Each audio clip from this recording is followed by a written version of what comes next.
I was born into slavery, deprived of any right, of any faith. I was sold, traded for labor, forced to watch the suffering, treated like a beast of burden. With no future ahead of me, I forged my own, and I knew blood would be the price.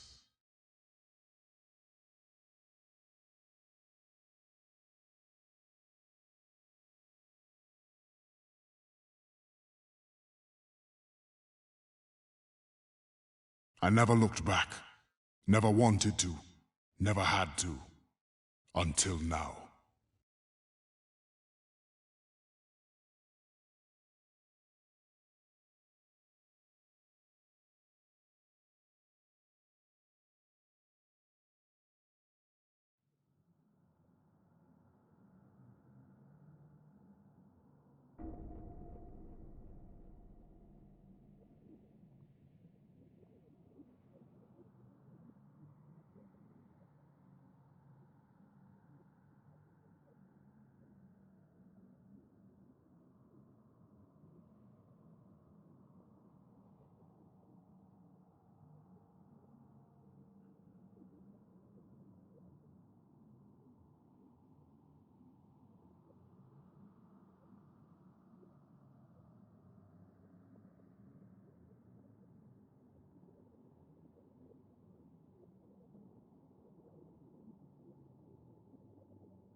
Hello and welcome to another stream of Assassin's Creed Black Flag to do Phase 6 Story Focus to celebrate the game's 10th anniversary. We finished the main game, so we're going to be doing the Freedom Cry DLC. I'm going to be giving it the same treatment, so in cutscenes I'm going to be pausing it using the PlayStation 5's shortcut button to open up the options for taking screenshots.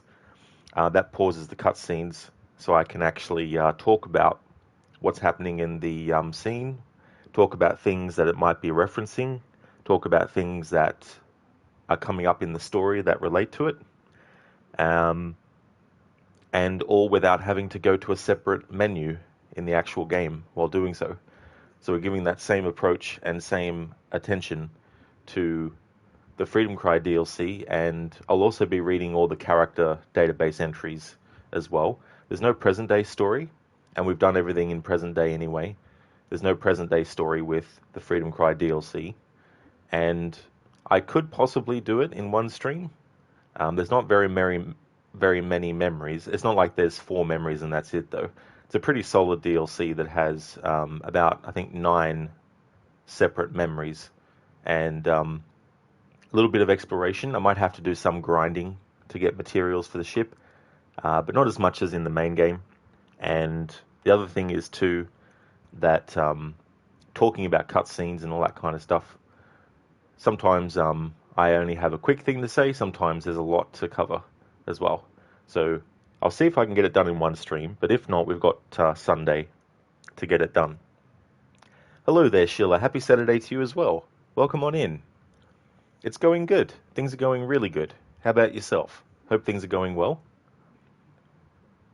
I went in to do some tests because I wasn't sure if the method of pausing the cutscenes that I've been using for the main game also worked for Freedom Cry.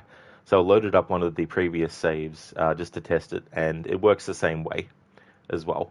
So won't have any worries there. And the file that I loaded up to test was the music-only playthrough. So I think with the DLC, there's only been one playthrough, I think, where we didn't actually do the DLC as part of it. But I wanted to celebrate it too because I think that the Freedom Cry DLC is definitely a worthy addition to not only the actual game of Black Flag, but also it's one of the best DLCs in the series. And Adewale is such a great character. And on the strength of this DLC, I wish we actually got a full-fledged game with Adewale. I think there's so many different things that you could have done with Adewale as well. But they decided to save him for Rogue and then kill him off, which I felt was a complete waste of a character. Like, I understand, you know, he's a prominent assassin of the same era that, you know, Haytham is still living in. You know, he's old enough to still be alive when Haytham's, you know, an adult and all that kind of stuff. But I personally feel that they wasted the character and did him dirty, and killing him off like that was a stupid move. But they could still do an Adewale game. It's not too late yet, because they could do a game that takes place between this DLC and when we first see him in Rogue as well. But yeah, it would have been so awesome if they kept him alive for him to meet Connor, because that would have been so cool in an Adewale game to have him meet Connor and have scenes where he tells Connor some first-hand stories about his grandfather. Because I doubt that Haytham would have been given the information about his father's exploits. Although I think in the Forsaken novel he finds his father's journal or something like that. But in any case, we were robbed of a great scene of Adewale talking to Connor about Edward. Hey there, Tech. You're just watching my YouTube. Oh, nice. That's cool. I'm doing good. Things are going well. How about you? Sheila, thanks for redeeming the Assassin's Creed character quote. Nice one too, considering we're doing Freedom Cry. I was born in Trinidad, a slave from my first breath. Thanks for redeeming that, Sheila. Glad to hear that you're going good as well. That's excellent. The showcase playthrough was part of the previous phase, so I'm just going to delete this one. And this will be the story focus. Just like with the main game, the music is turned off to make the focus the dialogue.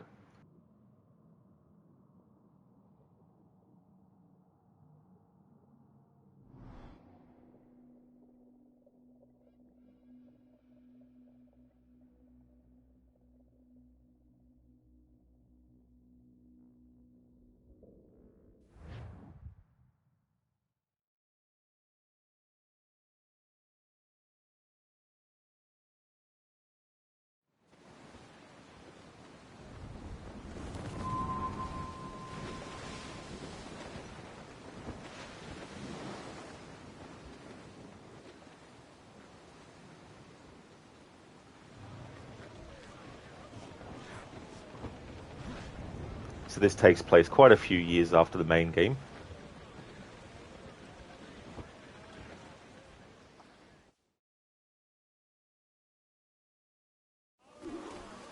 The parcel is with the Templar Admiral on the lead ship, Captain. Once he gives the orders, it will be lost. The parcel itself is less interesting than its intended recipient. Let's eliminate this errand boy, Admiral, and unmask the true Templar threat. Okay, so what I want to do first is read that database entry that has popped up about Adewale. Whoop. Characters. Adewale. Born 1692 in Trinidad. Died not yet. Born to enslaved Ogoni parents in Yoruba, Adewale was sold to the owner of a prosperous plantation before his teens. He remained on this plantation, working the fields until his mid-teens, always scheming of ways to escape his predicament, but uneasy with the prospect of living life as a fugitive. Then fortune struck, giving Adewale the sign he needed. At some point near his 16th birthday, a group of buccaneers raided the plantation, robbing it of raw cane, refined sugar, and as many reals as they could find. Seeing in this an opportunity, Ade grabbed a crate of sugar and hauled it aboard one of the longboats the buccaneers had rowed ashore, but not before killing his master. Surprised to see a slave among them, the buccaneers were nevertheless thankful for the aid and welcomed Ade among them. Ade sailed with his first group of men for many years, quickly learning the ways of a seaman, grateful for the chance to develop his own skills and chase his own passions. And though his life among buccaneers was not free of the usual bigotry of the era, Ade found the prejudice to be more confrontational than restrictive.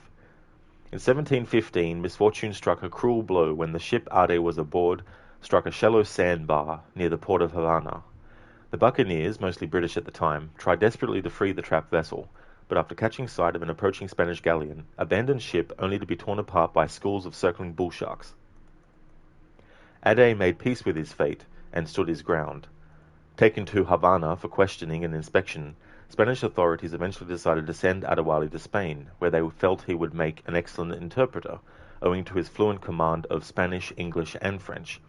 Some weeks later, they loaded him into one of the galleons that made up their perennial treasure convoy en route to Seville.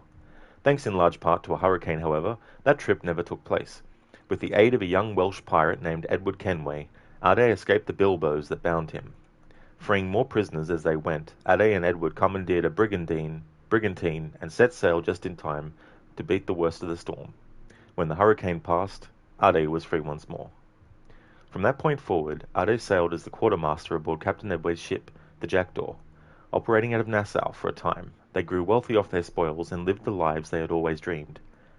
But Ade was a man who valued the democratic ideals of this pirate community far above the spoils they acquired while living it. And as he saw Edward Kenway fall deeper and deeper into a spiral of selfish greed and pointless glory, he wondered if there wasn't a better alternative, a more noble cause he might adopt to suit his ideals. In 1720, these very ideals were put to the test when Captain Kenway sailed to a meeting with the notorious Bartholomew Roberts. Adewale had never trusted Roberts, and had hoped Edward might come to the same conclusion before it was too late. Unfortunately, Ade's instincts were correct. In Edward's absence, Roberts' enormous crew attacked the Jackdaw, hoping to subdue her. Ade took command of the brig and sailed her and her crew to safety, regretting the loss of his captain, but confident he had made the right decision. Some months later, Ade resolved to meet with Artabai at the assassin's village in Tulum. There he spoke at length with the old mentor and asked him many questions about their order. After hearing answers that pleased him greatly, Ade joined the order and set about devising a scheme to locate his old captain. Months later, Adewale and the assassins got word that Edward Kenway had been languishing for many months in a prison in Port Royal. They learned, too, that Mary Read and Anne Bonny had also been taken there. Ade and Artabai put a plan in motion to rescue them. After the escape, a tragic success, Ade returned the Jackdaw intact to Captain Kenway and bade him visit the assassins as soon as he was able. For over 15 years, Adewale faithfully served the assassins, but in time he became increasingly troubled by memories of his past. In 1735, while performing a routine takedown of a Templar admiral off the coast of Saint-Domingue,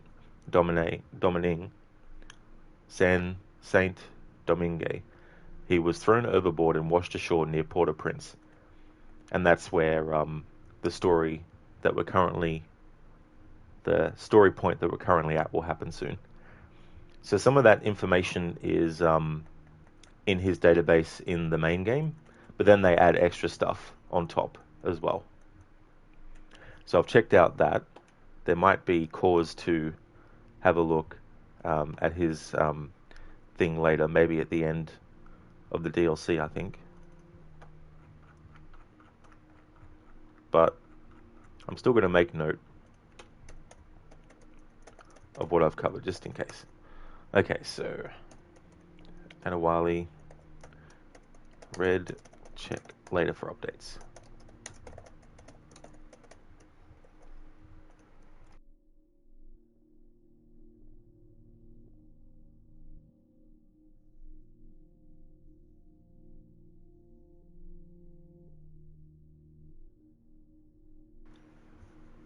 Tech, you woke up not too long ago, as you stayed up rather late last night, so you woke up at night and didn't know what day it was. Even funnier than that, you had groceries outside for 3 hours as you had them delivered to you? Holy shit, dude. Oh no. Damn. Well, you definitely must have been very tired as well. Understandably so. But yeah, to miss that for 3 hours, like, I hope you didn't have anything that, is spoiled for not, being refrigerated or whatnot. Damn. I do, Sheila. Yeah, yeah. I made a command for it too, so I'll just put that in chat there, and that'll be a link to it. At the moment, it's just my archived VODs, and I've taken some Twitch clips and put them up there on the channel as well. And I've got the tribute video that I edited together for Prince of Persia: Sands of Time. But apart from that, that's the only kind of content. But I do have plans to do other content as well in the future, aside from just the streams archived and all that kind of stuff as well. Hey there, Jeremy. Welcome on in.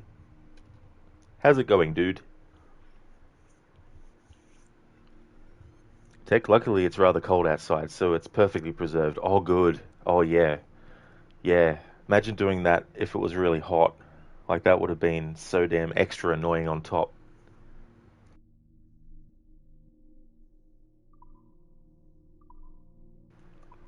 And just to cover what we're actually doing in this memory, the calm before the storm, Adewale embarks on what he believes will be a typical assassination mission on behalf of the Brotherhood. When I became an assassin, I swore to leave piracy behind. But the old methods have served the Creed more than once. Everything is permitted after all, Captain. Aye, and often it is necessary.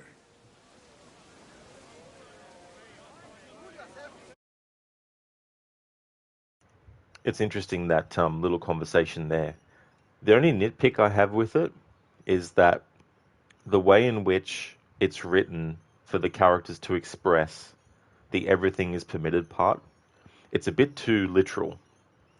And the thing about nothing is true, everything is permitted, is that at the face of it, it would imply that there's no truth at all, so don't believe anything at all. And the everything is permitted part might, at first glance, mean that you are allowed to absolutely do anything that you want, and you won't have any consequences for it, which is not true. Nothing is true is just a frame of mind to have to analyze things and say, is this something that is actually true? And not to just blindly believe it without researching it, but always knowing that you could be wrong, or that what you're looking at could be wrong. Having that mindset of observation, because being an assassin, you need to have good observation. Observing the environment around you, observing yourself within the environment, how you move, how much noise you make, what you're wearing, all that kind of stuff. Obviously, for stylistic reasons, the assassin's wearing the outfit that they do. It's very showy in that respect, obviously, but nothing is true is the idea that all truth is subjective. Even objective truth can be wrong.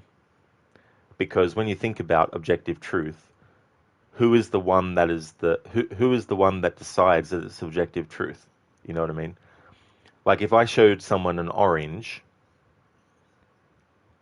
and they had their color settings on their monitor set a certain way, they might not see the orange as being orange. It might look a little bit red. So for them, it would be like, are you really holding an orange? Or are you just holding something that looks like an orange but is actually red? But if I was to show you an orange in real life, face to face, and it was an orange, you would look at that and you'd go, yes, that's an orange, So that's an objective truth. It actually is an orange. It's not a banana. It's not a apple. It's not a boat. It's not a gun. It's an orange, But subjective truth is like when someone is like, for me, this is not a good thing. So for someone who looks at something and goes, that's not a good thing. It might be, I don't like that outfit. I don't like that car. I don't like that animal. You know, does that mean that because someone doesn't like a particular thing, that everyone should not like that thing? Because the person who says they don't like that thing is being subjective, not objective. So should other people who actually like that thing change their mind because one person, from their perspective, thinks it's not good, therefore, objectively, it has to become an objective truth that it's not a good thing? You know, so nothing is true is not supposed to be taken literally. It's not supposed to mean that the assassins don't believe in anything at all. They do believe in things. It's just that they're always looking further. They're always investigating, but they're always open to being wrong. And they're open to what they've learned being wrong. And everything is permitted is not to say you can just go around and do what you want and you won't get into any trouble. Like you can't go around killing innocent people and then say, oh, but I'm the member of a group and our creed is that everything is permitted. The law's not going to go, oh, okay then, we'll let you off because you said everything's permitted. You know, everything is permitted is a frame of mind for the assassins to have where it's like, what are my actions going to do? I can do this action, but what's going to happen if I do it? If I go and I run up to that target and go to kill them, what if a child gets in the way accidentally and I knock that child over and trample them and hurt them? You know, yeah, I could run at the target and kill them, but there's so many things that I could do which might cause harm to others. So I need to think about that, you know, and so the assassin might be like, I'm going to wait a bit longer until another opportunity arrives when they're alone and there's no one else that could possibly be interfering, you know. So everything's permitted is a frame of mind that the assassins have to have of, I can do this, but what are the repercussions of doing this? Who will get hurt from me doing this? Will innocents get hurt and killed? And if so, it's up to the assassin to take responsibility for that. And I think that's a great thing to have in real life as well. This understanding that everything that you decide to do is of your own decision and that you are responsible for doing those things. And you can't blame someone else for it. You have to own up to what you have done and accept that it's your responsibility and that it was your choice. And so that's what the everything is permitted is supposed to be. Getting back to what Adewale says here, the other dude, I can't remember the character's name that's on the ship with him, his quartermaster, says that everything is permitted after all, Captain. And then Adewale's like, aye, and often it is necessary. There's a little bit of an implication there that Adewale is agreeing that the everything's permitted is something that gives free rein for the assassins to do anything. But then again, that could just be me reading too much into it. But it's just a little niggling thing that I've always had with that line of dialogue. And it's of note that the studio that did this DLC was actually Ubisoft Quebec. And what Ubisoft Quebec like to do, they like to challenge the established law at every turn.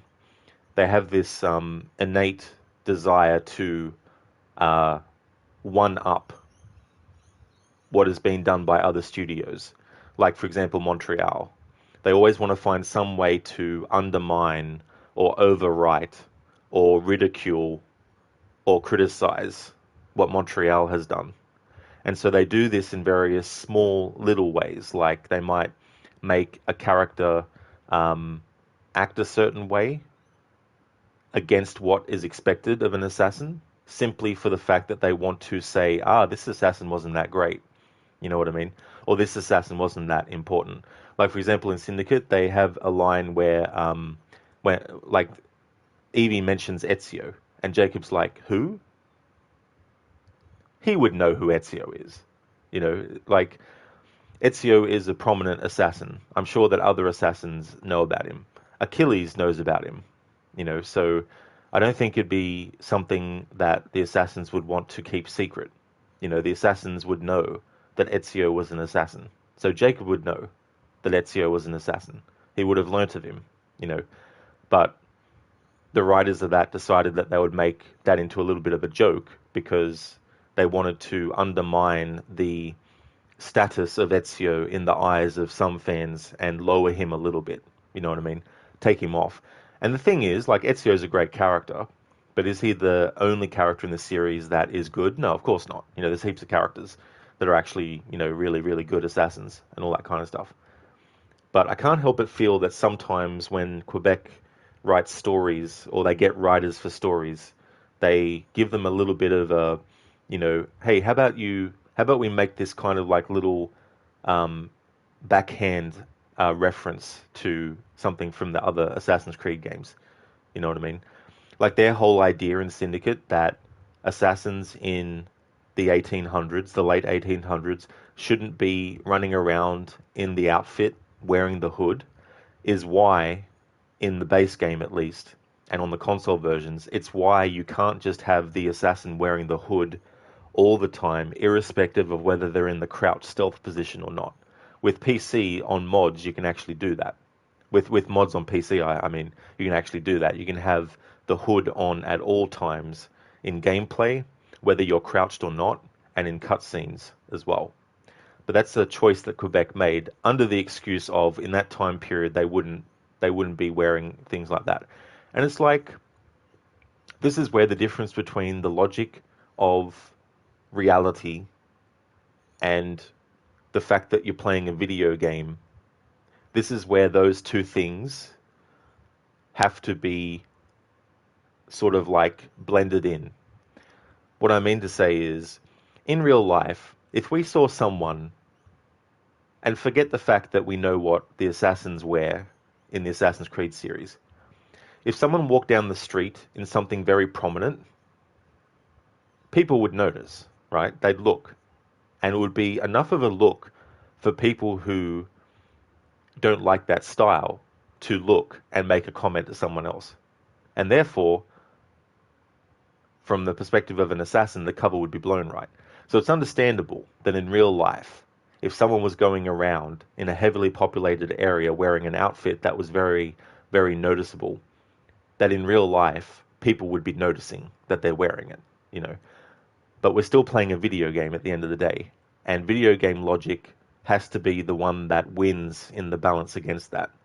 So yes, in real life, in the late 1800s, if someone ran around wearing a lavish outfit with a hood on, then it would be very noticeable. But we're playing a video game, so it shouldn't be that. It should be, if you go out of your way to be noticed in the game, that's when an enemy would notice you. And you've got the very simple logic of the fact that the Templars would know what an assassin looks like. So the assassins are basically painting a target on their back for the Templars. But we're playing a video game, and the video game logic dictates that as long as we're blending in through the environment, it doesn't matter what outfit the character's wearing. As long as the game recognizes that we're blending, then it won't allow the enemy AI to detect us. That's just, what it is. So there's a bit of a push and a pull that has to happen between video game logic and realism. And sometimes you have to let video game logic win in the struggle. But other times you can let real life or realism actually come into play as well. So it just depends. And for some people, too much realism in a game ruins the game experience. Like for some people, if there's a game where your weapon can jam up, sometimes, some people might be like, this is really cool. This adds some kind of realism, But other people might be like, fuck this. I hate how that happens. I'm about to shoot someone and then boom, it locks up and, can't do anything. So that line with the quartermaster saying to Adewale, everything is permitted after all, and Ade saying, aye, and often it is necessary. I have a little bit of an issue with it, but not enough to say this whole DLC should be binned or anything like that. It definitely shouldn't.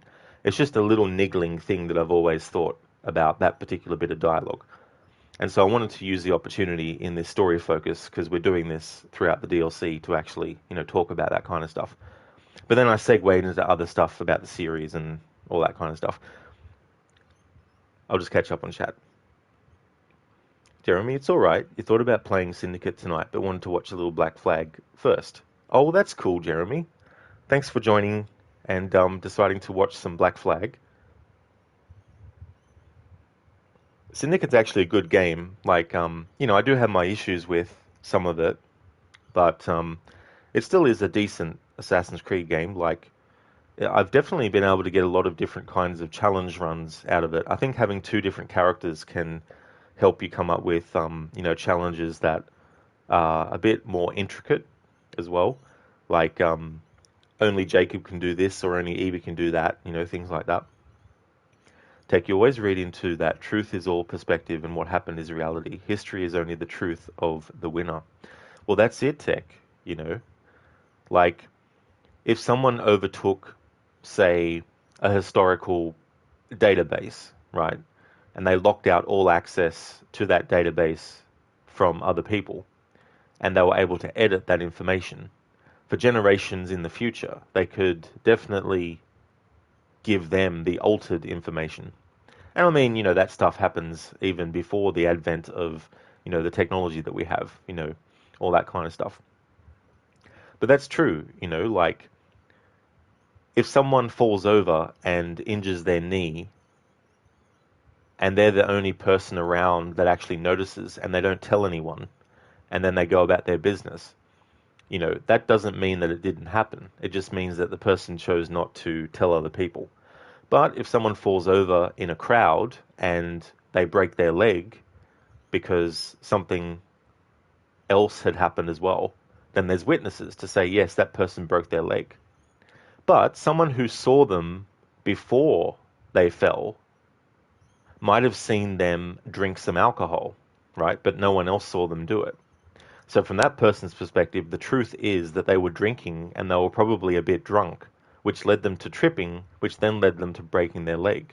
So the people who didn't see that part with the drinking might feel sorry for the person for falling over and breaking their leg, but the person who saw them drinking might be like, served you right, So what is true there? It's perspective, right? But what if that person hadn't drank any alcohol except that one, and that was their first bit of alcohol for the day, and they had only taken a sip? The person who is assuming that they've been drinking all morning because they fell over, are they going to be able to tell the objective truth about what happened? No, because they can only go from their subjective perspective, which is, I saw them drinking some alcohol before. They were probably drunk, which is why they fell over, which is why they injured themselves. So I'm not going to have any sympathy for them. Whereas the truth of the actual matter might be that the person only took a sip out of the alcohol and actually fell because no one actually noticed there was actually something on the ground that caused the person to trip. And the person who only saw them drinking and assumed that they were drunk didn't see the thing that was on the ground.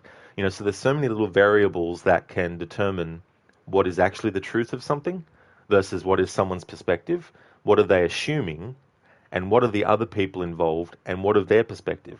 The people who just saw them trip over and didn't see them drink the alcohol don't have any preconceived notions of what caused them to trip other than the fact that they've just tripped.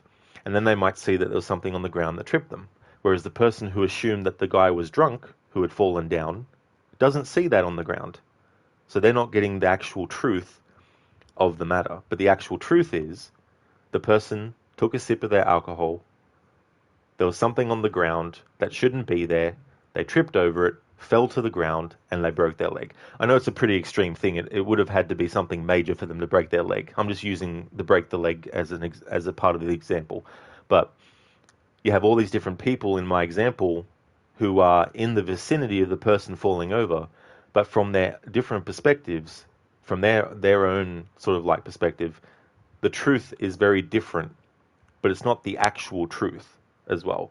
So the person in my example who is assuming that the person is drunk should just assume that maybe that's not true.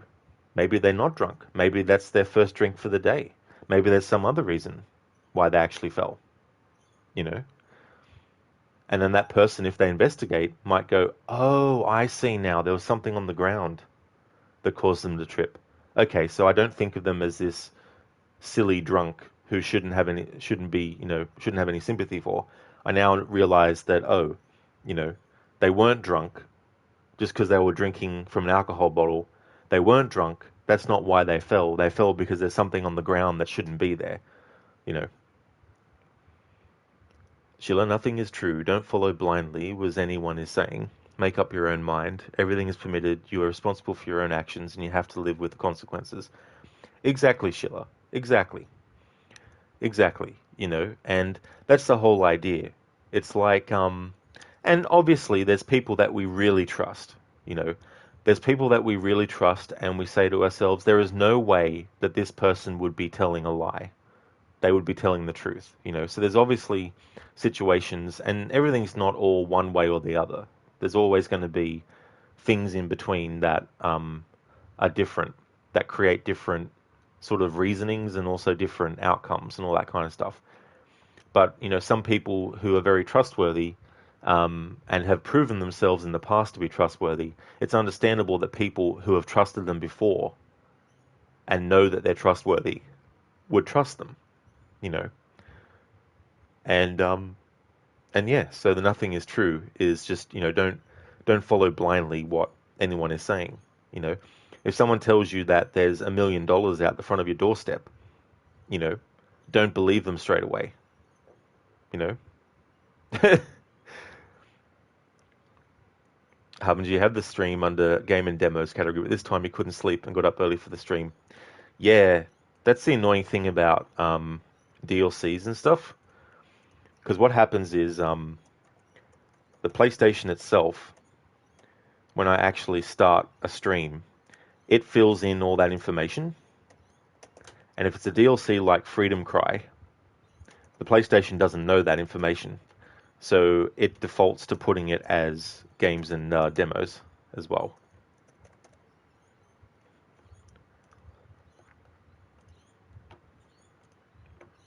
Schiller, and then there's Odyssey in Quebec was challenging the law too much, in your opinion. Exactly, Schiller. Yeah. Yeah, challenging it to the point of wanting to change what had come before to make way for their own ideas of what should happen moving forward as well. And because they're now in control of the franchise overall, it means that they have more power to decide what ultimately happens with the future of the series, narratively, and all that kind of stuff. Not to say that, you know, and this is the thing, right? Like, I'm sure the people who work at Ubisoft Quebec are decent people. And, you know, when I criticize the studio, I'm saying Quebec, of course, as an umbrella term, because that's the studio that's behind, you know, the game. But yeah, there's definitely ways in which to move a series forward while still honoring the past of it. There's a difference between doing that and just making up stuff and then retroactively changing stuff that happened before to suit your new version of, you know, what happened as well. And they've tried that with the idea of having multiple pathways. See, Odyssey, what they tried to do with that is they tried to say, the future is not set. Therefore, your character in the past, in events that have already happened, should decide how the future goes. And that's not how it works. We know there's a present point in time that the stories eventually go up to, right? So, all the decisions that Layla makes in present day in Odyssey, all the decisions that that Cassandra makes in the past, all of those things, there's only one character in amongst those two who the choices that they make can dictate how the future goes, and that's Layla in present time. So when they did Valhalla and the present day story, they had to look at what had happened in Odyssey's present day and think, okay, how do we move the story forward based on what we have to work with as well? And that's why W. McDevitt is so good, is he can look at what's come before and figure out ways to advance the story while still incorporating things that have happened before, or finding unique ways or interesting ways to move things forward. So the idea in Valhalla that you as the player can decide whether or not you want to follow male Eivor or female Eivor or let the Animus decide.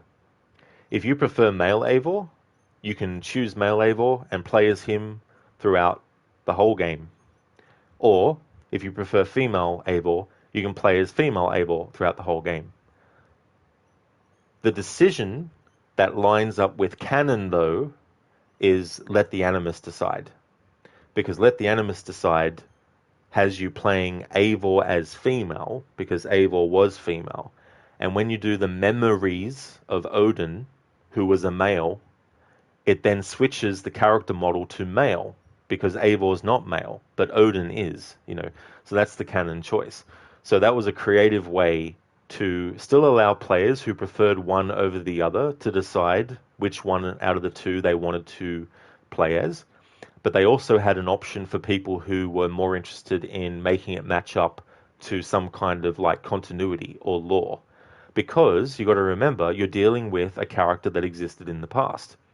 So any decisions that get made by the character in the past that can have repercussions on where the story goes in the next game have to be mindful. There's choices that you can make as Eivor. Now, not every choice has a consequence. Some choices in Valhalla are simply for you as the player to think, what would I say in this situation? Given the options, what would I say? Usually, the third and final, or whatever the final option is for dialogue in Valhalla, usually ends up being the dialogue that Eivor says anyway to close out that part of the conversation to move forward. Whereas, if you chose one of the other options above it, Eivor would say that and then say the final thing that moves the thing forward. So they did it a bit differently in Valhalla's case, whereas Odyssey is trying to imply that the way that things end up in present time related to what Cassandra did is solely up to the player to decide, which then means narratively we can decide to have multiple universes and say that in this universe, the choices that the player made in Odyssey in Cassandra's life means this is the outcome now in present day. So for example, if you played as Alexios, when you get to present time and Alexios reveals that he's still alive and has the staff of Hermes Trismegistus, that is going in line with what you, as the player, had decided. You decided to play as Alexios, so that makes Alexios the Eagle Bearer, and it makes Cassandra Deimos. And so when you get to that point in the story in present day, it's Alexios that's actually talking to you, right? If you choose Cassandra, you're playing as the Eagle Bearer. You're playing Cassandra as the Eagle Bearer, and Alexios becomes Deimos. And so in present day, when Layla meets the Eagle Bearer, they're meeting Cassandra and not meeting Alexios, right? So the choices that you make in Odyssey, they tried to make them act as if they were going to redirect the direction that the franchise was going to go in. The Layla choices, though, that makes sense, because that's something that is events happening in real time in terms of like the narrative, right? So Layla in real time is making the decision of what to say. You as the player are the one who's deciding what she says and how things end up going. And it's not always, obviously, with the actual events that happen. It's sometimes just simply what the character says and how they say it, what kind of response they give. If they give a positive response or a negative response, right? So moving forward in Valhalla, they go off the plot point that Victoria gets killed. They don't change that in Valhalla. That's something that they looked at and they said, right, that's something that happens, because it does. That happens regardless of your choices in the Fate of Atlantis DLC. It doesn't matter what choices you make. Layla will always kill Victoria. That's part of the actual solid narrative, to put it in that term. And so Valhalla had to use that, of course, as a plot point in their game. So moving forward, that's the reason why Layla isn't with her old team, because her old team don't trust Layla anymore over what happened with Victoria.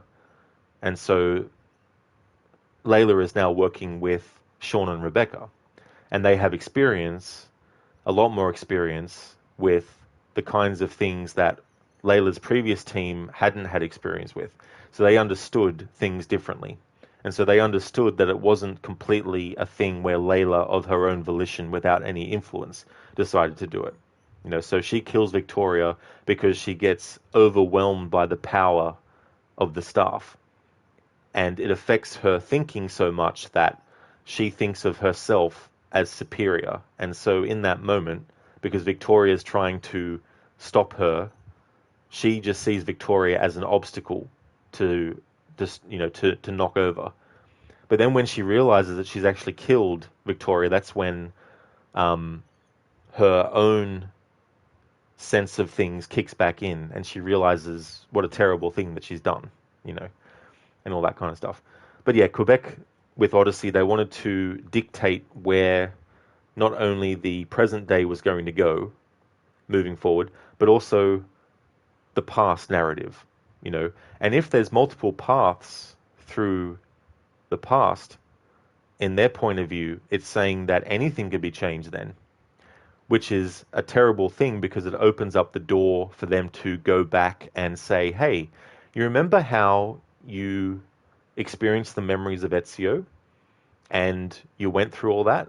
Well, we have the ability to change things now and say that what you experienced in those games wasn't the actual reality. That was just a simulation of a simulation. But what really happened with Ezio is this. And they might change things that ruin the character and the previous games. Insert any other Assassin's character as well. They might do things that mess with the continuity. And that's the thing about having the power like that, is Ubisoft Quebec now has the ability to make those decisions. And no one else can say to them, nah, don't do that. Because they're the ones that are in charge of it now. So they can come up with whatever kind of reasonings that they want for certain things to go the way that they want, because they're in control of the series now. So the idea of having a consistency that carries through is getting less and less of a likelihood as well. So moving forward, who knows what changes are going to get made. There was a rumor that they were going to make present day far into the future now, to a point where William Miles is dead, Sean and Rebecca is dead. 50 or so years has passed since they died, or 60 or 100 years has passed into the future. And I think that's a terrible idea, because it leaves open too many possibilities for them to lock people into, this is the only way forward. You can't come up with anything new to happen in present day, because this is the end result. So it sort of like restricts more than it actually expands what the writers can do, in my opinion, moving forward by doing that. So I would prefer if the present day stays in line with when the games come out. So for example, when it's 2027, I want the present day of Assassin's Creed to be set in 2027. I don't want it to be set in 3007. I want it to be set in 2027. That way it keeps things more focused, and it frees up more for what can happen in the past. Because if there's time periods that they haven't covered yet, having the ability to come up with a new character and make sure that that new character is in a time period that hasn't been covered yet, that gives writers more freedom to come up with what happens in that character's life and what's going on around them, what's happening in that time period. What do we know from history that happened back then? What figures were alive back then that our character could actually interact with? That is where you need more freedom, not less. You don't need less freedom in the present day. You need more freedom. Now, the thing about present day is it's a very touchy subject, because for some fans, present day should never have been there in the first place. For other people, present day shouldn't be there anymore because there's nothing really new to do. And for some, present day is a very integral part of the series that still should happen as well. And different people will fall in different categories of all that kind of stuff. And the best compromise I can sort of see for people who don't like present day at all is just make it all optional, like completely optional. You don't necessarily need to know the present day catalyst for why the memories of someone in the past are being explored, you know. So for example, if you want to do a game that is set in a certain time period, you don't need to have a present day segment saying such and such opened up a passageway and they found this book, and this book had some DNA on it, and that DNA is what is allowing the person to experience the memory. You don't need that, you know. Have it as an option at the start, like right at the start, say up front, this game has a present day story. If you want to play the present day story, choose yes. If you don't, then choose no. And the past story will have been programmed in such a way to actually work without the present day.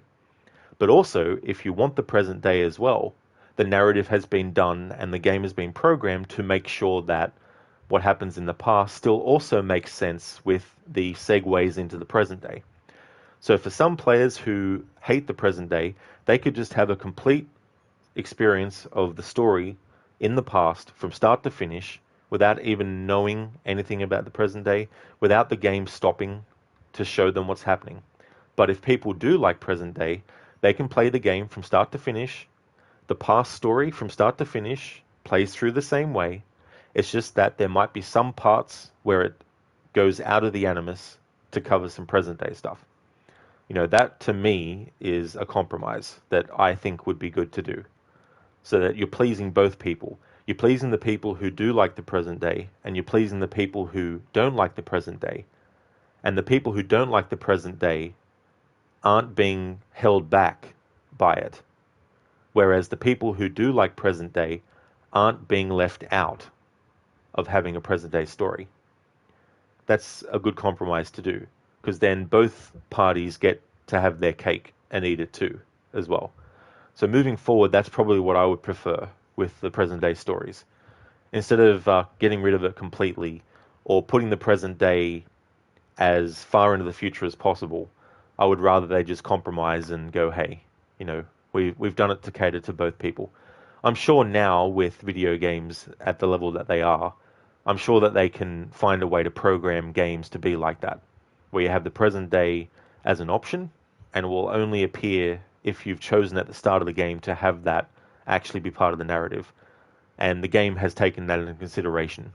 So it actually goes, okay, the player has chosen that they don't want to see the present day. Okay, so we'll make sure that we run all the parts of the game that are related to just the past.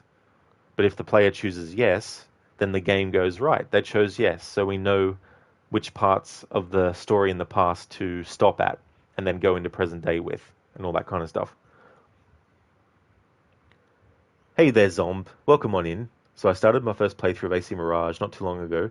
Not the best at the combat, but then again, you seem to make it a personal mission to see how many NPCs you can get to lighten up through usage of one of the many torches you keep on person. Yeah, I mean, unfortunately, you can't actually, unless they've patched it since then.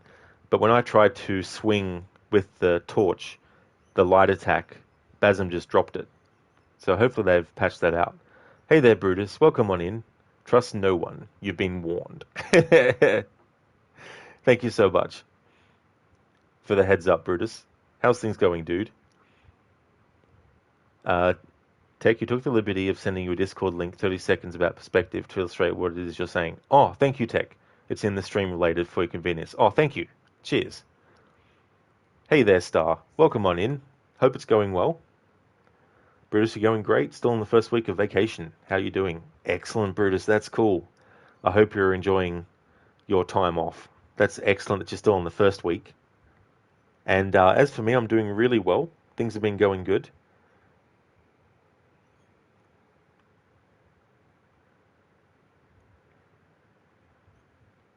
Oh, are they, Star? Really? Going to get some rest ahead of the new year taking over?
That is awesome of you to share that, and I'm going to post that link in chat too because that's very apt given what we're actually talking about, or that example I used before about perspective and stuff, and about truth and what's subjective truth and what's objective, and how it relates to nothing is true and everything is permitted in that. So I'll just provide a link to that in chat. This is an advertisement that shows the same event, but it shows you in portions, and each portion gives you one view of what's going on. But then when you get the full picture, you actually realize the exactness of what's going on.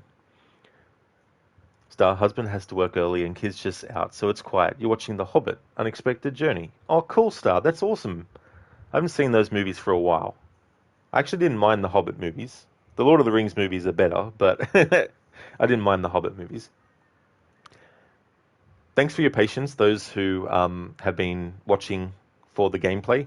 I just want to say one more thing, just to recap what's actually happening in the story.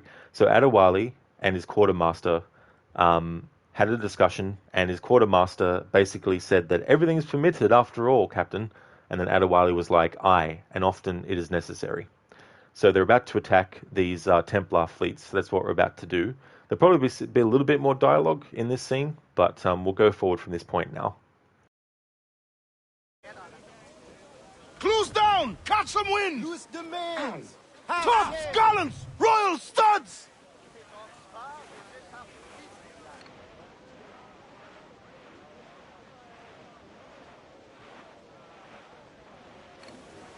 Trim the yards off the wind!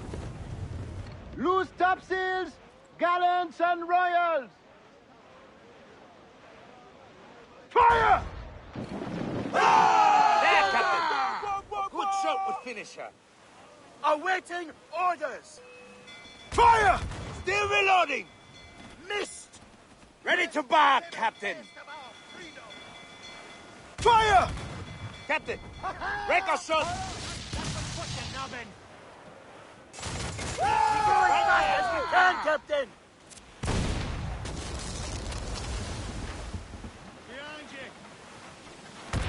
Almost there! That's their weak spot! Close Take the up! shot. Ease the sticks! An old pirate knows when to run. Fire! Nothing on it! Down to the drink! On your mark, Captain! Fire! We Get can't in take there. on those guns, everyone. Fire! They're on the bow line! Fire! Hey! Break a shot through! Fire! Mortars incoming! Fire! There, Captain! Fire! Shot would finish her. Fire! Ready to fire! That's their weak spot! Fire! Take the shot! Still Fire! reload! His weakest right there! Fire! Be careful. Shorten sail! Get off the squall! Loose all! Let's move!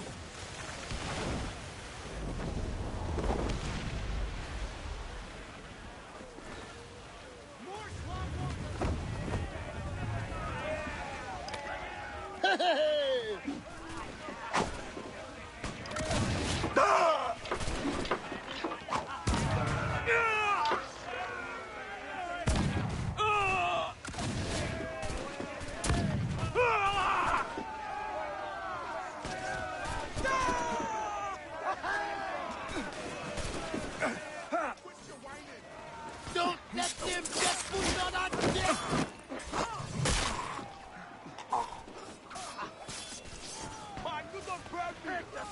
Allez, sur lui!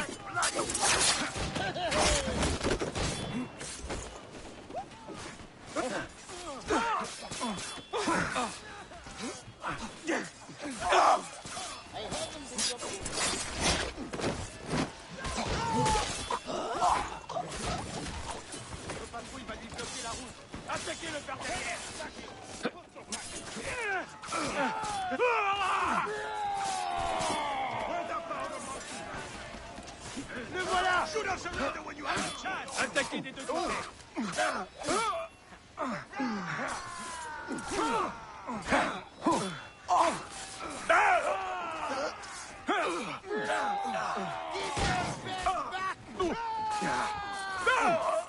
Venez-le vers les renforts!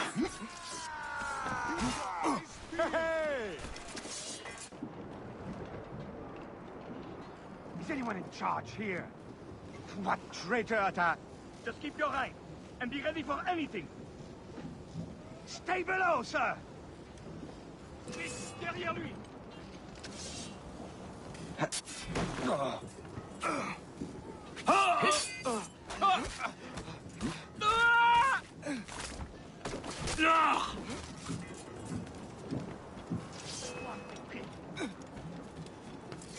Vite, ne laissez pas s'enfuir!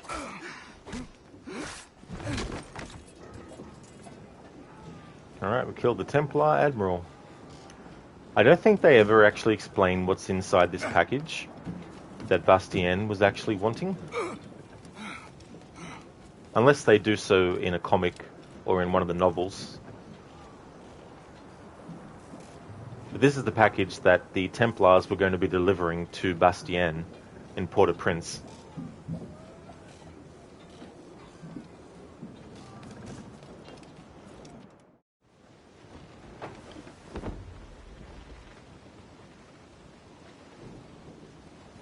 Bastien Joseph, Port-au-Prince.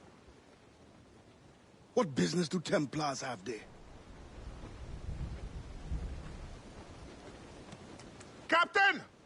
More French vessels at our tail! Too many! We'll retreat through the storm! We will be smashed ashore! A worse fate awaits if we let this land in Templar hands! Aye, Captain!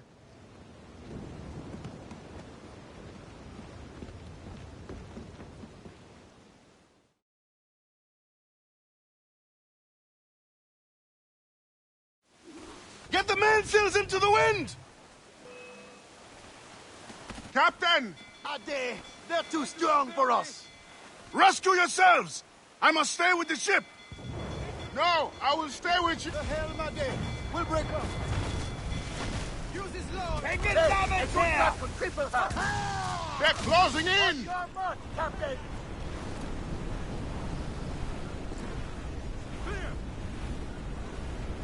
They draw ever closer!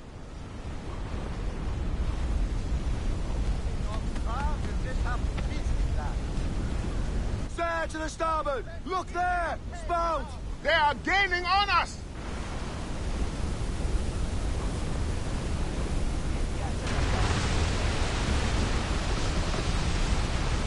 Let's send them to hell, lads!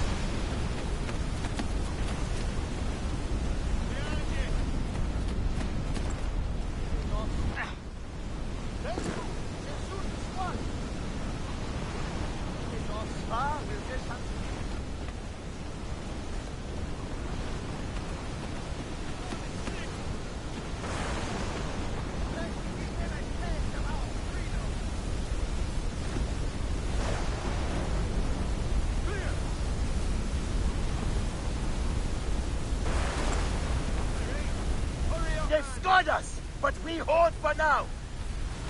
See worse! Storm, Adewale! Looks bad!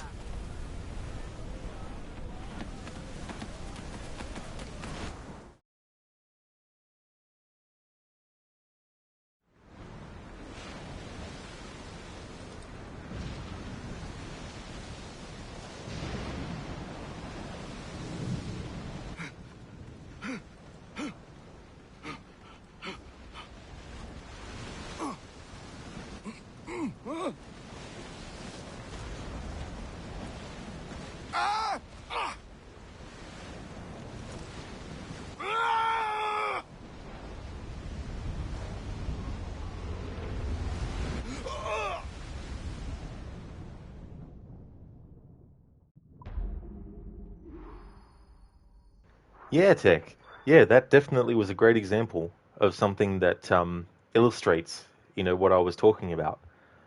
And it just goes to show sometimes that, I mean, we all have our first impressions of things, and sometimes it's very hard for us to let go of that first impression. But sometimes our first impression is not informed of the whole picture.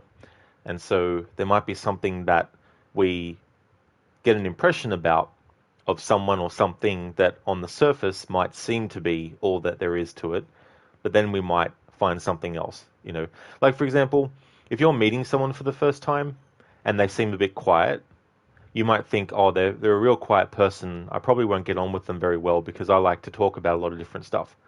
But that person might just be having a bad day that day and isn't feeling 100%. And the way in which they act when they're not feeling well is they don't talk much. You know, just to use an example.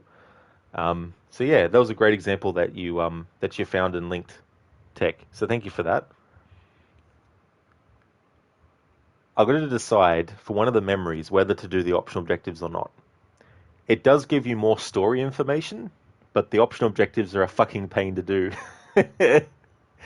So I think what I might do is I might actually do the optional objective in one of the later memories to do all the investigations and get all the dialogue from Adewale based on all those investigations and all that kind of stuff, just for the purposes of this story focus run. But that'll be the only optional objective I'll worry about in this playthrough.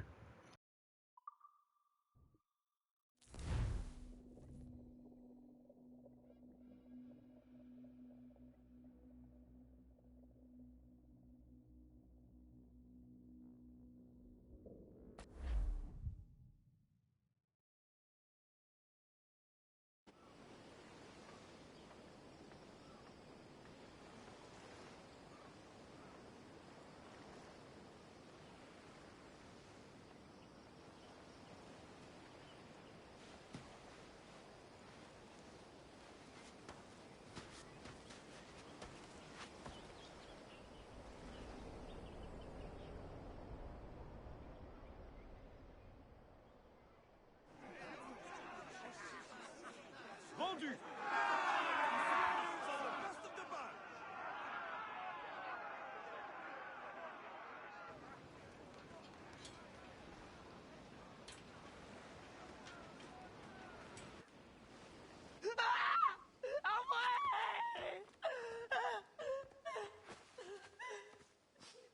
Sale truie! Non! Ça te coûtera une oreille! Bah, John.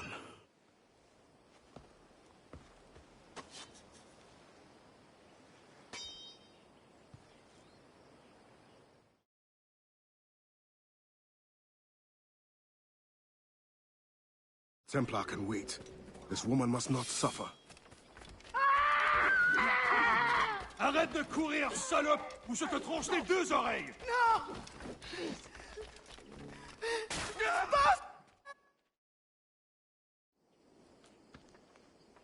Oh, merci, bon Dieu. Désolé. I have nothing to offer but thanks. Nothing else is needed. As a boy, I fled the same fate. Why would you risk recapture? Men of principle know the bigger risk is to turn away.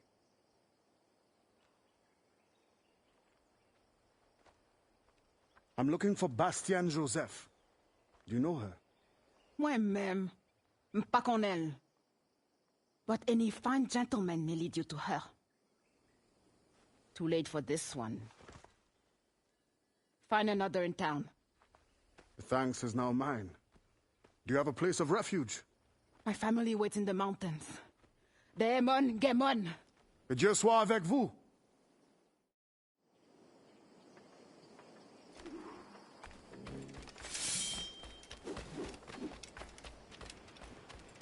There's also parts of this game where there's a certain amount of slaves you need to liberate and maroons you need to recruit in order to access more parts of the place. So to get a head start on that, I'm going to go this way first before doing the actual mission.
Plus un geste.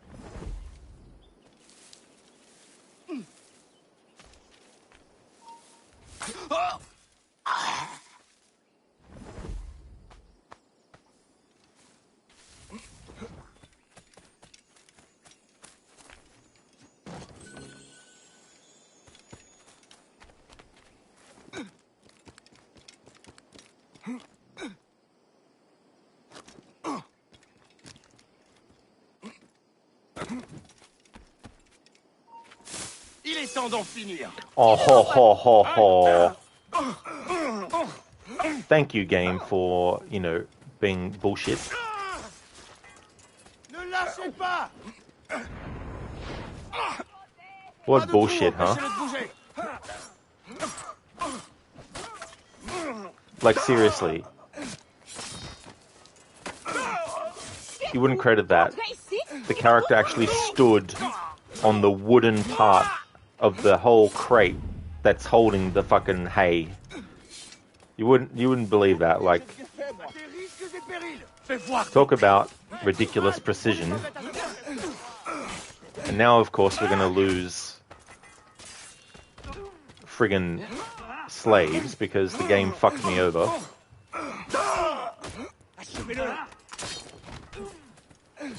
Fucking slave cunts. Slave owners.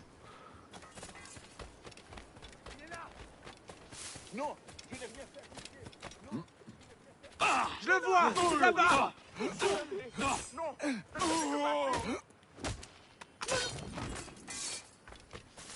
Ta place n'est pas ici.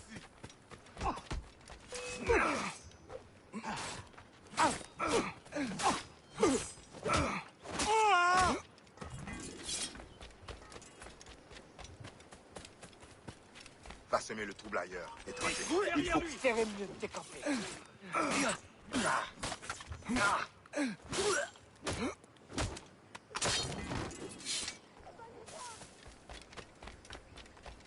Tu n'es pas le bienvenu.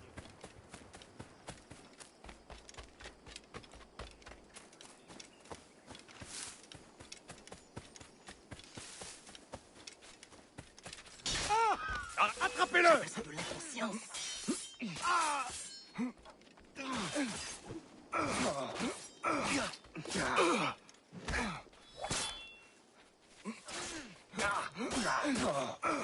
Tirez si vous le pouvez!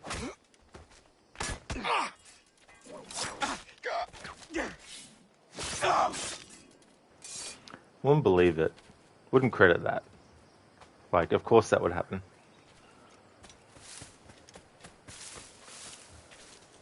Tech, what game has your favorite graphics ever? Purely looks. I can't really choose one game. Because there's even games that graphically are outdated in terms of like how advanced they are nowadays, but still have aesthetically great graphics. Let's see if I can do an example for different eras of stuff. So if we look at NES games, I would say that a game like the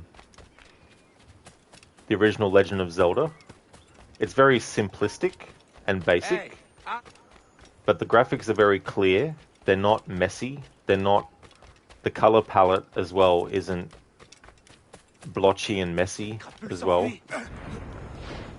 Like there's some games that are made to look like retro games, but the way that they've done the graphics is they've done the colors too messy amongst other colors, and so it looks like someone has just spewed the colors onto the game instead of crafted the colors, you know, and all that kind of stuff. Attends là. Ça va me plaire. On Super Nintendo, a game that still has great graphics aesthetically, I would probably say Prince of Persia on the Super Nintendo. The Super Nintendo version of that. Don't thank me until the sun goes down. Let's see. On the Nintendo 64, the graphics in terms of like, you know, faces and all that kind of stuff is I mean, even back then it was hilarious, especially the expressions on some of the guards' faces when you shoot them, or when you don't even do anything, because they're sort of like fixed expressions. But still, I think the graphics of the system itself were displayed in that game quite well. If you look at the Genesis, probably games like Shinobi 3 had really, really good good graphics.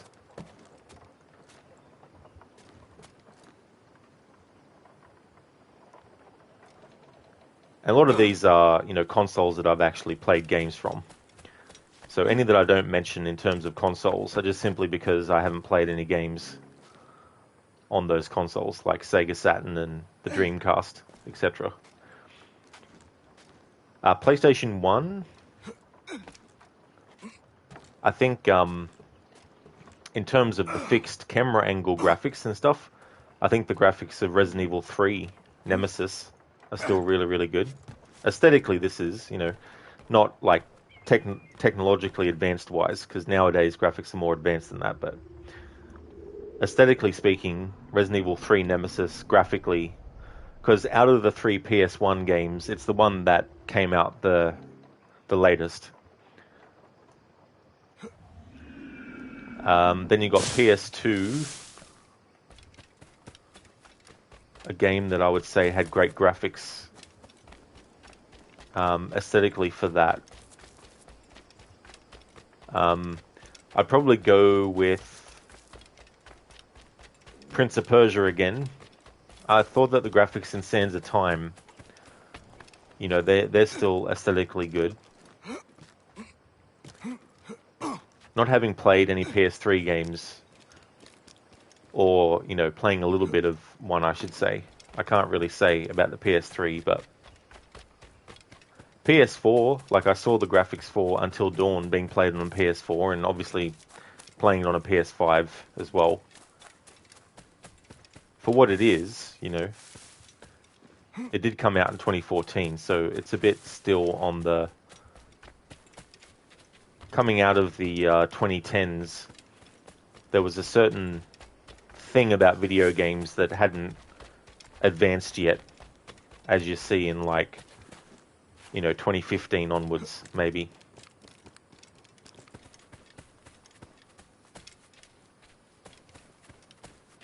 I have a few new things to... And for what I've seen of purely PS5 games, like Resident Evil 4 Remake has some great graphics as well. Rope dart pouch. I've earned that. Ammunition, need to refill that. Machete, rusty machete equipped. Good choice. You won't regret it.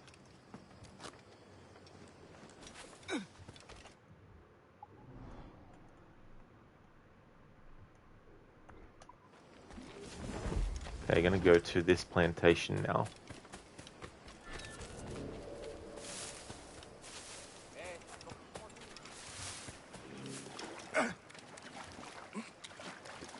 As I said before, in this DLC,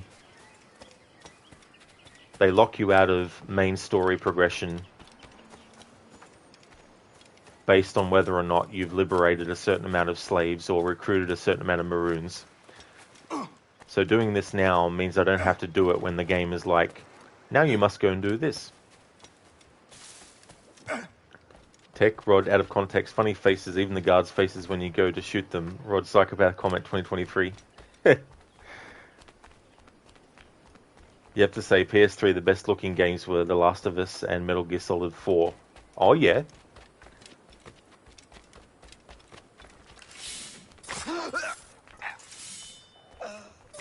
Ça, c'est chercher des ennuis. Voyou, tu l'auras cherché. Seigneur, pitié, ne m'y tuez pas.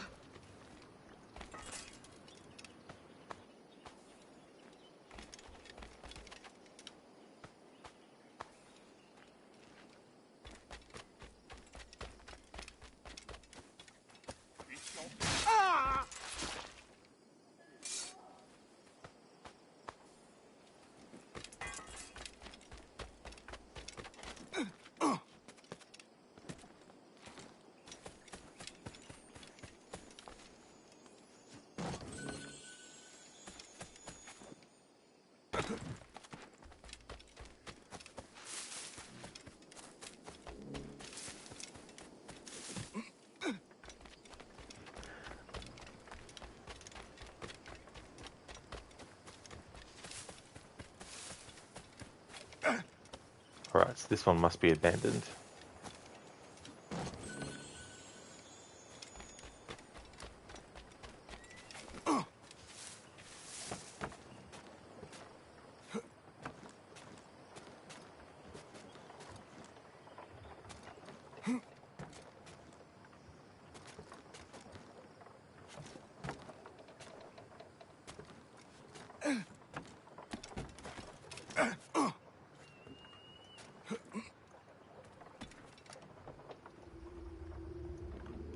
Consider that Metal Gear Solid 4 came out the same year as GTA 4 and it still looks immaculate. Yeah, 2008. Kojima really pushed to use all of the power of the PS3, which was complicated to understand, causing to this day for Metal Gear Solid 4 to be difficult to emulate on PC. Damn. Yeah, because I've always wondered if I was to do the main entries or numbered entries for the series, that I'd probably have to find a way to play and stream the fourth one.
Tech, if you have a PS3, I'll mail you your copy of Metal Gear Solid 4. You have two, the regular and the Legacy collectors. Oh, so they did like a Legacy and Collector's Edition.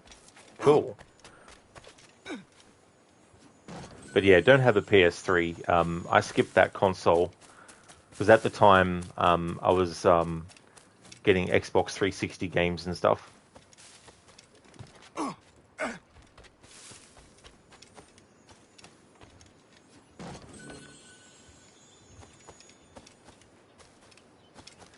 The Legacy Edition comes with the entire series all on PS3 in one box.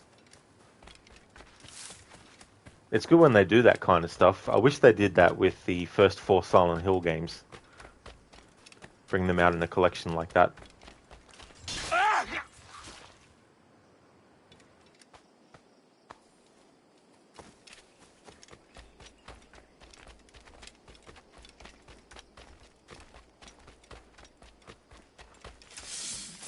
Je vais t'arracher le foie.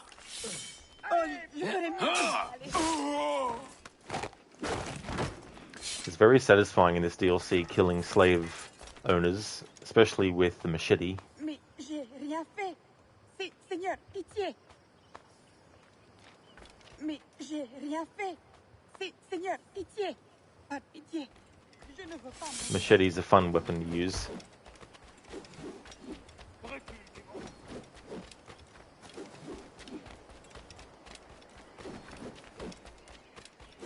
Regarde, il a envie qu'on joue. Il ferait mieux de... Dis-moi. Il doit aimer les ennuis. Regardez. Se promener ici, là, on a... Star, you freaking wish you had been able to transfer the digital games you had on the PS3 to 4, because you had all the Fatal Frame games 1 to 3 and had gotten them for $15 total. That's a good bargain to get 3 games for that much. But yeah, that would have been cool, Star. There's some games that I ended up being able to, because with the Xbox 360, if there's a game that has a digital version of it, sometimes you had to actually put your disc into your console and then access the Microsoft Store to be able to install it. And that was for that was the case for Batman Arkham Origins, at least here in Australia. To get the digital version of the game on the Microsoft Store, you had to have the physical version, and then when you inserted the physical version into your console, it would then show the digital version for download. And then once you downloaded that, you would have the game digitally, of course, and wouldn't have to actually load up your disc anymore. But of course, I still have a working Xbox 360, so I suppose I could still set that up and then access the Microsoft Store through that. Unless they've stopped Xbox 360 owners from doing that, which they could have done now. Because there's some games that I've looked at, and the digital-only version, and I've already got the actual disc version of it. Arrête-toi! Tu ne réussiras pas à nous perdre! Oh, come on. What? Okay, sure, they saw Adewale instantly, even though we were in the tree line out of their friggin' thing.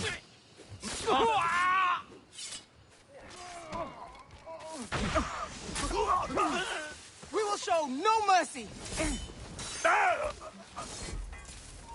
Quoi là-bas? Ta mort approche. Tu essaies de...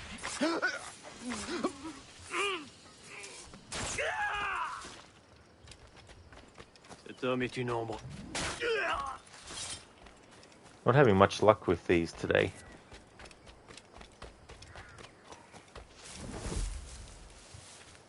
So yeah, there's been some games that I've seen on the Microsoft Store that are Xbox 360 games that I actually do own the disc copy of.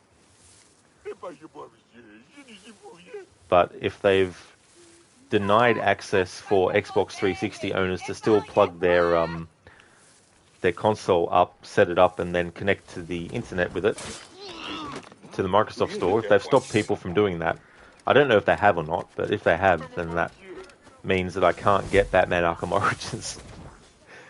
And any other games that are available digitally on the store that I do have physical copies of, I'll just have to...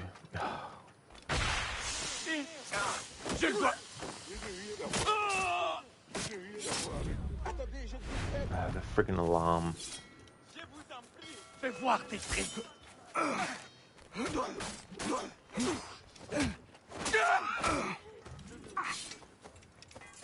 aucune chance. Reviens ici tout de suite.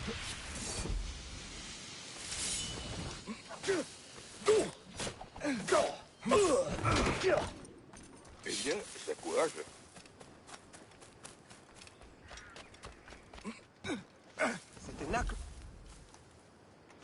Take when and if the Volume 2 of HD Remasters of Metal Gear Solid 4. The question everyone wants to know is, will Metal Gear Solid 4 be released from console lock after nearly 20 years and 2 generations removed? Who knows? Star, that's the only time you've seen those games less than $25, is it? It's definitely good to pick them up when they're on really good sale. Tech, isn't the Xbox closing for 360 in a few days? Xbox Store? Could be mistaken, you believe that's what you heard. Yeah, it may have already happened by this point. Which, I mean, you know, I'll just have to, I guess, never play Batman Arkham Origins, but... but I won't.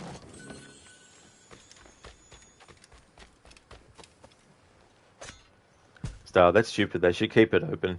They should. To a certain extent, though, I understand why they'd want to close it down after a while. Ferme, pas très loin d'ici.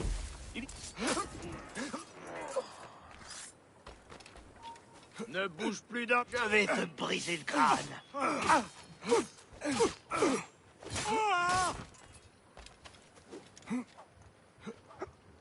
Come on, game. What the fuck? Je vous le demande à genoux. Fucking slave owner prick. Épargne-moi. You cannot stay out here! Run! Go!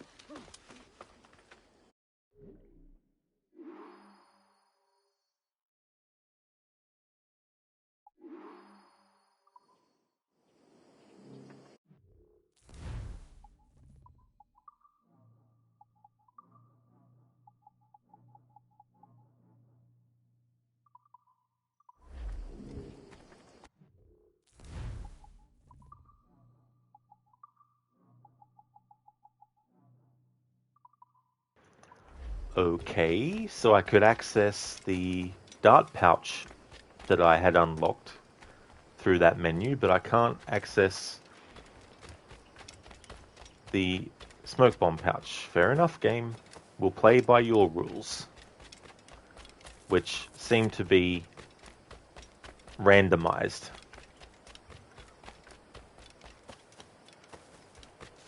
Hey, Dragoblade, how's things been? Your favorite, all-time favorite AC. You love Black Flag. I don't blame you at all. It's such a great game. I wanted to do quite a few playthroughs with different focuses to celebrate its 10th anniversary. So this one is the final one for that. And wanted to do Freedom Cry again as well. That's fair enough, Dragoblade. Thank you for popping in, though. I hope that everything is going well. I hope that you have a good one. And thanks, I definitely will have fun. Tech, it's interesting to you that the side objective states slaves and not enslaved. You think you're reading into it too much, lol.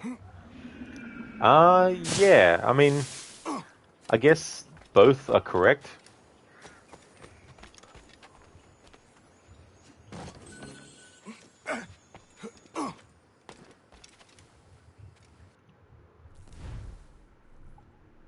Okay, now can I access this? No, okay game. Fair enough, whatever. Let me do it for some things but not others. Yeah, that makes sense. That'd be like if automatic doors at the entrance of a building only randomly worked for one person and not someone else. The doors are like, I'm not going to open for you. And then someone else pushes in and goes through and the door's like, come right in.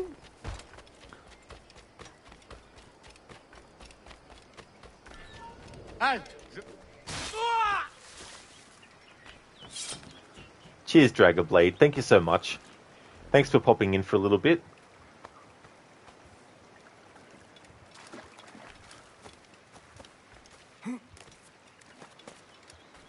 I don't know how many slaves it wants me to save to be able to progress to the point in the story where it says, hey, you need to liberate this many.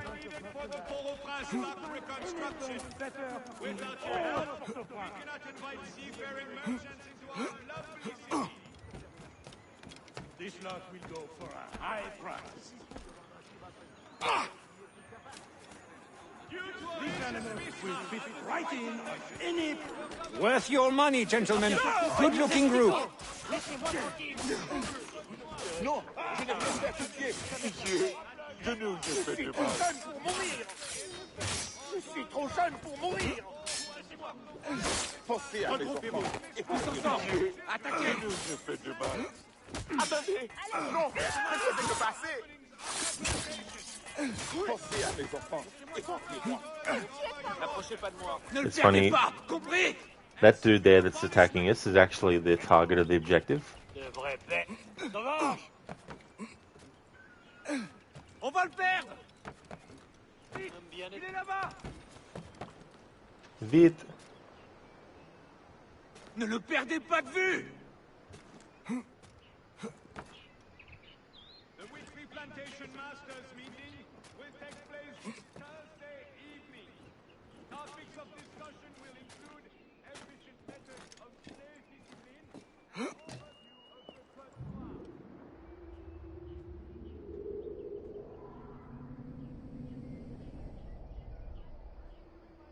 From Governor Lafayette, in regard to the Durand Plantation. Over the past week, the city of Port-au-Prince has been dealing with the C'est de la folie. over the slave On ne voit pas dans ce métier. Durand Plantation. Seigneur, toutes mes excuses. Je n'ai pas. Les patrouilles n'ont pas de pouvoir des armes. Merci. Chercher les ennuis. Trust in yourself. Je vous en prie, non. Laissez-moi. Le voir s'agiter comme ça. Thank you. You would do the same if you could. Rejetons de Satan. Que dois-je faire? Qui dois-je avertir? Tu vas me payer ça! Mais laissez-moi! Garde! À l'aide! Démon, tes crimes vont te mener à la corde. Suppôt de Satan!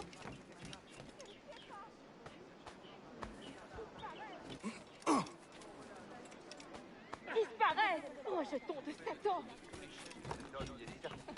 Honnête. Que quelqu'un l'arrête! Il est fou! Criminel!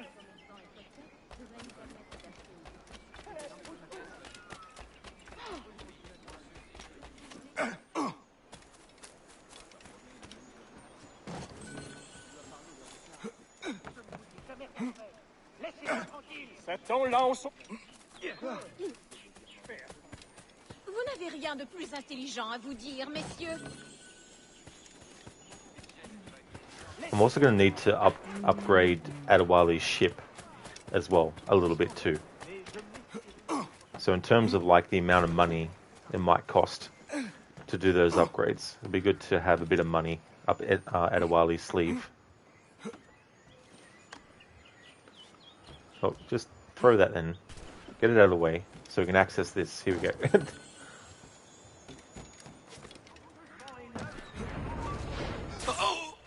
Arrête-toi.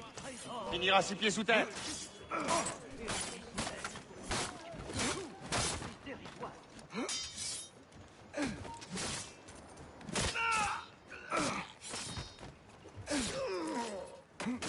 Attaquez-le par derrière!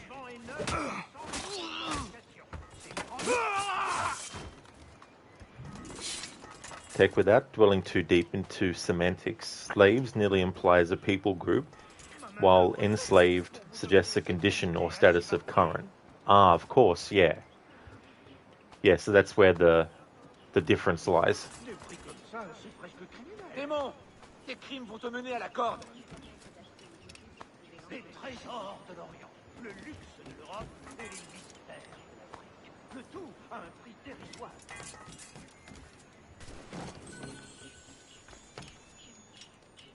Des prix comme ça, c'est presque criminel. Criminal. No. Adewale's not a criminal. You are the criminals for having slaves.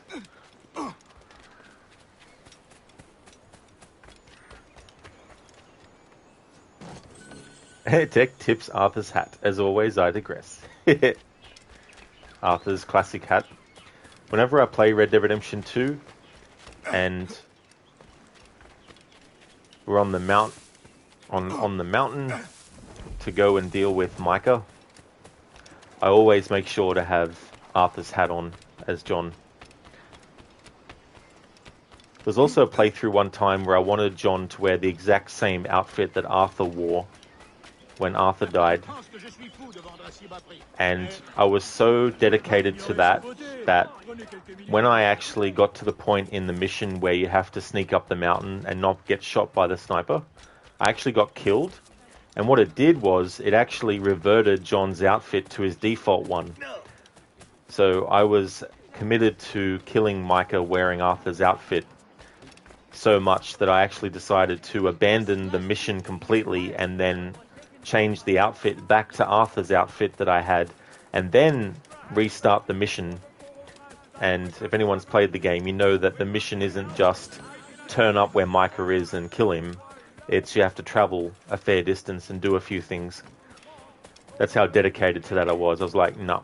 For this playthrough, I'm going to kill Micah as John, wearing the exact same outfit that I had Arthur wearing, as a way to symbolically be almost like Arthur is coming back from the dead and possessing John. Not that he is, I'm not saying that he is, but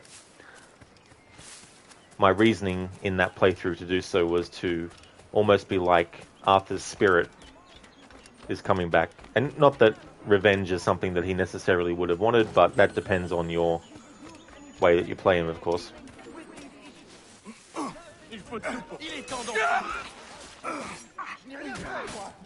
Laissez-moi tranquille.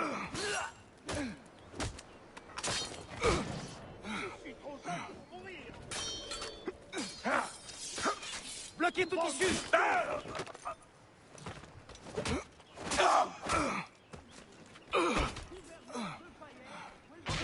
Il ne filera pas entre les... It's like Adewale has a smoke bomb. Your argument is invalid. Shilla, you'll go grocery shopping really quick. You're hopefully back within 30 minutes. No worries at all, Shilla. I hope it goes well. I'll definitely still be streaming. Hope it's not too hectic where you're going shopping.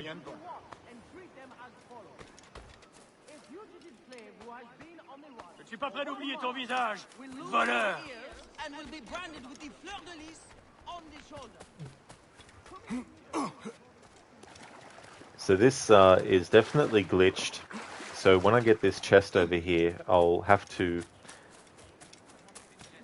I think from memory I have to go to the main menu and then go back in. Because this can glitch where your target that you have to tail does not stay in the area where they're supposed to be.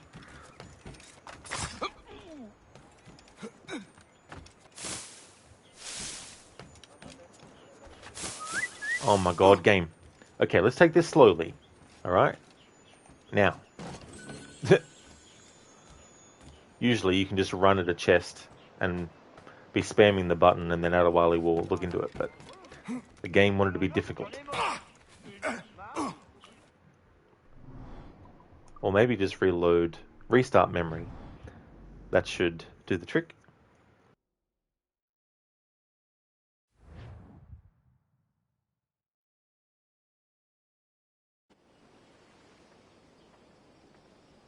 Oh. Oh my god, you idiot, Rod. I was treating this as I thought it was a different memory. Won't let me skip the cutscene for some reason. Oh well. Give us more looting targets. Take one thing you wish they did as John was let us play as the rugged John with the rockstar look. Kind of thin. However, they kind of just put John over Arthur, leaving him quite buff and chiseled. Yeah. I've definitely seen people talk about how they changed it so that it's essentially still Arthur's face structure, but it's John Marston's features, essentially. Don't know why we can't skip cutscenes, but here it is. Ça te coûtera une oreille! Bah, John.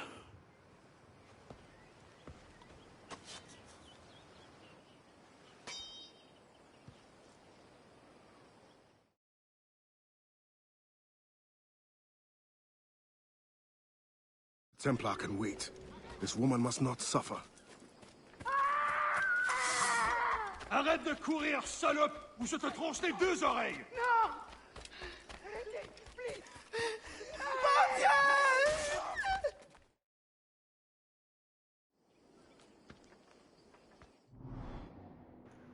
Okay, so we can skip that part of the cinematic. Alright. So we're essentially back at where... What? Game? So it's reset my progress in that respect? Oh no, it hasn't. Oh, that's good. I was going to say. We liberated more than one. Slave? What are you talking about?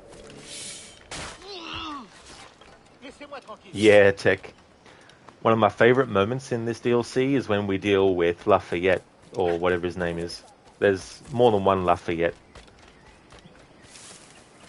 But this particular Lafayette is a piece of shit. And the way Adewale deals with him by disemboweling him is just so satisfying. Would like to remind you of Article 33 of the Code Noir, which expressly states that any slave who has struck his master in the face or drawn blood, or who has struck the wife of his master... It is Dragon Blade, yeah. This is the Freedom Cry DLC. It's set in 1735, so I think it's about 15 years after the events of Black Flag. Just to recap what happened in the previous memory, Memory 1, The Calm Before the Storm, Adewale embarks on what he believes will be a typical assassination mission on behalf of the Brotherhood, and the current memory is a common enemy. Adewale discovers the identity of the mysterious Bastien Joseph. I highly recommend it, Dragon Blade. Definitely recommend it, because Adewale is such a great character, and there's also some references to Edward, and also the Jackdaw itself. Tech the Lafayette? Yeah, because there's a Lafayette in the Assassin's Creed 3 time period, and then there's one in this time period who's different, of course.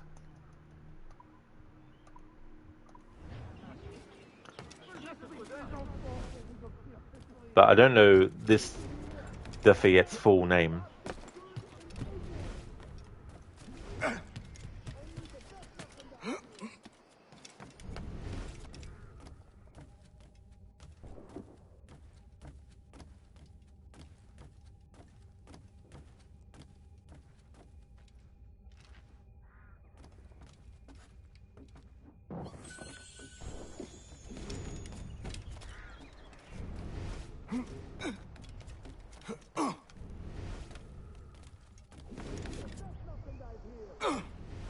Des prix comme ça, c'est presque criminel.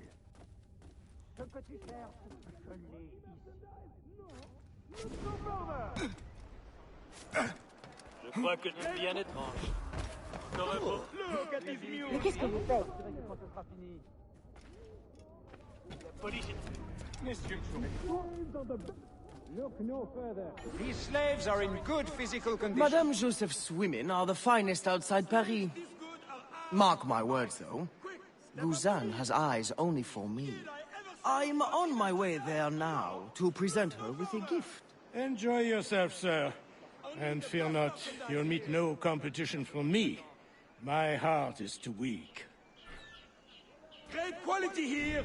Have not seen a lot this good in ages! Je crois que je connais désormais mieux le Code Noir. Il va se briser le cou. Êtes-vous le fabricant de perruques?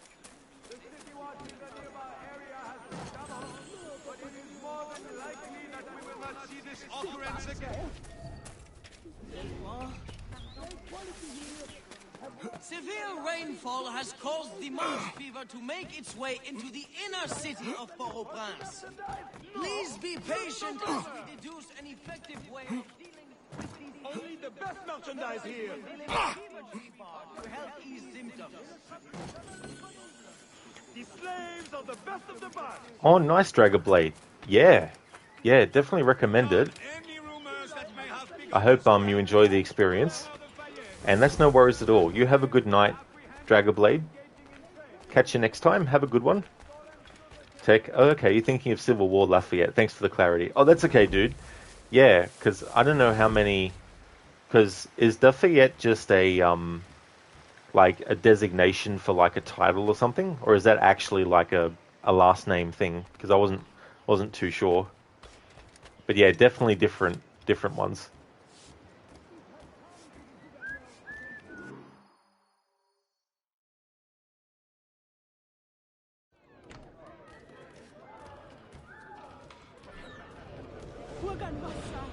You think me a traitor.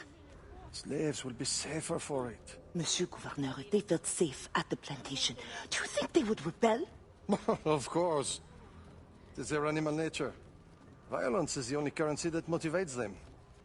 Like coin to you. If you really want to protect your African friends, spread the word. Quiet them down. Otherwise... You need not describe. I know what you do. Well, I could not raise a hand to hurt a fly. But the overseers have every right to discipline as they see fit. It will not be necessary. I will deliver your message. The cost will be high. We will both profit by. Is there any other service you require, Gouverneur? Oh, an old man like me. I dare say Guzan has exhausted me already. Then show yourself out.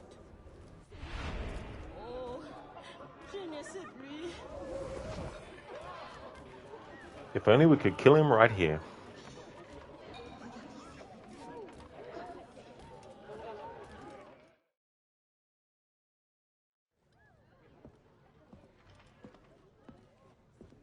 Madame Joseph. Expecting a package. It. But not you. Where's l'Admiral?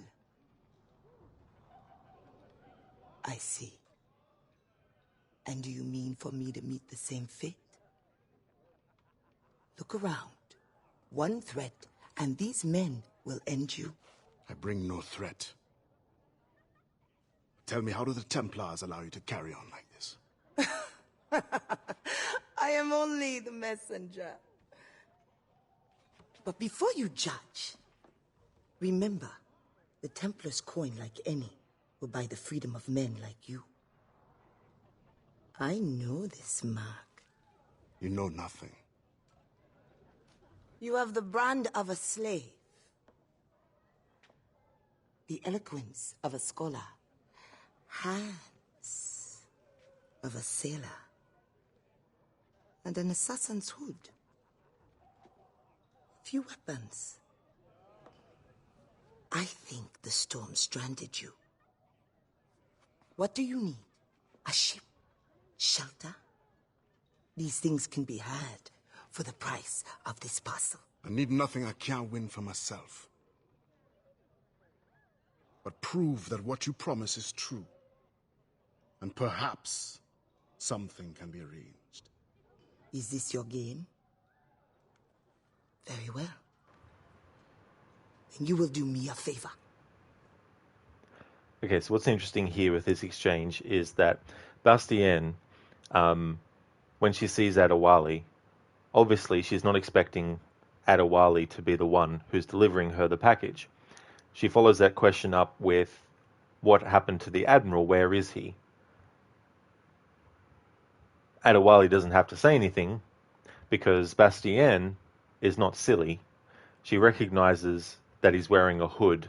She knows about the assassins. And so she knows that Adewale is one. So him not saying anything in response to her question of what happened to the Admiral makes it obvious to her what has actually happened. That Adewale has killed the Admiral. And that she questions whether or not Adewale is going to do the same thing to her. So Adewale has the package, and he's not going to give it up straight away because he doesn't trust Bastien yet. And he says something to that effect a little bit later as well, that it would be unwise to trust someone so smart so quickly. So he's showing his intelligence there and his grasp of reading the other person. Bastien has assumed correctly that his ship was wrecked and that he needs a new ship and all that kind of stuff, which Adewale does need. And she's like, all of that can be had for giving me this for this package. So this is where they make a kind of a bit of a deal, where Adewale is like, I will give you this after a certain amount of time, after doing these kinds of things. And Bastien at first agrees to it, thinking that she's going to get it straight away after the task is done. But there's more to it than that, as we'll see. But it's a good interaction between the two because both can read the other person and both assume correctly about the other. So Adewale assumes correctly that Bastien, being so intelligent, is someone that he can't trust fully straight away. And she can sense in Adewale that he's a dangerous person, that he's an assassin, that he has killed the Admiral that was delivering the package to her, and all that kind of stuff as well. So I like these little things, these interactions, and also having a character not even say anything, and then the other character picks up on it. They could have easily written a line of dialogue where Adewale could have said something like, I killed the Admiral, and unless you do as I say, or whatever. But they just decided to have him give that look. And she, being intelligent, picks up on what he's actually meaning by that look as well. Welcome back, Schiller. Hope it went well. Augustin Dufort is a very secretive man. First find his plantation contact and give him this message from the gouverneur. Augustin will give you all the proof you need. Repeat this password. Sili Badodo Krabla va manger. Sili Badodo Krabla va manger. Pas mal. A convincing baritone. Now I suggest you leave before my admirers get suspicious. So that code that Adewale has to sing, when he sings it here, it's not as refined as it will be when he actually gets to the person. But it's convincing enough to Bastien that she can trust that Adewale is going to be able to do what is necessary. And the reason she's saying that he should get on with it before her admirers get suspicious is because she's the owner of a brothel. Obviously, she has clients that are there for her, as much as they are for the other women who work in the establishment. And so to not arouse suspicion, because Adewale, even though he's an assassin, even though she knows that he's an assassin by looking at him, the other people, they're not as, attuned to that. And so having to remain incognito and eavesdrop on the conversation between Bastien and the Lafayette, whatever his name is. I'll just call him the villain of this DLC as well. That's why he had to be sort of like incognito and all that. And then talking to her, she knows that he's an assassin. And to not arouse suspicion with the other people, she urges or cautions Adewale to actually leave before they get suspicious. And the thing is, right, like, even if they attacked Adewale, he'd hand their asses to them very easily as well. So it'd be no issue for him to deal with.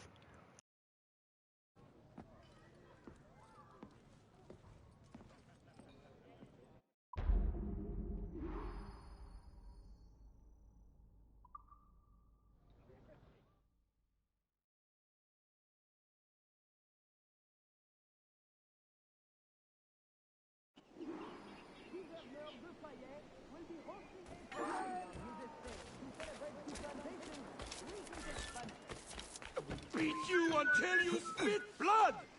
Please help me! Just try and run! À bientôt, les asticots!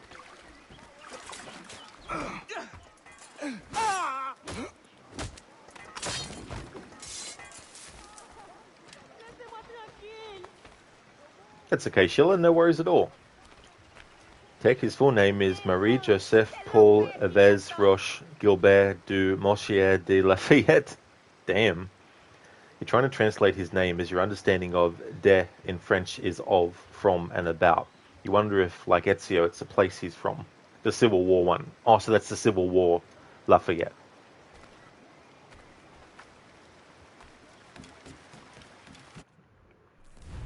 Okay, so we have a database entry for Bastien.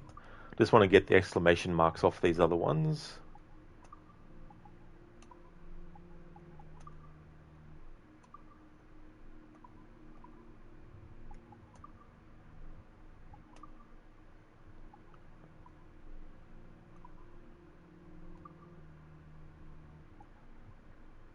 Bastien Joseph, born 1609 something, near Port-au-Prince, died unknown. An intelligent, outwardly outgoing woman, Bastien Joseph had many acquaintances and few friends, Born free and raised by her mother, a prostitute at La Dame and Rose, Bastien Joseph made her first friends by selling glimpses of illicit acts to local children, but was shunned and labeled as morally corrupt as a teenager.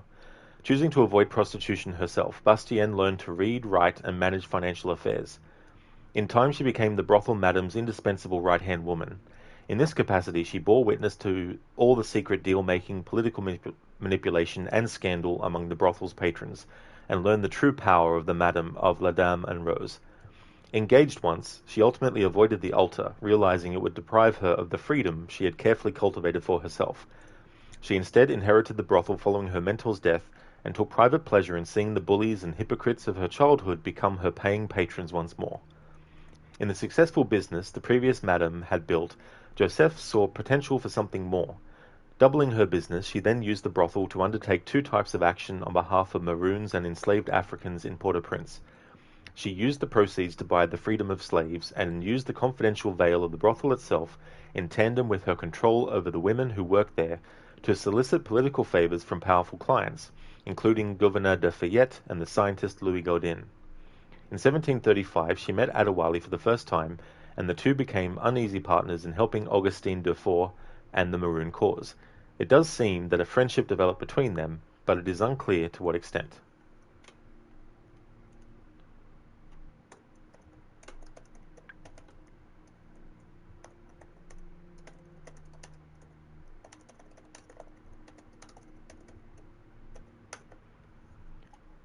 Louis Gaudin, born 1705, died 1759. Louis Gaudin was born in France and demonstrated academic ability early, publishing his astronomical tables in 1724 at the age of 19 and gaining admittance to the Académie Française. His success as a scientist led to his selection as leader of the geodesic expedition to Peru, but he proved to be a poor leader, simultaneously becoming thirsty for power and squandering expedition money on a prostitute from La Dame and Rose with whom he fell in love, while the expedition was stranded in Saint-Domingue in 1732. The geodesic mission to the equator was a joint expedition to Peru by a team of French and Spanish scientists. Its purpose was to measure the circumference of the Earth. Gaudin's expedition was only a partial success, its results ultimately overshadowed by those of a simultaneous mission to the North Pole. But its data did allow scientists to confirm the oblate shape of the Earth, which allowed sailors like Adewale to plan their travels more accurately, thus reducing costs and risk.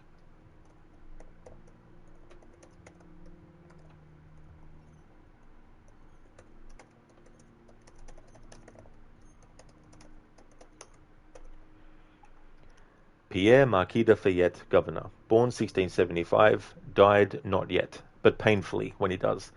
Pierre Marquis de Fayette was born to a family which, though respected, had few land claims. He distinguished himself by virtue of his leadership throughout a productive naval career, which saw him rewarded with an appointment as governor of Saint-Domingue in 1732. Leaving a wife and children in France, he journeyed to the colony, hoping to use a brief stint as governor to earn enough respect, power, and wealth to soon return to France and retire in grace and style. Not much is known of his private life during this time, but he did frequent La Dame and Rose and had more than a passing acquaintance with brothel madam and information broker Bastien Joseph. During de Fayette's tenure as governor, the slave population of Saint-Domingue would swell to 2,000, outnumbering Europeans by a factor of 3 to 1, allowing for both greater production of cash crops and increased political instability. Saint-Domingue under his leadership was both profitable and brutal. And he will die brutally. Beautifully brutally. He will die later on.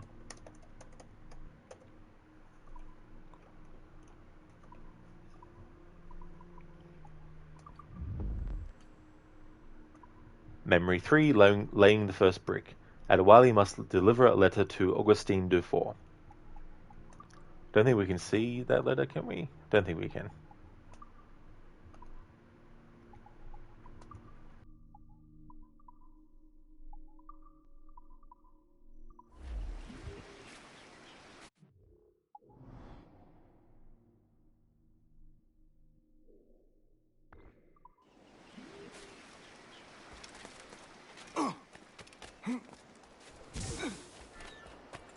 I'm begging you! Peace! Get back here! J'essaie de te perdre!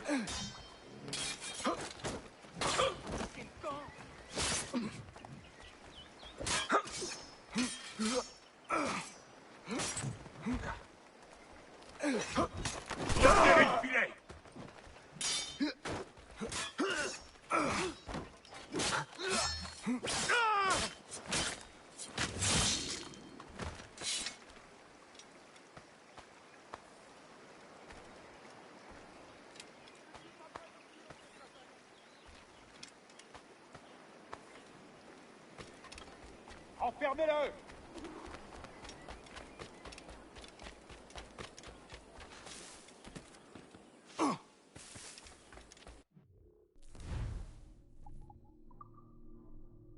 Don't worry about my comments earlier about not being able to get these pouches. You had to actually go to the shop, and I did go to the shop to unlock the other one that other time. For some reason, I thought I didn't.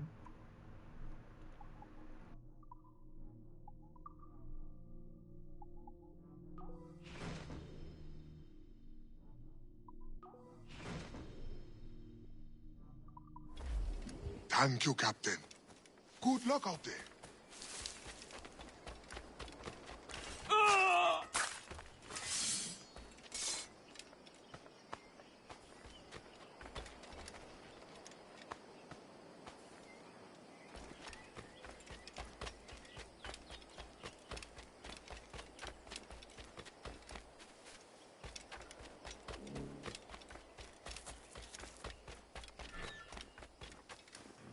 I was saying before that when Adewale is first taught the song that he needs to sing, it isn't as refined as it will be when we actually hear him do it again, and that Bastien was still satisfied enough with his rendition to trust him to be able to actually do it and progress. And so we're going to see that happen now. So if you listen, he does a more refined job at actually singing what he needs to sing. I know this tune. Petite maman, si ou pas dodo, crabe la va manger. The wise man is down that path. Thank you, sister.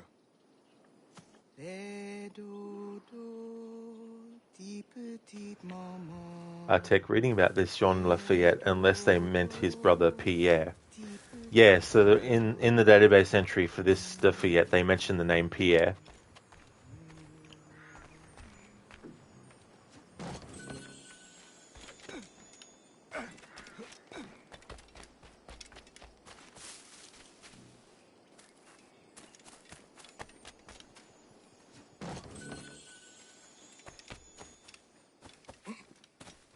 I can't believe that reloading the memory reset all the progress I made in terms of like collecting the chests and stuff.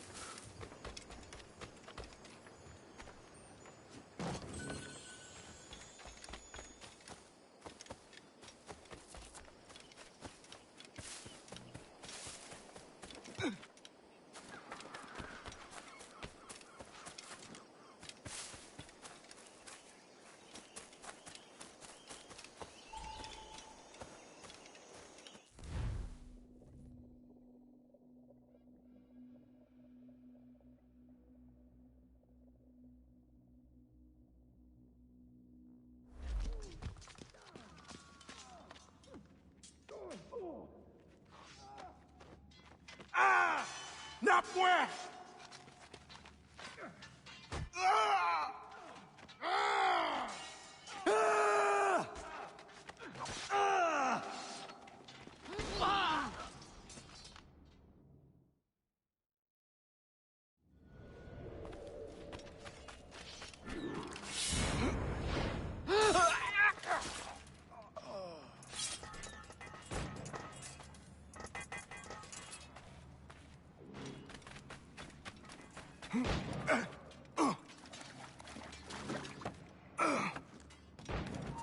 Arrête, attends-moi! Allez, avec moi!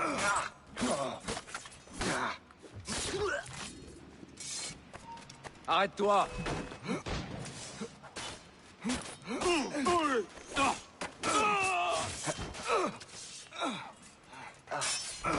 Allez, ne vous laissez pas distancer! Tirez si vous le pouvez! Bouge plus vite! On perd du terrain!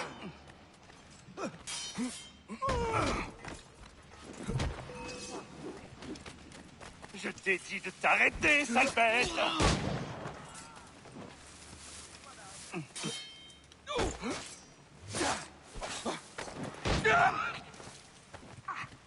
Resserrez le piège, les gars. Il ne me We sèmera will pas. win in the end.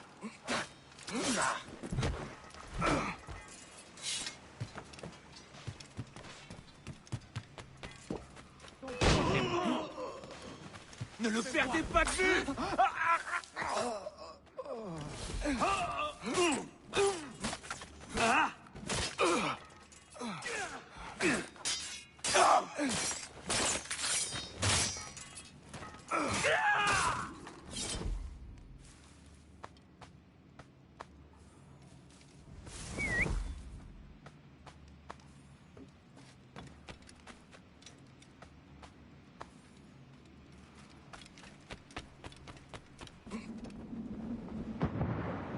Tech, do you ever stop to realize that your voice will live on, like in these Animus, and we, are living in the 20s to be referenced in decades to come?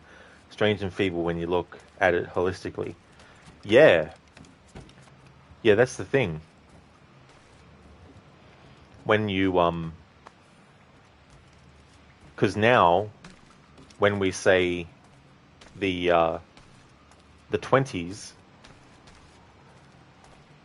before the year 2020, we would assume that the person was talking about 1920s. But as the decades continue to go forward, when people say the 20s, they'll be referring now to the 2020s, not the 1920s. If they're talking about the 1920s, they will literally say the 1920s. You know what I mean? And when we get to the 1940s, when we get to the 2040s, I mean, when we say the 30s, we'll mean the 2030s and all that kind of stuff. And it's interesting when you think about the amount of time that has passed since certain things, and now we've reached a point where some of those things have now been around for as long as it took them to get to that point. You know, for example, things that took 20 years to get to that point, we are now another 20 years on from that point, you know. And for some people, a certain time period was so long ago now that other people are now thinking of it as a long time ago. And the people who lived it are like, damn, that was a long time ago, wasn't it? Well, for some, it might have seemed not that long ago. Like for some, the 1990s to the 2000s was not that long ago. But it's been 20 years since then. Even longer, like, 30 years.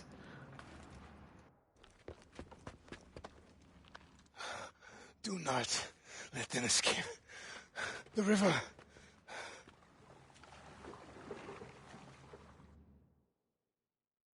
Hurry before they bring more enemies.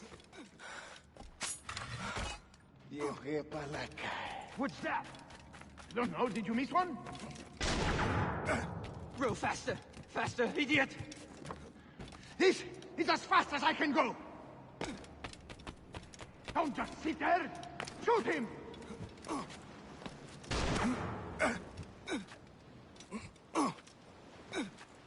Shoot him!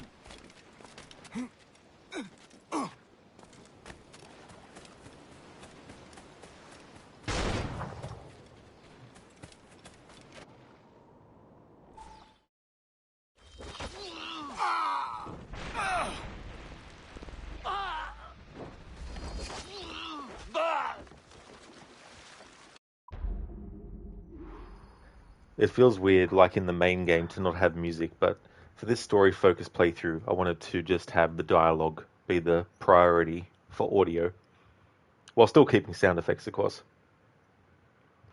And so we have Adewale freeing Augustine Dufour, who becomes an ally for Adewale. And I'll read his database entry when it pops up as well.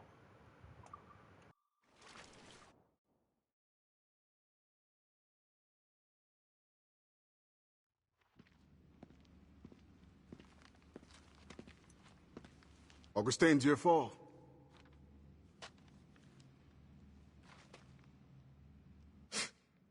Blanc dit sans fait. Bon Dieu fait sans dit. The French governor is two-faced. Bastien helps as she can, but Maroon independence is long to build. Longer now.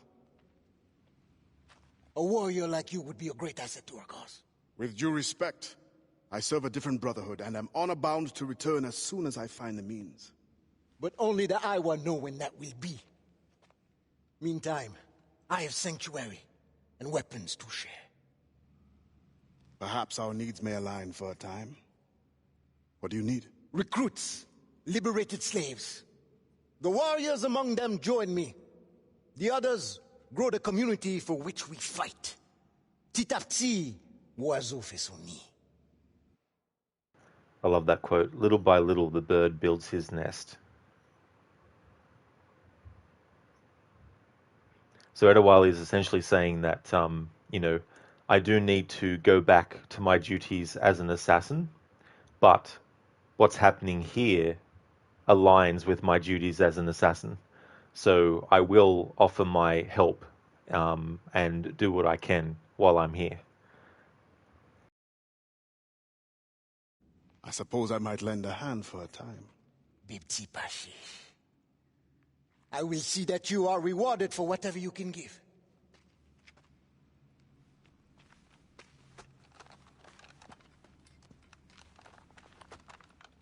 Best begin soon. There's much to do.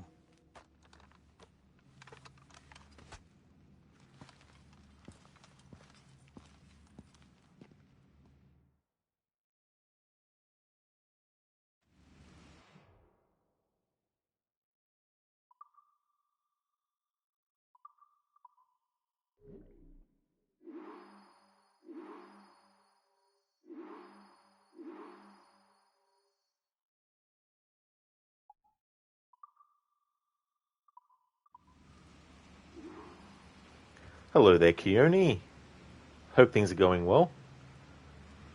Tech, when you read about the greatest men of our past reading, writing, and overall contemplating existence, you think you too have come to realize that there truly isn't enough time, but not only that the people to teach, the youth will always be too proud, wise, and dynamic to accept the advice of the past. Too much information to speak to ears disillusioned with eyes set on the future, with minds prepared to repeat mistakes of the past. Yeah, it's understandable to want to give people advice on how to avoid things so that they don't have to use hindsight themselves as the lesson to actually teach them. But I think it's also important for people to understand that you can show people examples of what to do and what not to do, or tell them what not to do and what to do. But the best way for people to learn is to actually make those mistakes for themselves. And as much as it's good to try and give advice to people and hope that they follow it, if they don't follow it, then they're the ones that have to accept the consequences. Because sometimes we don't really truly understand something until we've either experienced it or we've lived long enough to be able to look back on those times and then realize, what we were given, the advice I was given when I was younger was actually true. I just didn't see it or understand it at the time, or see it as valuable because I hadn't yet reached that point in my life where it would be valuable, But yeah, that's why I think it's important. And I understand how people can be put off by hearing details about terrible things that have happened in the past. I understand that. But to completely erase the knowledge of what has happened in the past, I think is, a bad thing, because it means that there isn't that example to look at and go, hey, this is what we don't want to do ever again. This is what we don't want to see happen ever again. Because otherwise, it might get to a time where those things get done again by people who had no idea that they had already been done and what the repercussions were for that.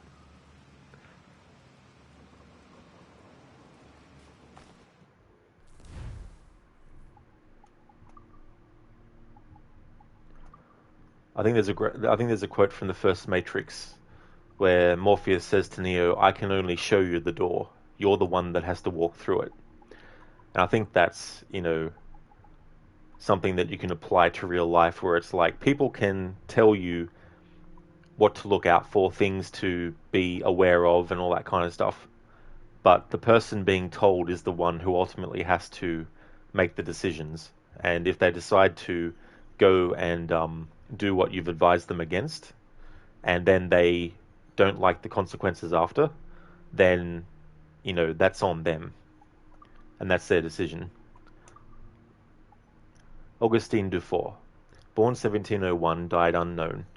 Augustin Dufour was born into slavery in 1701, sold away from his mother, and passed from plantation to plantation as owners leapt at the chance to buy him cheaply, only to find him too thin and frail to be of much use.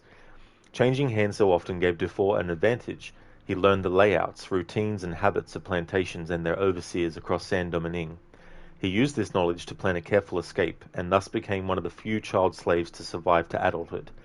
A deeply faithful man, Dufour was baptized Catholic in accordance with the rules of the Code Noir, but drew his spirituality from voodoo and his strength from his unwavering drive for African independence in Saint-Domingue. In 1735, he was introduced to Adewale following a raid on his headquarters, and the two formed a loose partnership, exchanging strengths and ideas over the years that followed.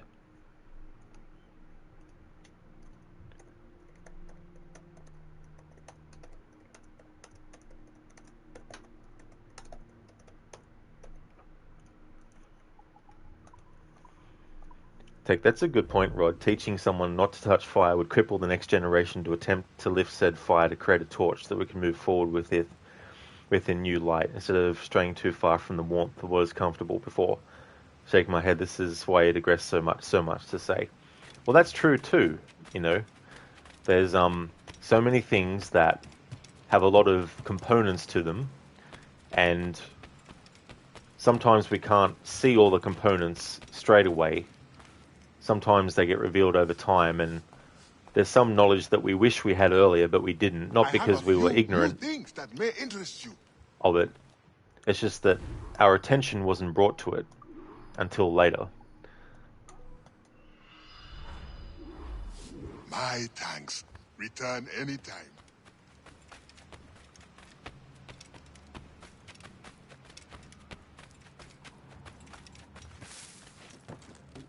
Hey McChimpy. How far did you get into Tomb Raider 4? You fell asleep with the stream playing. That's okay. I hope you had a good rest.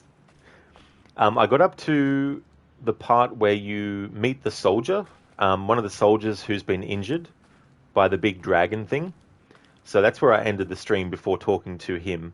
So we've still got quite a lot to go, but next Friday I'll be able to finish the rest of the game. Yeah, got pretty far. The other thing is too, with those games, I'm getting better and better at navigating without using guides, because for a couple of years now I've played through the games without using a guide, unless I really absolutely get to a point where I'm struggling and I've spent like an hour on it, then I'll look.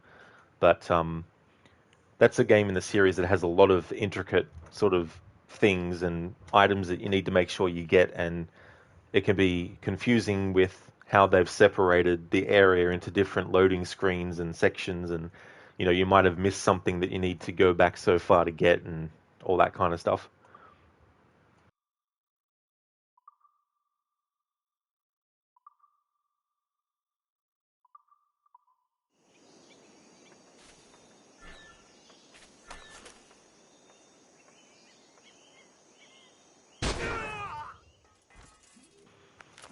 I love using that.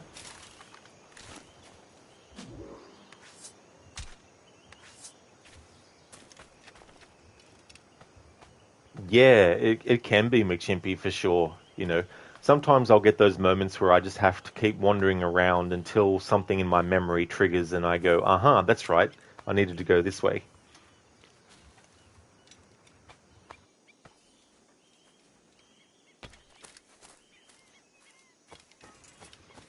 So we need to rescue more Maroons to be able to access the next part of the story.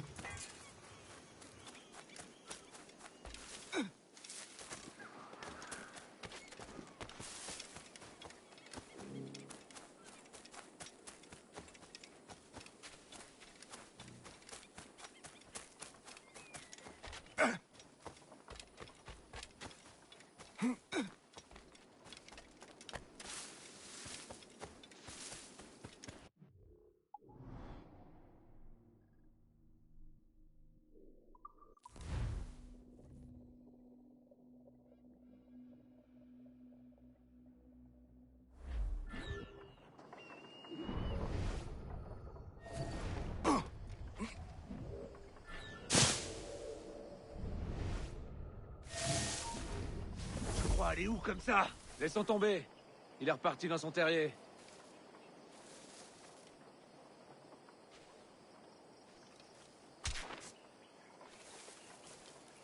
Il est temps d'aller saluer Saint-Pierre! Jesus Christ, Rod.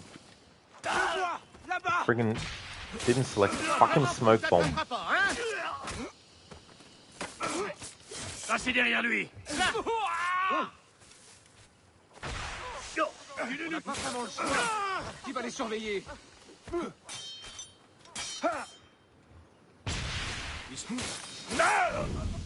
Had the friggin' rope dart still selected. Je vais te briser le crâne.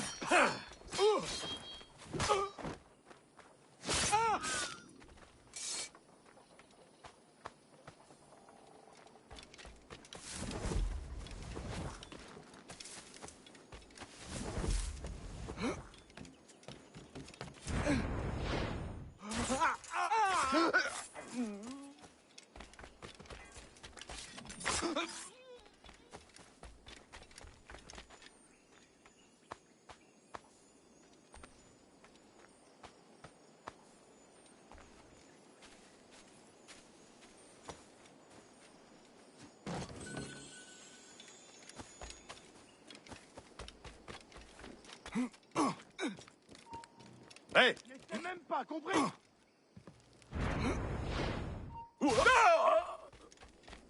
Toi, j'ai entendu parler de toi. Sois le bienvenu parmi nous.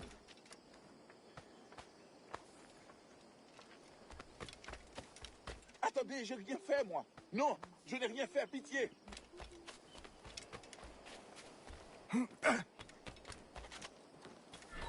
Arrête! Cette charogne! Bonjour!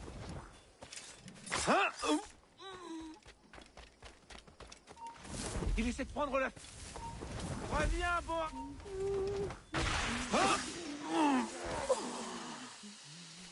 Si ça l'a... Reste où tu es!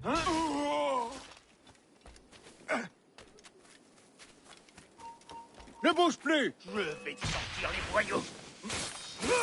Par ici!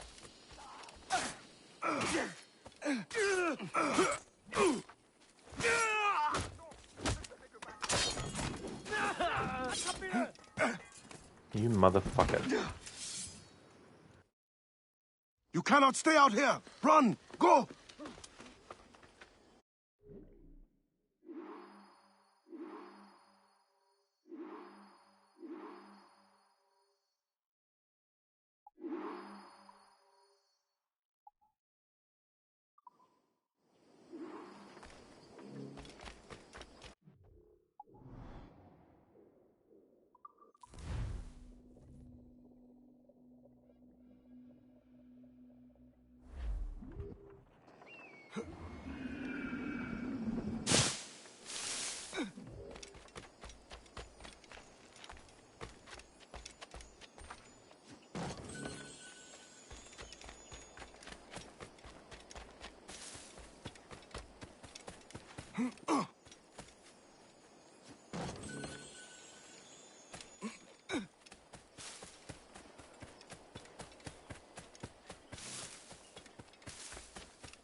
You rescued me.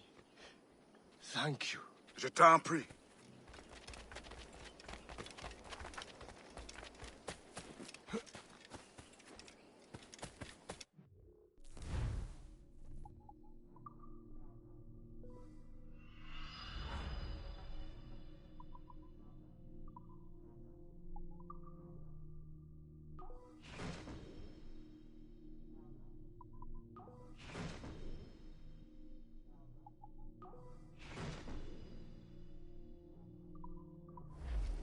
Thank you, Captain.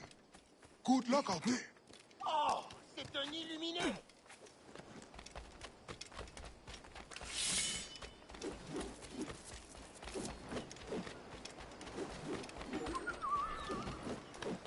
My God! You will be sorry you did this! My God! Ce doit être un échappé de la Just ville. wait until your master finds out about this! You'll never get away, animal! You lose a foot for this! There's only one animal here, and that's you. You can never escape! My king, brave hero.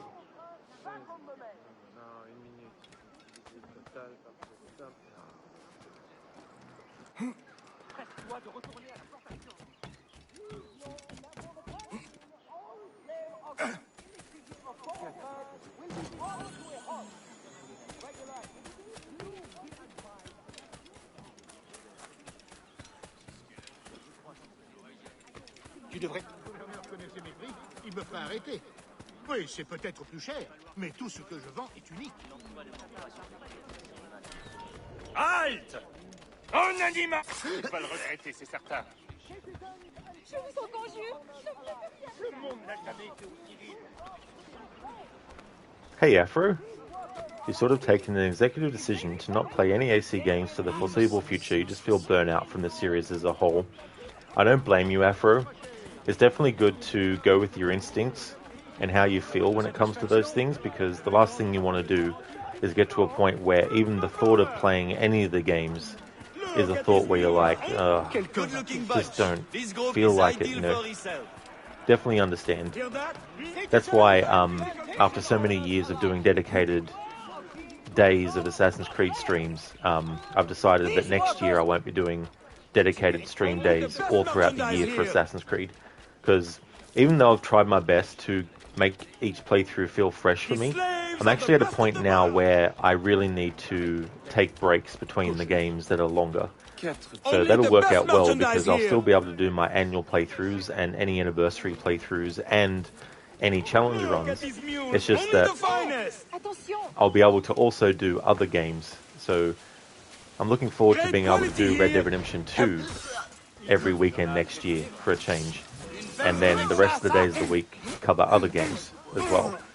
And then when I get to my annual playthroughs of Assassin's Creed, then it'll be 5 days a week worth of Assassin's Creed streams versus just 2 days a week. Same with the Tomb Raider streams as well. So that'll mean I'll get more done quicker, which means I can do different playthroughs as well.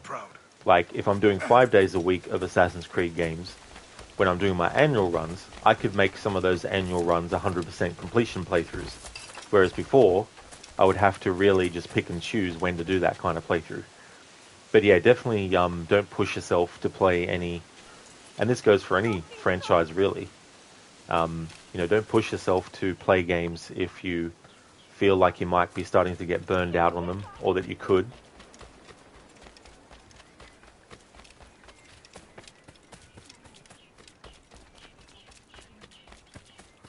After the series just isn't moving forward enough for you, be that story, lore, or gameplay. Yeah, that's the other thing too, and I understand it to an extent.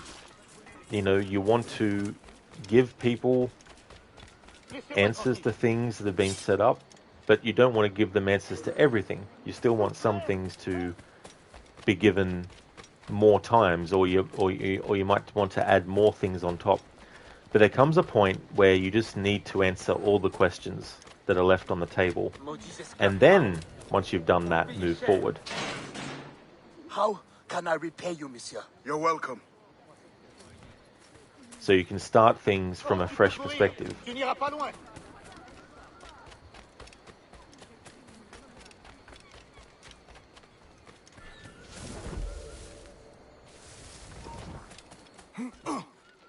Messieurs, je ferai des tours.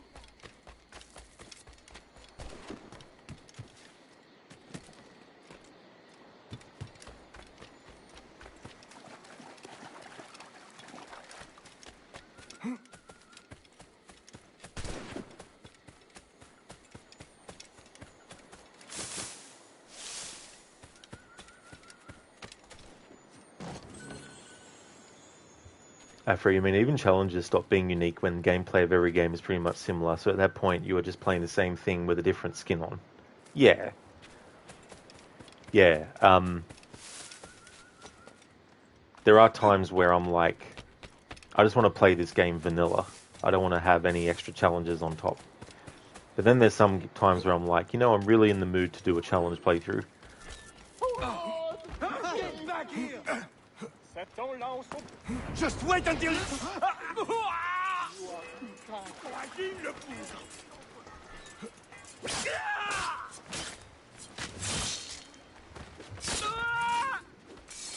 Keone, your backlogs are filled. It's draining, is it? That's fair enough. Yeah, to have so much that you have in backlog that you'd like to actually get to. Tech, you believe as we get older, franchises stop appealing to us as a fan base and are looking for that next one. Souls are popular this decade, so AC moved in an RPG direction, as an example, however vague that is. That's true, looking at trends and deciding to follow them. Whereas in the early days of Assassin's Creed, it was other franchises looking at Assassin's Creed and going, that's pretty cool, how about we incorporate that ourselves? The big one being Eagle Vision. You had games like Batman Arkham Asylum having their own version of Eagle Vision, detective mode. But the thing is though, while they were taking the basic concept, i.e. having a different mode of viewing the game so that you can get different information from the game itself that can help you as the player be more precise or whatnot. It's not just that, it's also what can we do that does that but also fits the character. And so in the case of Batman, having him with detective mode, it makes sense that he would have something like that. That's just one example. But now it's the other way around. Assassin's Creed goes, that game did really well. How about we do that too?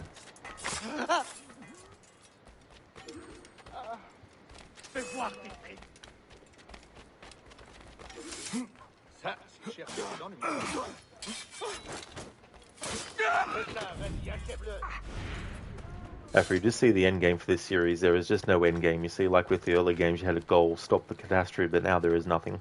Yeah, and that catastrophe has even been just postponed by the actions that happened in Assassin's Creed 3. It hasn't been completely resolved to the point where it won't happen. It's just been prevented from happening at that point, but can still happen. And I mean, even series face this too, where they start to do things that repeat similar story beats that they've already done before. Much thanks. We can only put a stop to this by helping each other.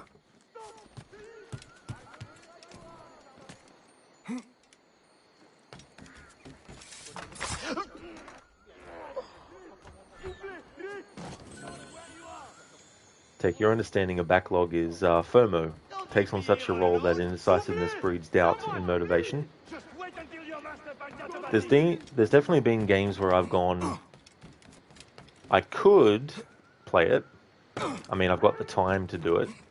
But I just don't feel like it because I'm not in the mood for that type of game. And so it ends up being on the backlog for longer. And then longer and longer. And then finally it's like, I'll play it now. Big Chimpy, it's the big suits at their board meeting saying, right, what are the popular trends right now? Sadly, devs never have much say in the matter. This isn't always the case, though. That's true. Yeah. As in so many things, it's whoever has the final say that really gets to decide a lot of stuff. A group of people might have convened to talk about it, and they themselves might have agreed that that's what they want to do. But the person who has final say might still look at that and go, no, we're not doing that.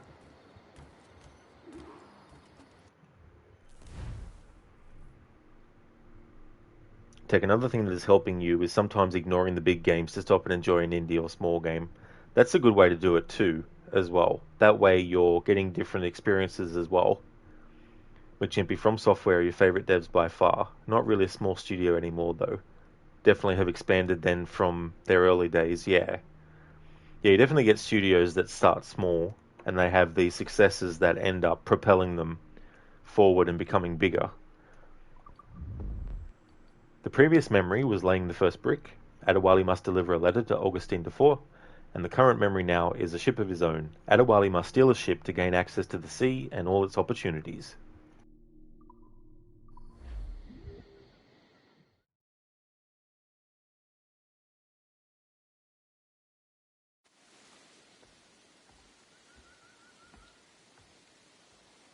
Every day, more slaves arrive. Human cargo makes for lucrative trade. I once hoped men of education could be made to see the cost. The profit makes them ignorant. With the right vessel, you could intercept the slave ships before they arrive.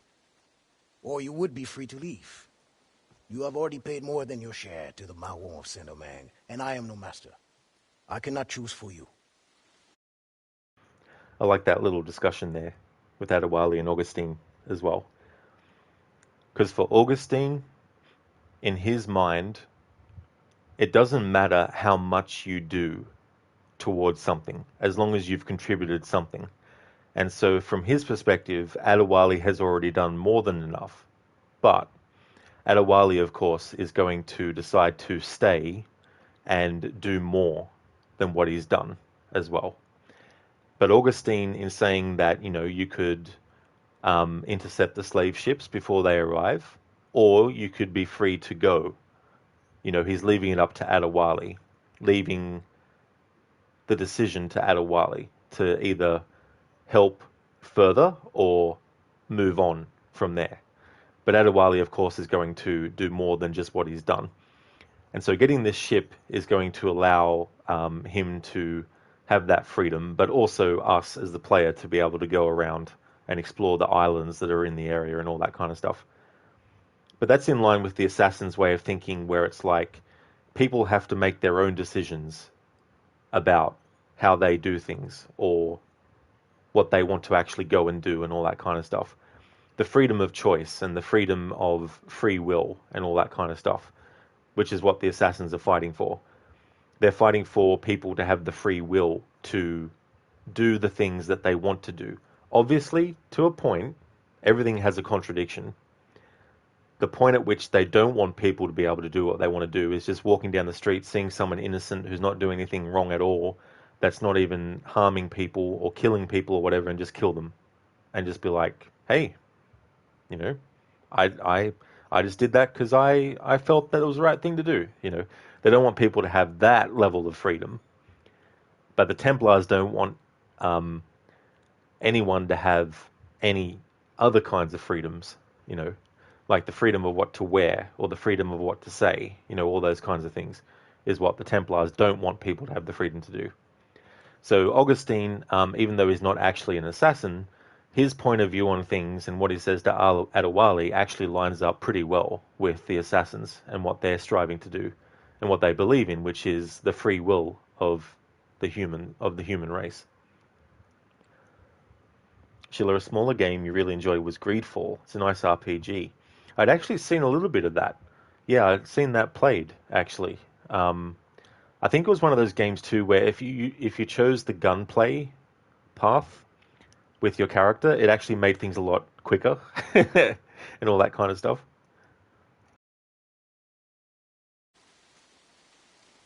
This brigantine could meet your needs if you could relieve it of its crew. Bastien has volunteered her woman to draw the men away. Or you could set this tower alight to distract them. Excellent options, all of them. What's this? Firecrackers. Some of your recruits salvaged them. It's only right that you should use them. Excellent. Once you send me a signal, I will send our men to join you.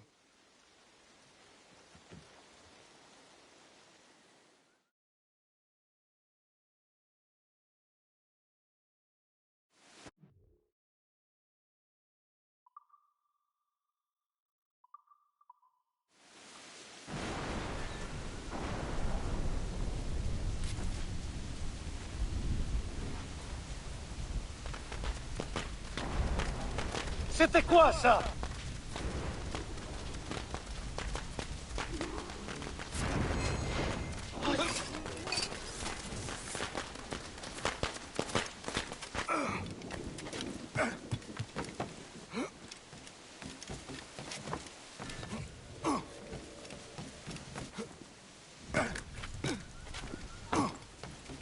Très bien, ne vous...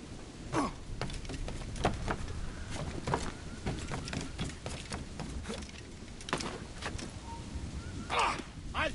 Ne bouge plus! Continuez à le traquer! Si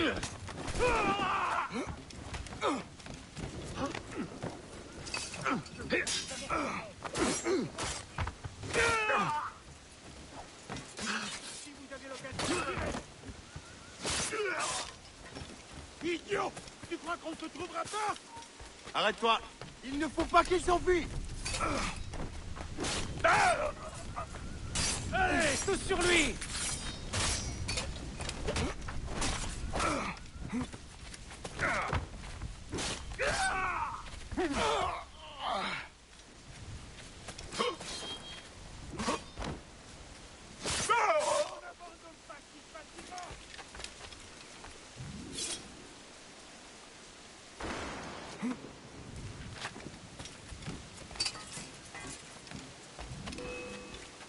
Tu crois que tu peux nous sauver?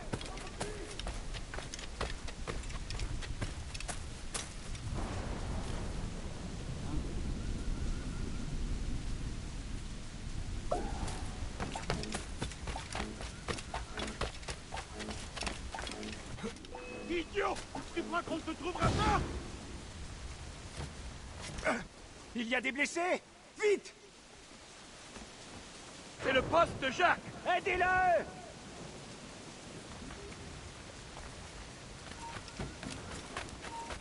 Je vais sortir les voyous! Coupez-lui la route!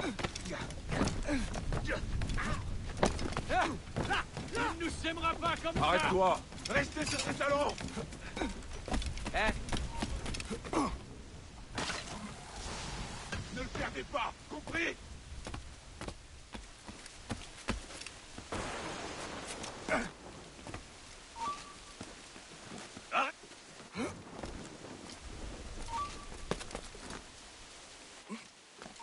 Toi!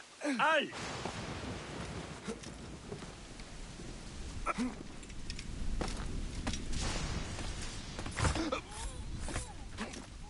Tu n'as pas compris?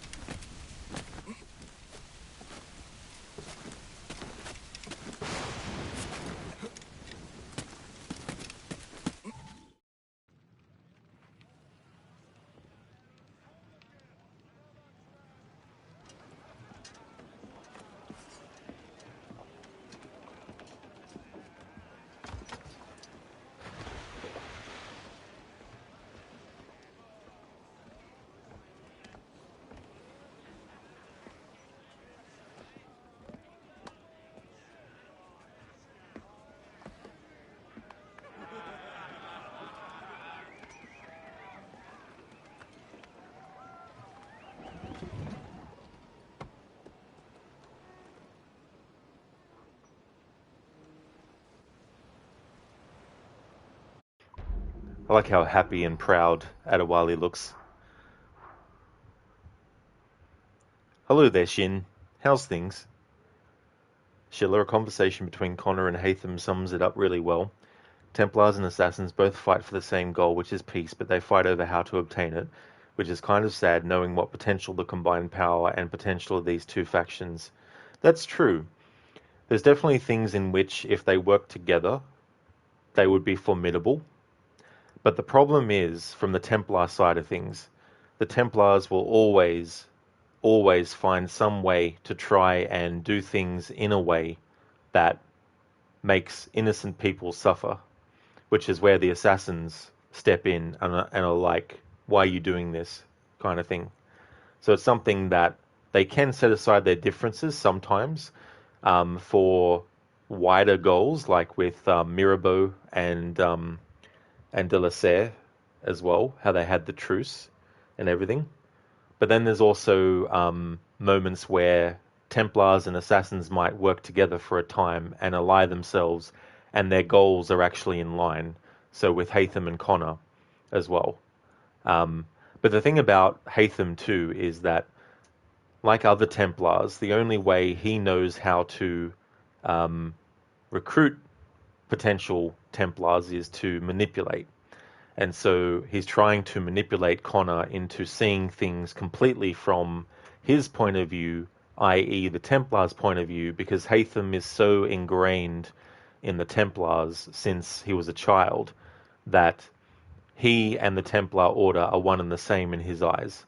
So whatever benefits the Templar Order is what benefits him, and so on and so forth as well, which is why he's so dedicated to the Templar cause.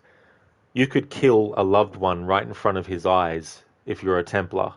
He might be angry at you, he might kill you, but ultimately he will still side with the Templar Order over anything else, because that's what he's been manipulated into feeling and all that kind of stuff. And so the Templars like to manipulate. They like to use someone and find a way to get at them, to make them go to their side. And if the person isn't willing, then they'll find ways to coerce them. For example, let's just say you're a very skilled computer programmer, right? The Templars might look at your skills and go, you would be a great asset to us. And if you didn't want to, they would find a way to convince you to. They would probably kidnap you, or they would probably have someone kidnap you and then have them come in and save you to make you think that they're on your side and that you owe them a great debt. And so you would then go with them. You see what I mean? Whereas the Assassins, they would be like, you're a great computer programmer. You know, your skills would be an asset to us. But if you choose not to join us, that's fine too. But the offer's on the table. You know, that's the difference. Well, that's a, difference between the two. The Templars are like, we need this person, so we'll do whatever we can to force them. Whereas the Assassins are, we need this person, but we're going to leave it up to them, whether they want to join us or not. Tech, same goal. Templars, from my point of view, the Jedi are evil, Assassins, and you are lost. Yeah, and that's true too, There's there's different ways to show that kind of stuff too. There's lazy ways, which is what Rogue does, and then there's actually thought out and planned ways, which is what Unity does, and all that kind of stuff. A lot of Rogue's story is pretty much, it only happens this way because that's how we want it to be, not because it's natural to the way that the people in the story actually are. And if we want a certain outcome, then we'll do whatever we can to make the Assassins the bad guys, quote-unquote bad guys, and make the Templars the good guys. I just feel that it would have been more interesting to play as a character who was on neither side, and at the end of the game, you could choose which side to go with ultimately, But have them be a character that doesn't exist outside of that game, so that you don't have to worry about whether or not they're actually canon. They are canon, it's just that their relevance to the story and the series is only for one game and one game only. Plus there's other ideas that I have for what Rogue could have been instead. It could have been a game where we played as Haytham for the whole game. That would have been much better, I think, for example. Or we could have been playing as someone who was an assassin, but then became a Templar in secret, and for the rest of the game, they convince the rest of the assassins that they're still an assassin, but they're really not, and they kill Achilles' son and wife, and when Achilles finds out, that's when they reveal themselves to be Templars, really. That could also have been an alternate story as well. But what we get instead is a story about a character who chucks a hissy fit without the full story about things, and assumes that Achilles wants to destroy cities, and then just goes off on a tangent and goes off on his own, and then ultimately becomes a Templar, which is very quick and efficient, and very convenient in terms of storytelling. But some of that is because they didn't have enough time They were only given the same year in which the game came out to start the story writing process. So it was kind of like, we need you to rush a story, get it written, and get it released, so we can have a game to release this year for people who hadn't moved to the Xbox One or the PS4 yet.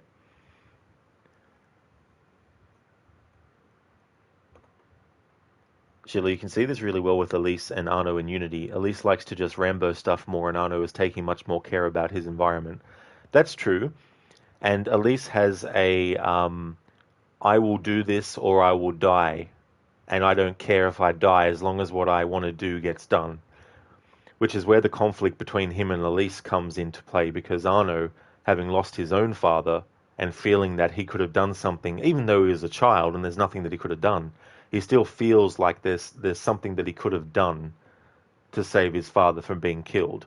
Maybe if he had stayed where he was told to stay, maybe he would have been able to, any number of things.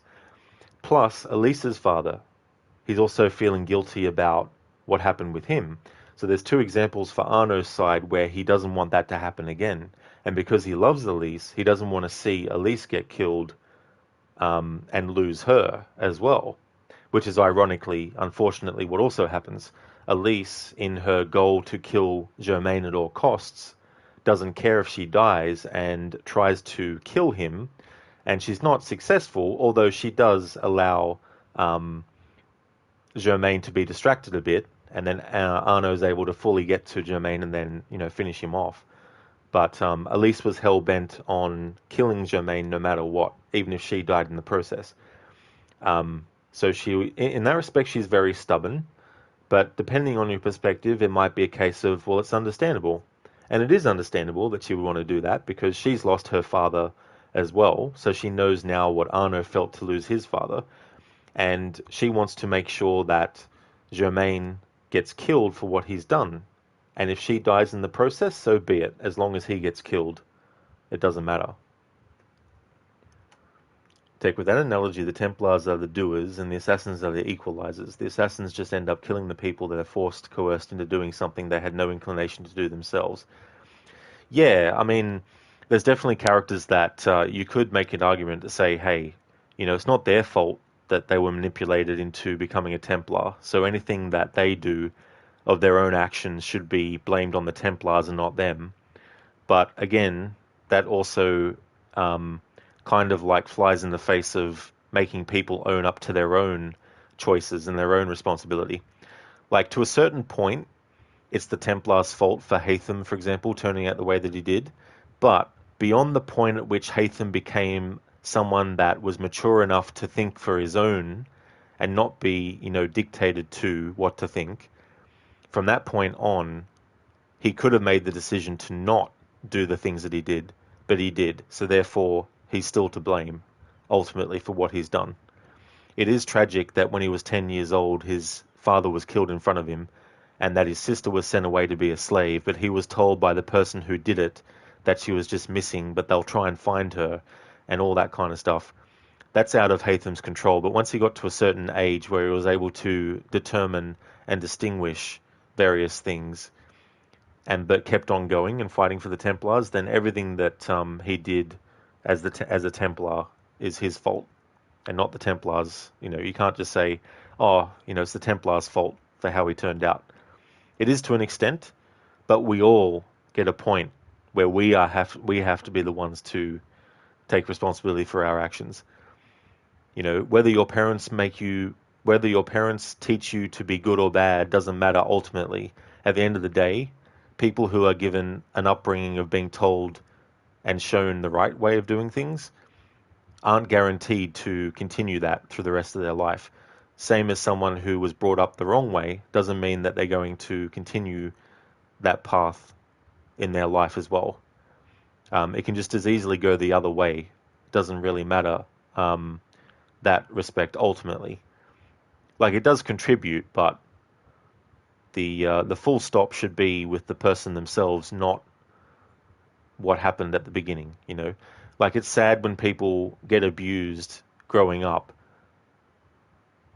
but there's no excuse for them to go and then abuse other people as well in the same way later in life, when they have the faculties to know that what was done to them was wrong, so they shouldn't do it to other people, you know.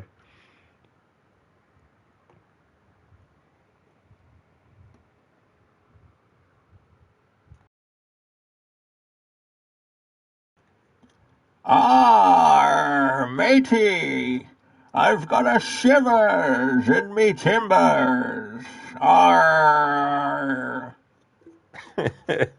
Thanks for redeeming that Bane impression, Senny. Welcome on in. Tried to add a little bit of the pirate accent in as well. Thank you so much. Take a few. Unbeknownst to the janitor of the Templars, you deserve death. At what level of corporation warrants assassination? Well, I guess it depends. Like, not every single person who works for Abstergo actually knows the true purpose of the company, Abstergo. And so there are people in the organization that don't deserve to be killed. So if someone's a janitor who is working at an Abstergo building, then the assassin who is sent there to kill Templars should make sure that they don't kill innocent people, i.e. any employees that are working there that don't have any ties to the Templars and who don't know that the Abstergo company is a Templar front. Because, yeah, not everyone who works for Abstergo knows that it's actually a Templar front as well. So those people shouldn't be killed.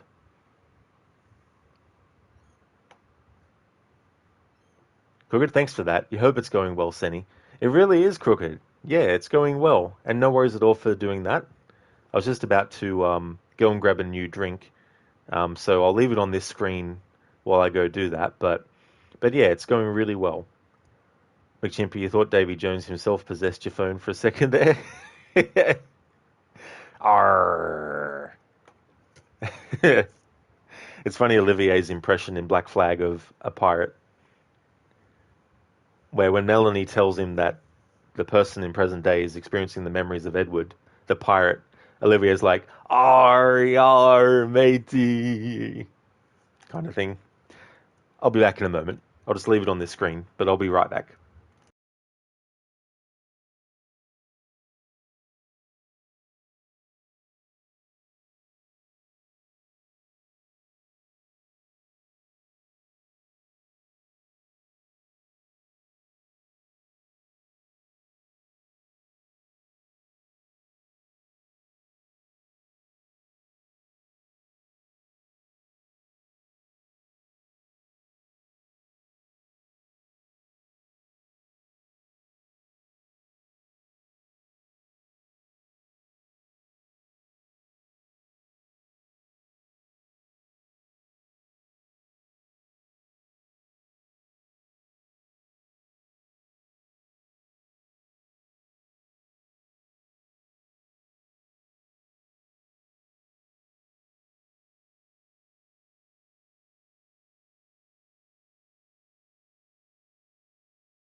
Augustin, I am surprised to see you here.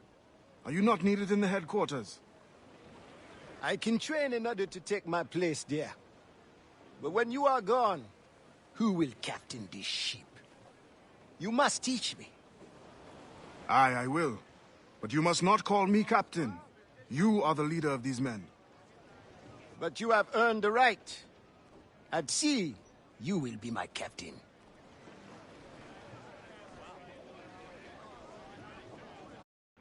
I like that little exchange between Adewale and Augustine there as well. You know, Adewale being gracious and humble and being like, this may be a ship and I may be the one steering it, but I am no more or less than you are. I'm not better than you. You're not less as good than I am. And just because I'm the one who's in charge of this ship doesn't mean that you don't have as much say in what happens as I do, which is similar to how it was between Edward and Adewale.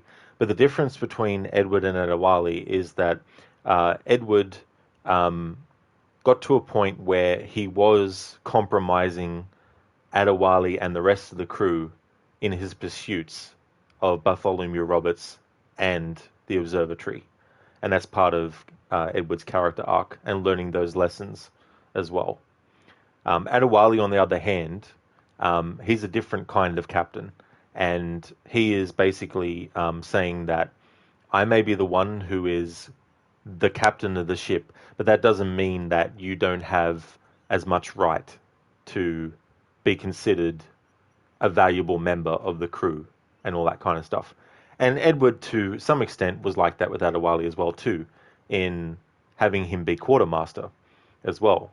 But Adewale being captain now, he obviously is a different kind of captain, so he has a different kind of view on certain things as well.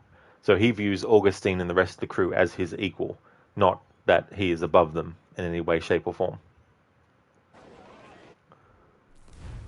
Atek, who decides innocence at that level, though? Assassins become judge, jury, and executioner with no real scale of authority warrants action.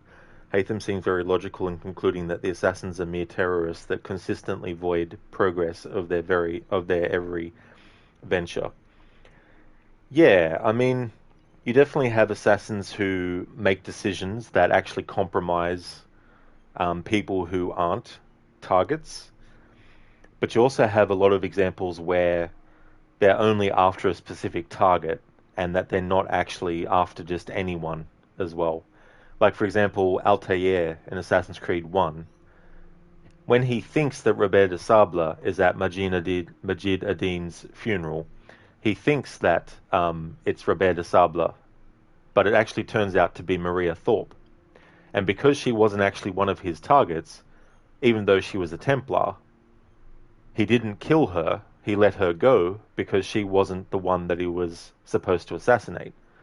It might have been a different story if Al-Mualim had said that there's another Templar named Maria Thorpe who is the second in command to Robert de Sable, and she may be there too. It'd be a different story if he said that. But for all Altair knew, it was just Robert de Sable, and when he found out that it was actually someone else, he let them go. And he didn't, assassinate them. But you do get assassins who compromise things, like Ezio in Revelations in Cappadocia. Like, there's innocent people there that probably ended up dying because of smoke inhalation. The tactic that was used to cause distraction was one that could have ended in that result as well, and all that kind of stuff. So I suppose it depends on individual sort of things as well. It's very easy to come up with an example that isn't specific in terms of like what has actually happened in an Assassin's Creed game, and sort of like put it up as a what if this actually happened kind of thing. But it is a valid sort of thought. It's like when you're playing the games, the guards that you're killing. Now, we don't know every single guard. We don't know their background. We don't know whether or not they even know who they're actually working for ultimately, and the goals of what they're working for. Like, you could be a soldier working and doing what you can, and you don't know necessarily what your leadership is actually wanting to do, you know, because you might not be in the know. So does that make you any more or less responsible for what the goal is if you don't know? You know, that's something that is on a basis-to-basis kind of thing as well. Which is why it would be cool if we could do interrogations in Assassin's Creed like you could in the Splinter Cell series. Because in the Splinter Cell series, when you interrogate a guard, sometimes they will tell you, like, I don't know anything. I was just hired for this job. They don't tell me anything, you know. Then it's like, okay, that's fair enough. You know, so then it's like, do you knock them out or do you kill them? Kind of thing. You know. But in the Assassin's Creed series, it's not like you can grab a guard and interrogate them and ask them if they know what's going on. You know, so if we could do that in the games, it'd be easier to argue whether or not it was right to kill a guard or not. Unless there's a very specific guard for the story that gets killed and then the story purposefully reveals that they had nothing to do with anything, you know, that they were a mistake. But then again, you have in Revelations as well, you have a recruit that actually kills an innocent person because they didn't have the patience to actually wait until more information was found. You know, and that's an example of you should make sure that you have all the intel that you should get first before making an actual decision, because you might not have everything, you know, at your disposal and all that kind of stuff. But as for Haytham and his views on the fact that, you know, the assassins used to fight for, you know, something that was noble, you know, which was peace and all that kind of stuff, it might be true to a certain extent, but even serial killers could be considered good people if you just judge them based on the good things that they've done and not on the bad as well. You know, you can be someone who believes in something, but you could do something that goes against what others believe as being the right thing to do. That doesn't negate what you've done wrong, and people aren't going to be like, well, you may have killed those innocent people, but I remember that you were someone that always helped people in need.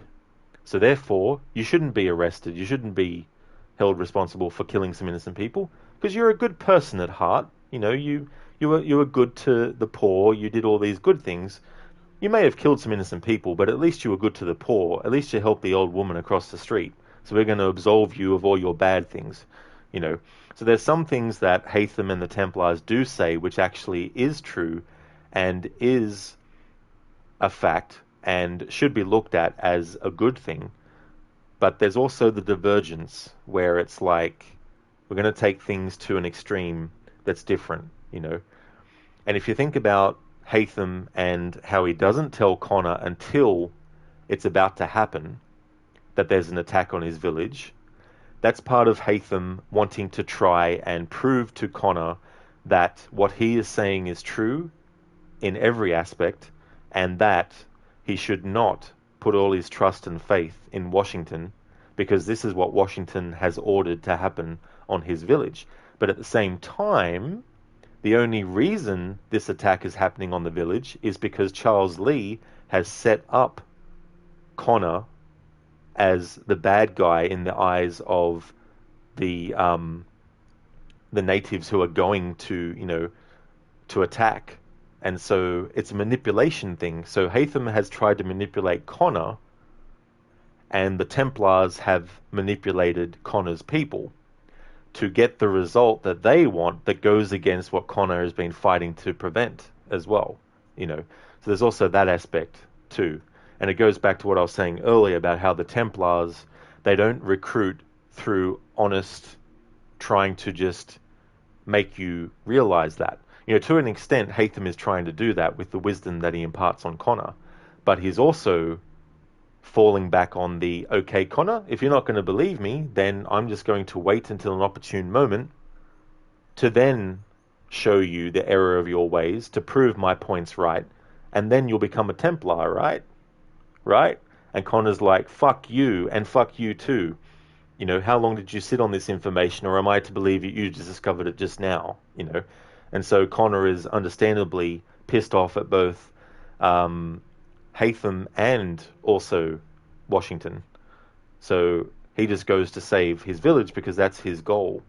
But he doesn't realize until it's too late that Charles Lee has done what he could to manipulate Connor's people into thinking that Connor was actually joining the side deemed the bad guys, so to speak, to put it in simple terms, and all that kind of stuff. Take by view of an assassin, the doorman is the spotter for the Templars must be executed. Guy literally just opens the door. Well, that's you taking that example and isolating it from any other variables to prove a point. If an assassin does kill a doorman, and the doorman is just simply someone who works for Abstergo, for example, and they're innocent otherwise, they don't know that they're working for a Templar company. If an assassin knowingly kills them, then yes, that would prove your point correct. But if the person who is working for Abstergo knows that they're Templars, believes in their ideals, and is behind the Templars and supporting them and wanting to kill innocent people, then the assassin is in their right to kill that doorman, if that doorman is in fact someone who knows that Abstergo is a Templar company and believes in what the Templars believe and also don't care about killing innocent people. Then that would mean that the assassin is in the wrong as well. Sheila, Ezio in Revelations was ignoring the creed several times, the Arsenal attack to eavesdrop on Manuel, and the explosion in Cappadocia being the most famous instances. That's true. Exactly. And it's understandable why it would be further fuel for Ezio deciding to retire ultimately, because he starts to realize that the decisions that he's starting to make are not necessarily for the greater good of the assassins and people. And so that would understandably be something that makes him want to retire as an assassin as well. Sheila, you just imagine assassins and Templars now competing for new recruits next to each other at a job fair. It would be hilarious. That would actually be funny as a parody, Sheila. I could see that being as a parody, Minimal kills challenge in an AC game for next year. Minimal kills.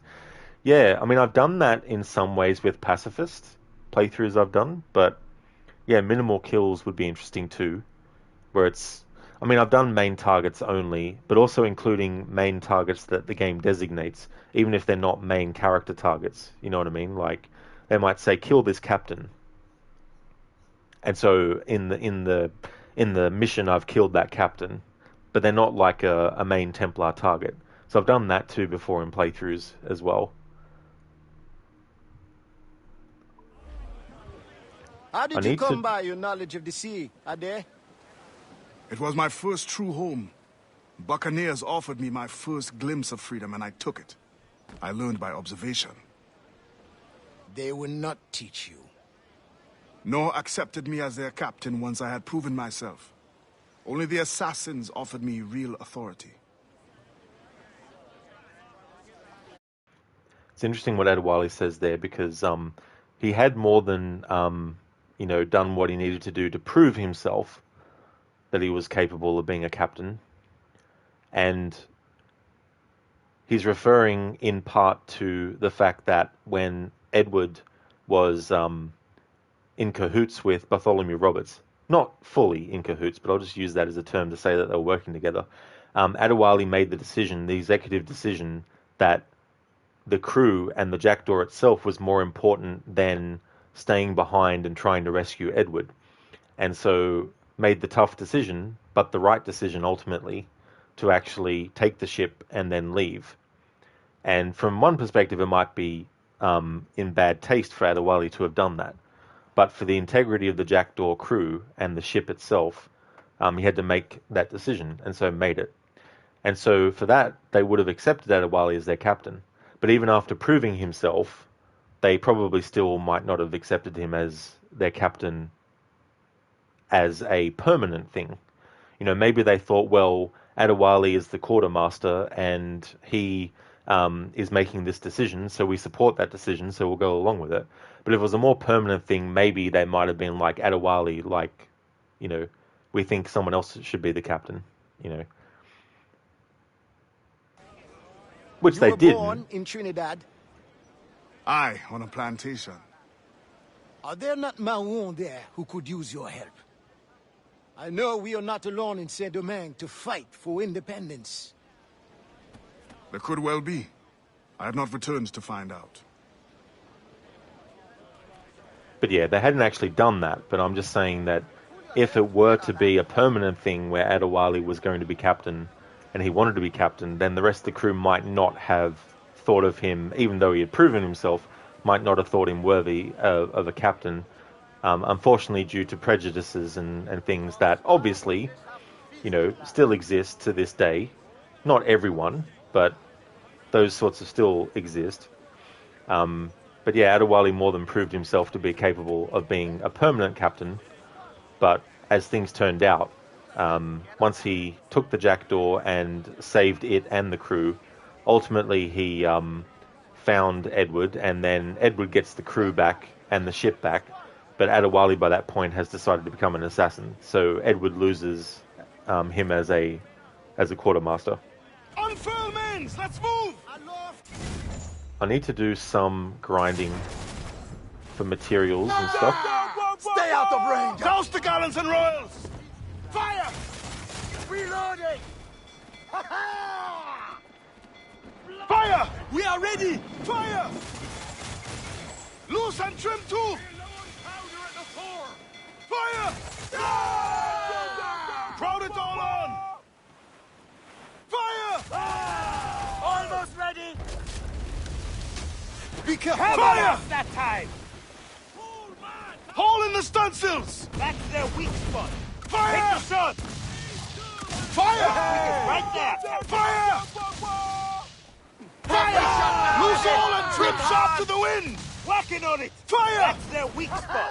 Fire! Hit the shot! Douse all but mains! Haul down and clew up! Let out some sail!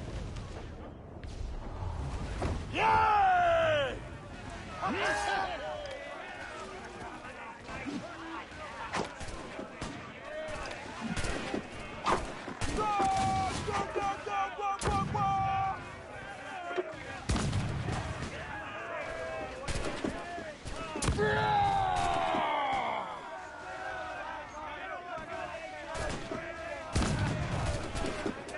Hope you made your peace with God.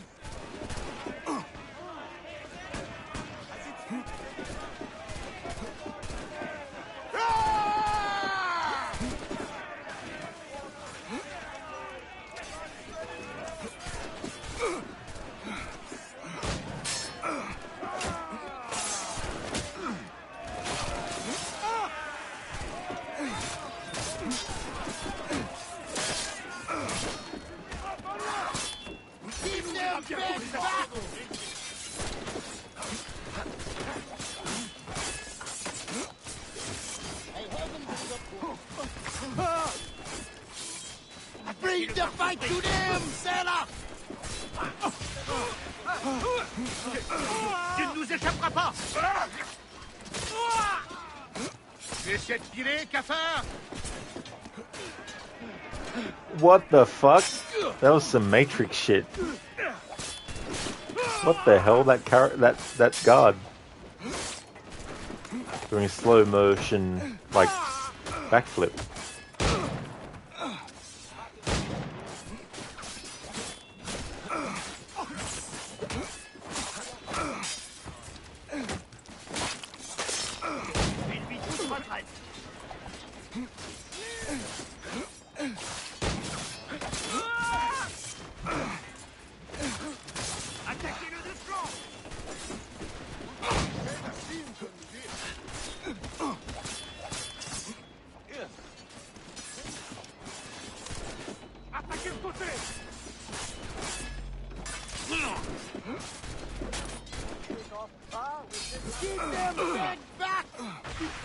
Regardez!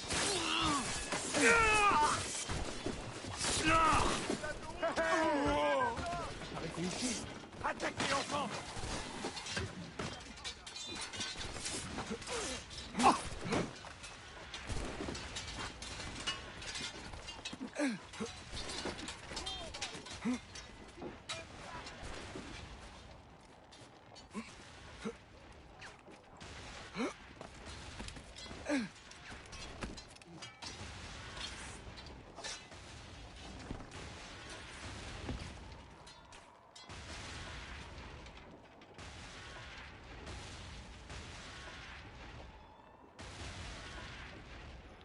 Take, when you think of the assassins, you can't help but think of the movie Wanted, where he blindly accepts his newfound view, killing people as he believes is justified. Meanwhile, the targets were hand-picked and not a balance of life as he perceived. Templars have evil people, but you propose that the good they could have done is ignored. The evil ones could very easily just be the rotten ones after so many attempts at foiled plans by the assassins themselves. Geez, that's a mouthful, lol, apologies. Yeah, I guess the thing is to remember too, like, just because there might be some Templars who do good, if that was the case, and they themselves know that they want to do good, you would then think that they would stop being Templars because they realize that ultimately to be a Templar is to not just do those things which they deem to be good, but to also do things that would be deemed to be bad. And if they're wanting to continue to do good, then you would think that they would not want to be associated with the Templars anymore, and so they would stop being one. So if you're a Templar and you only are interested in doing good, but you still are a Templar, you're still supporting the bad that they do as well.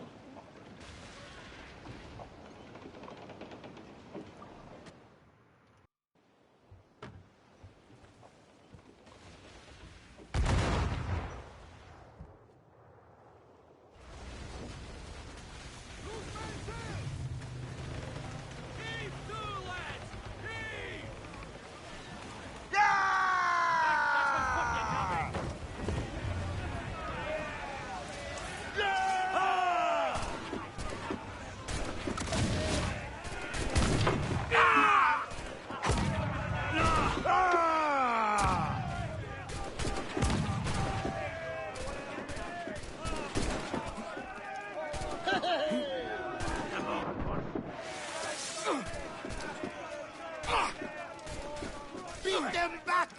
Beat them back!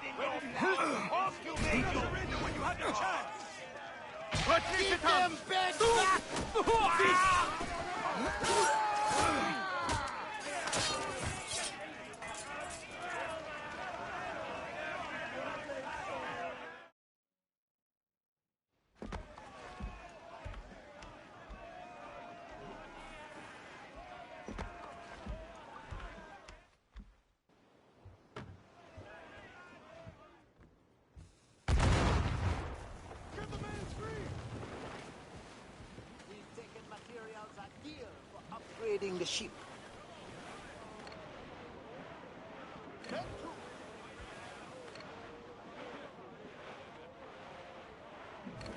Douse the royals and tops! Loose! Reef in all tops! Men!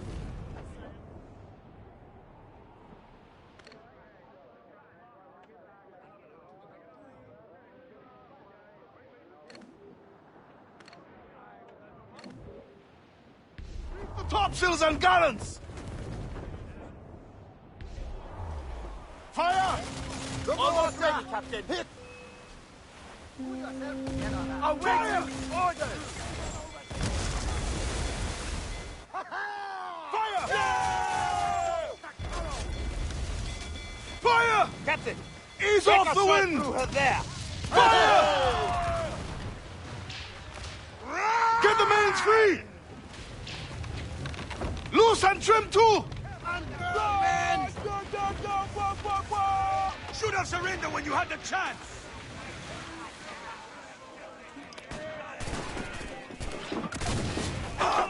Hope you made your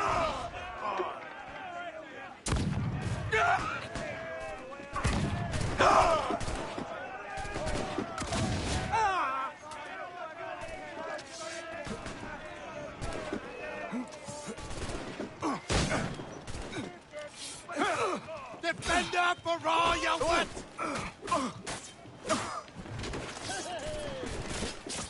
Bring the fight to them, sailor!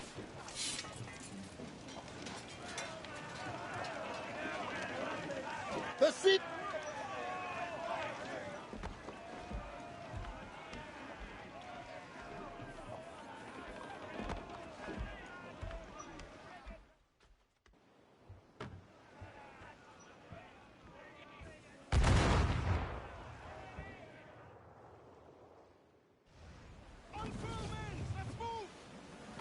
stunsails! We've looted enough to improve the ship. Get the mainsails into the wind! Move, Shorten sail! Get up!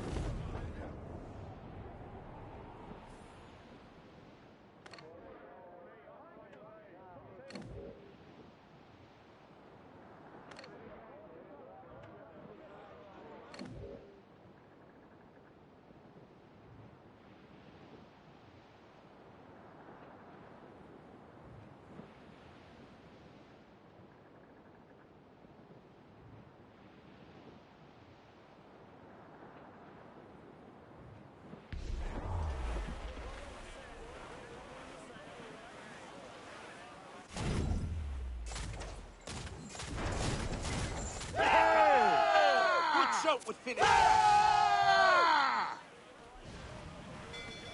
Clear!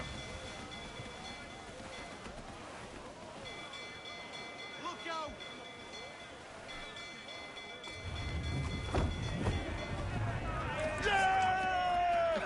I still can't believe that in Skull and Bones you won't be able to do this when you're boarding another ship. You won't be able to fire cannons across. You won't be able to get on the rope and actually swing across to the ship. You won't be able to go across the ship and fight the enemies on board. The thrill and the excitement of the battle, fighting, taking over the ship. In the Skull and Bones game, you won't be able to do any of this. What you'll do is you'll fight a ship. When its health is down low enough, you press the button to board, you see a quick scene, and then done. Back to gameplay. So much for a pirate experience game, huh? After all, Hearts of Stone reel is quite short. You guess we know why they went all out with the Blood and Wine. That's true, yeah. Yeah, it is overall, it's a very short DLC, the Hearts of Stone. So that's good that you finished it. So what do you think of Gaunter O'Dim?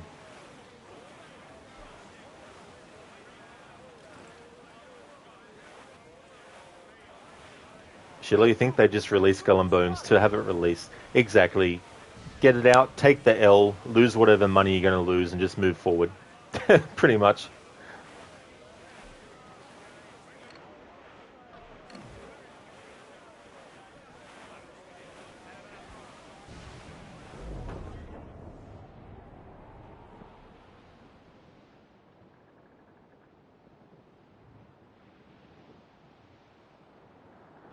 Afro, you mean you obviously didn't even remember him when he asked you at the ship? Oh, really?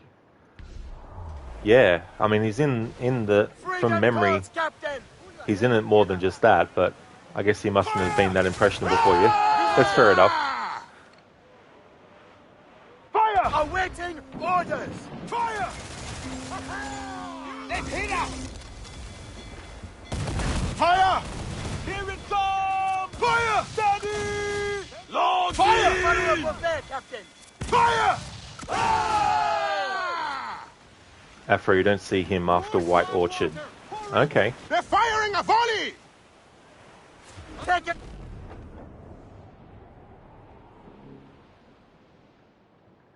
Douse the gallants and royals!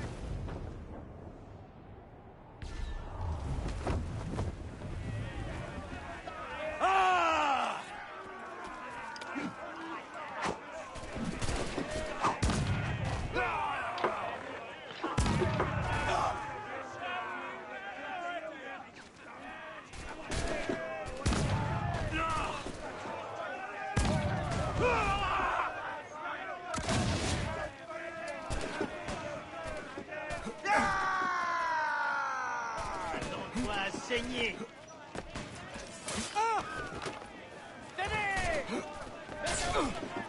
On le tient! Tenez bon, les gars!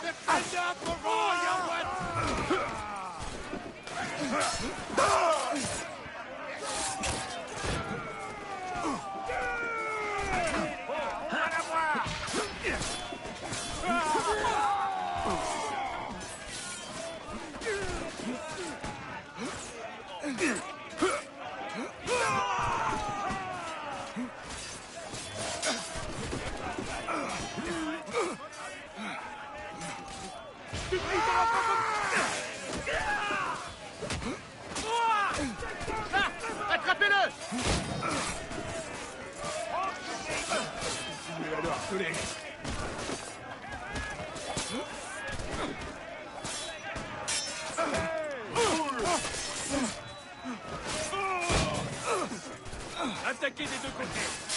Keep them back.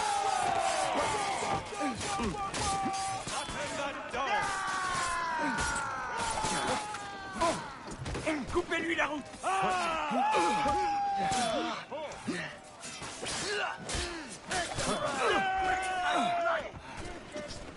You made your peace.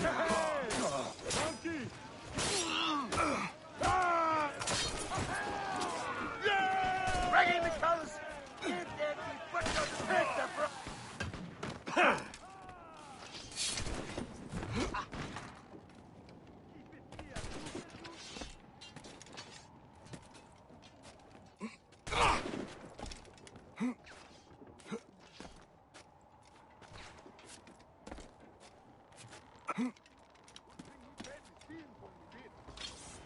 Afro, it was quite easy, and that was like 65 hours ago for you. It was quite easy to choose, to be honest, to save Olgierd or not, because you wanted that Viper Sword, and you're not helping damn demon who put a face tattoo on you. I think it's best to do that DLC during the base game, so you get a few interactions from Yen about the tattoo and Vesemir with the Countessa. Yeah, I seem to remember Gauntro Dim being in that DLC more. Like, there's a whole big part where you have to navigate through an area eventually to get to him or something like that.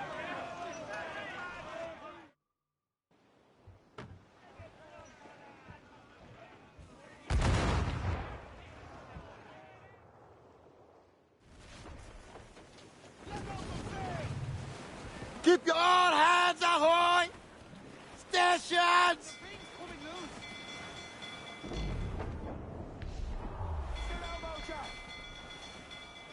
Fire! Going fast as we can, Captain! Fire! We've been hit! The mortar! Hit from Fire! range! Clues up! Ease of sticks! On your mark! Fire! Fire! Captain! Ricochet Fire! there! Loose! Reefing all tops! Yeah! Loose, men! All sails loose! Stairs tight!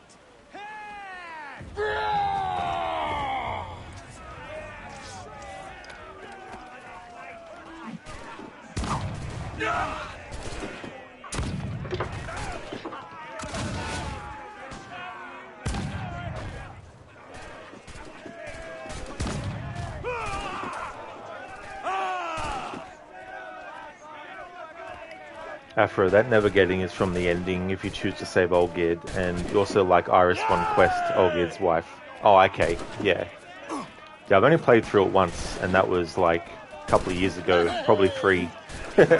Maybe not 3 years ago, but maybe I liked the character so much, it felt like he was more present in it than he actually was.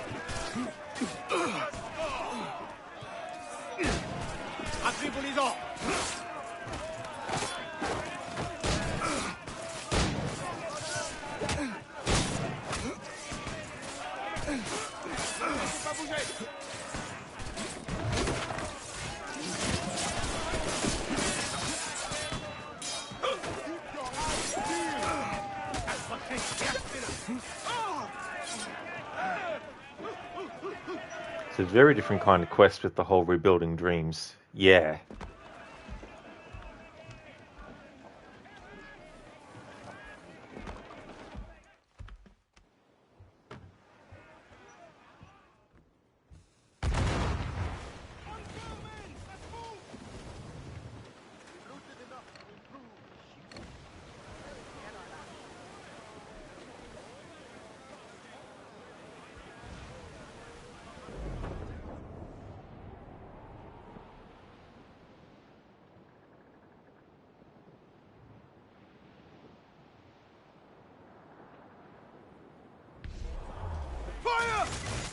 Still reloading.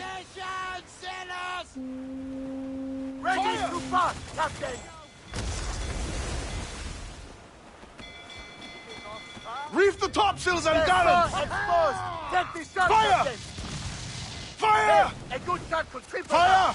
down to the drink! Ah, I didn't want to destroy that ship. What the hell? Shouldn't have done that. Fire! Get the mains free! There, cannon! Get out of range! Fire! You'll wander the ship. Douse all but mains! Fire! Up there, Captain! Fire! Down to the... Oh no, that's right. Those particular ships, Loose and trim escorting a too! slave ship, you can't board them. Fire! Locking on it! Use the mortars! Ready to fire! Fire! We are ready! Fire! Caution! Fire! Captain, rake a Fire! shot through her there. Douse the royals and tops! Hold them in! Get off!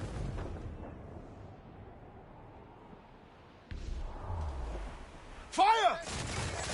Keep out of cannon range! Awaiting orders. Blood out a rocket and a few beams! Fire! Weakest right Trim there. the yards off the wind! Loose and catch the wind! Make your peace with God.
¡Cortadle el paso!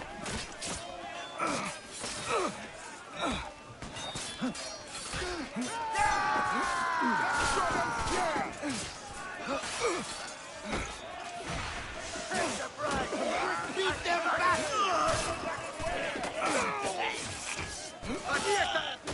Beat them back!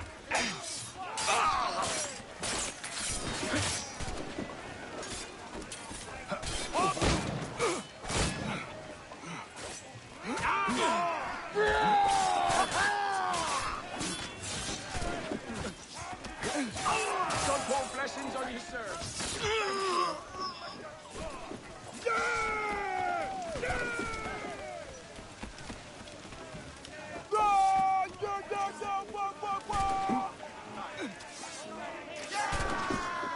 Should have surrendered when you had the chance!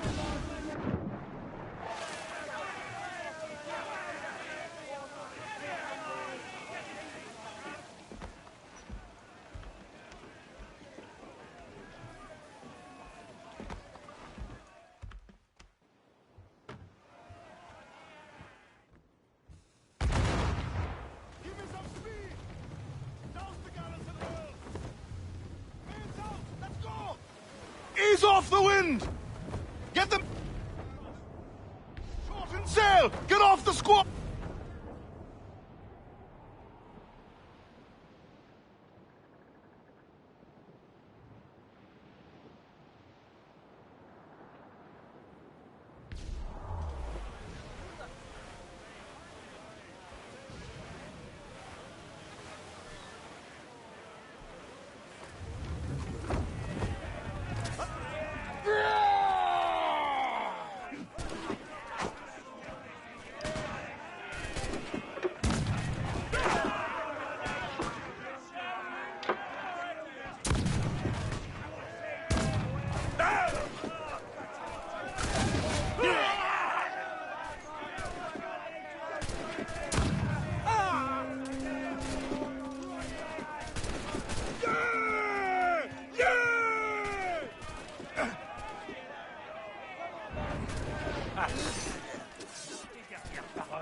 Je vais adorer ça, je le sens.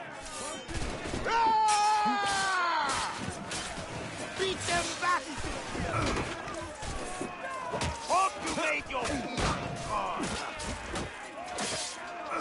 Bloquez ce tissu!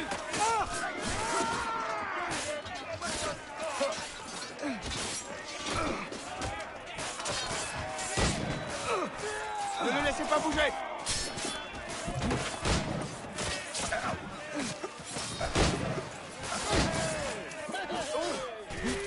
Attaquez le gardien!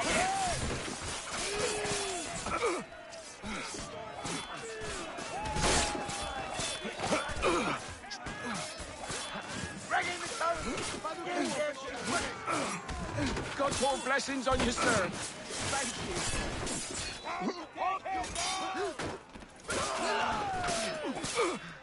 Coupez-lui la roue.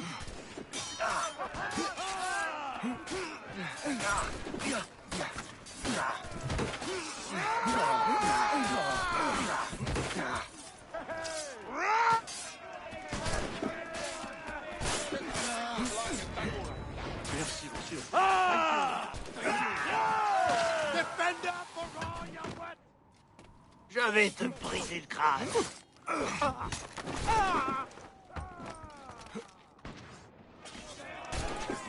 Should have surrendered when you had the chance.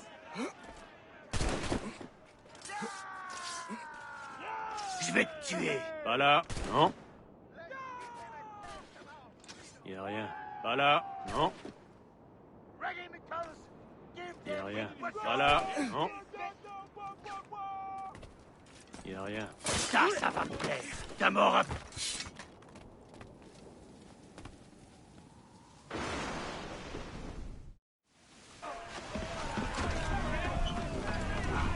Go! The nightmare is over.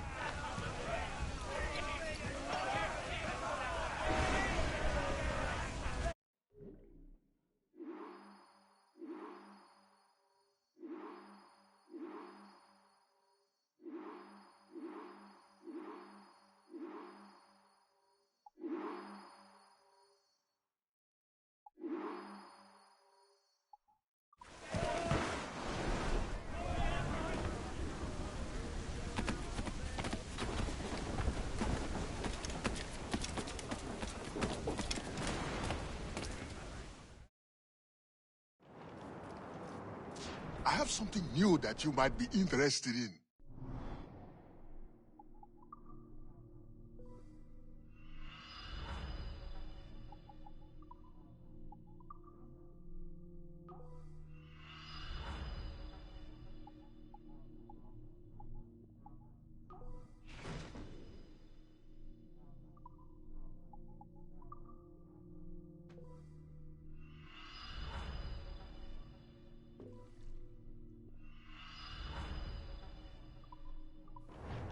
Thank you, Captain. Good luck All right, out there. time to get some upgrades for the ship.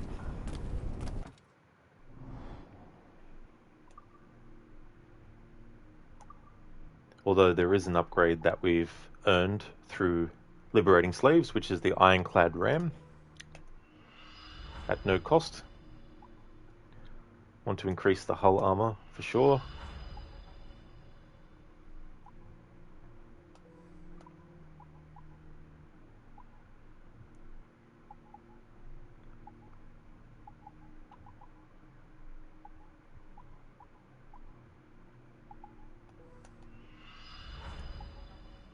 Grab these. Increase them a bit more.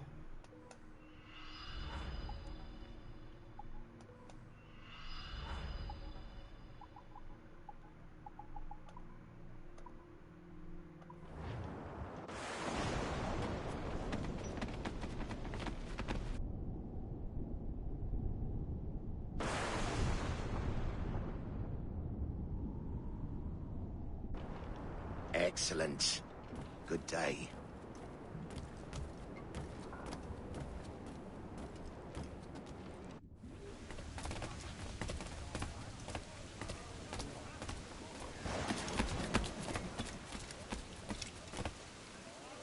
Close down! Catch some wind!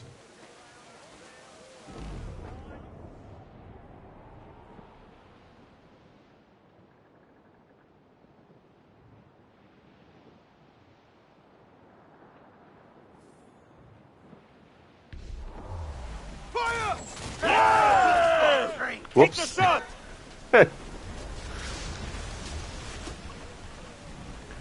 Some dude just sailing the ship going, ah, this is the life. What the hell?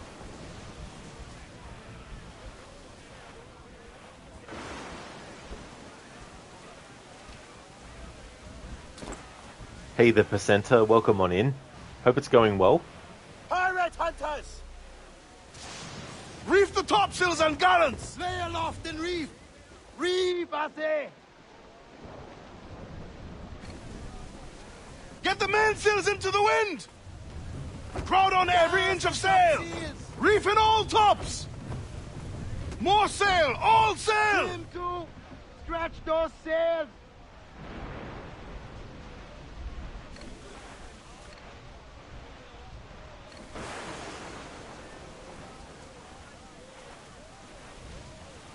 Fire! Yeah!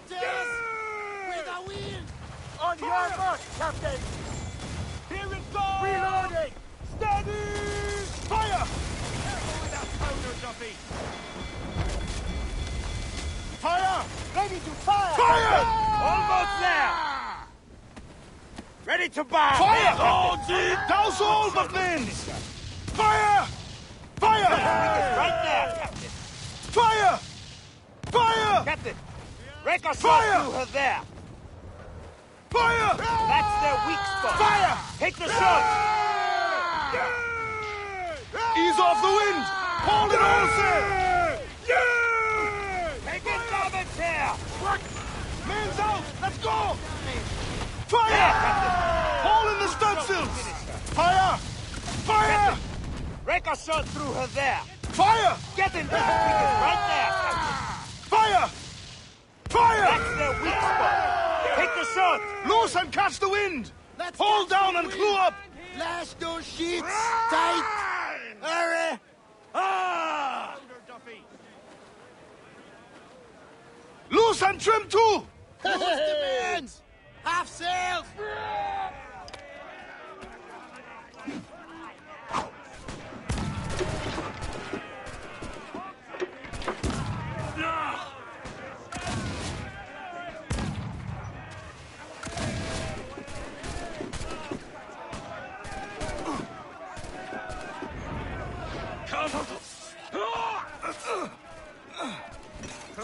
Don't let them set foot on that deck!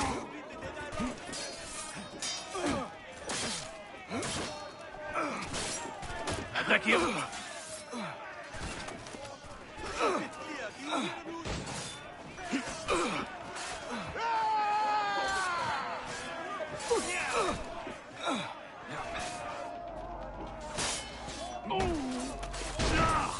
Bring the fight to them, sailor!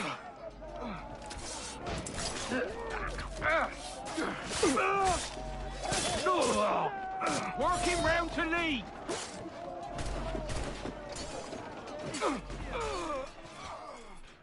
That enemy that was on his fucking ass on the ground, I was spamming the fucking attack button and nothing was fucking happening. And he just stands up and fucking kills me. Even though I also pressed the fucking button to bloody do the friggin' counter move. But the game was like, what counter move? Fire! I hate when that happens in this game. The enemies glitch out to the point that you can't fucking kill them when they're prone on the fucking ground, ready to be killed.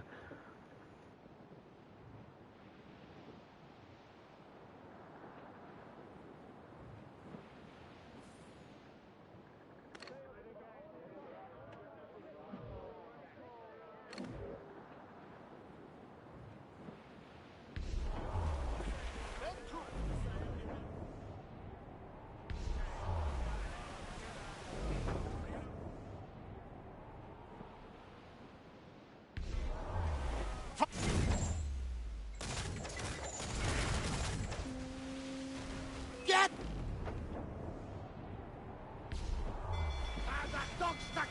Fire! Reloading! The hell, my day! We'll break up! Fire! Hey! Fire! Reef the topsails and gallants!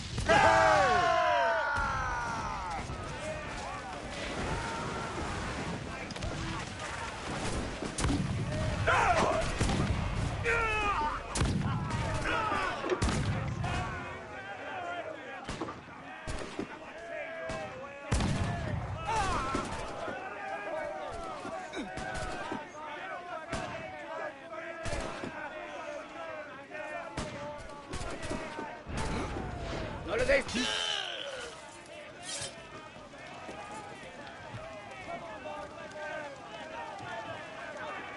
That dude that was still trying to cut off one of our ropes. It's like, give up, dude. Your ship's taken over. It's like when someone in school, when they're working, gets told, okay, it's pens down now, everyone. And they're like, oh, scribble, scribble, scribble, try and get them through. It's like, Give me some speed. time's up.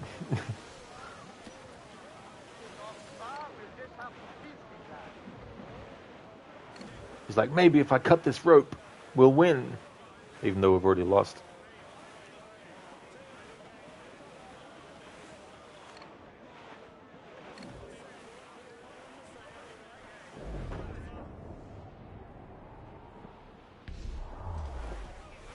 Fire! Keep your distance! You heard the captain! Move! Ready to fire! Fire! We can right Close there. up! Ease the sticks! Fire! There, Captain. Dodgy! One shot would finish her. Fire! Break a shot through her there. Get the mains free! As much sail as you can! Loose topsails! Gallants and royals!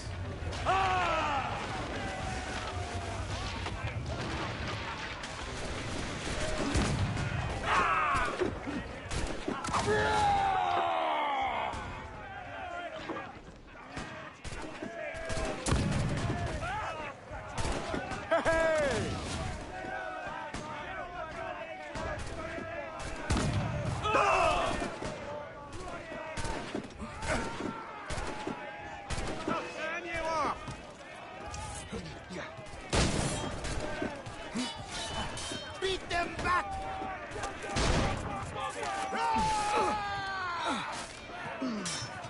Keep them bent back!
Fire! Still reloading. Come on! On your mark, Captain. Give him a baptism of blood! Fire! Dodgy! Ease off the wind! We get right there, Captain. Fire! Ready to bark, Captain.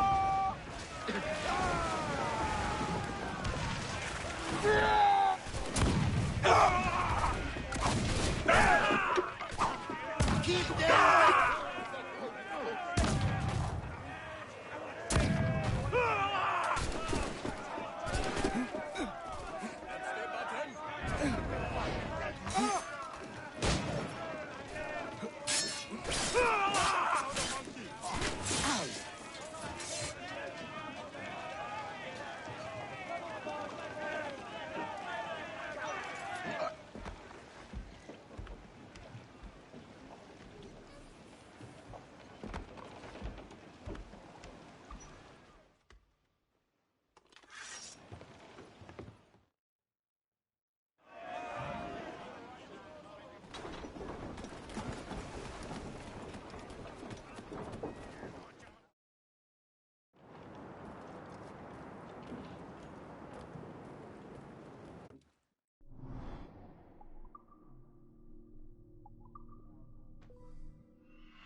Excellent. Good day.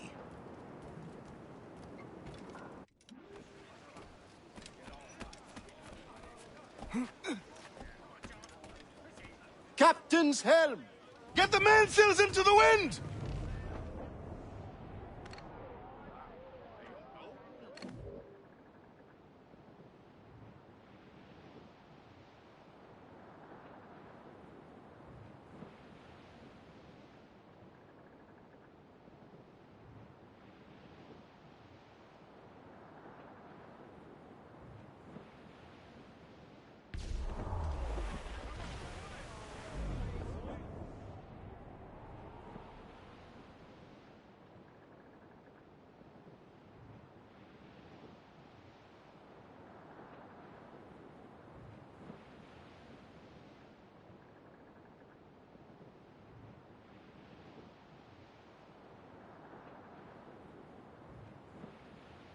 Douse the royals and tops!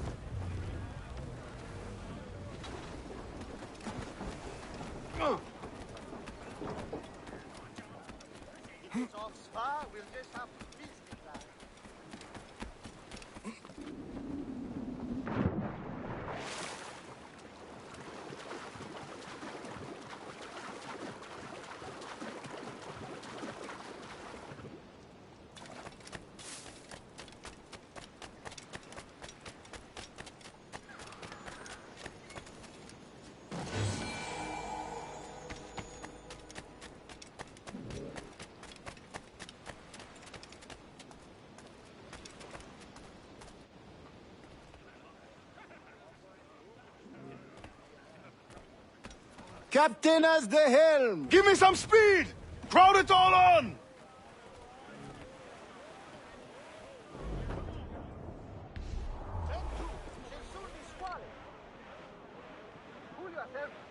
Fire! Yeah! Fire! Ready to fire! Working on it! Fire! Caution! More swamp water! Hurry! Fire! Shorten sail! Get off the squall! Fire! Fire! Lads, got them!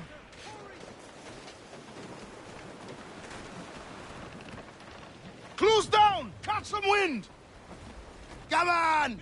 Fill them all! Fire! Unfurl mains! Let's move! Keep out! Almost ready! Awaiting orders! Be careful of them! Fire! Trim the yards off the wind! They're so exposed! Take this Fire! Captain! Fire! A good shot could triple Fire! them. Going fast as we can! Fire! Cannon! Off to Get out Davy of range. Jones! Loose and catch the wind! Fire! Fire! Fire! Look, Captain! Fire! They stop there! Fire! Look, that's a pirate! Fire! Fire! They're so exposed! Fire! Take this shot, Captain! You'll follow the ship! A bulkhead!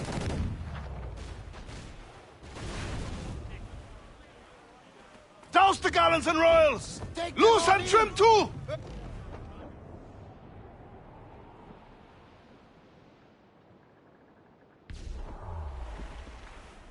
Here it comes! Steady!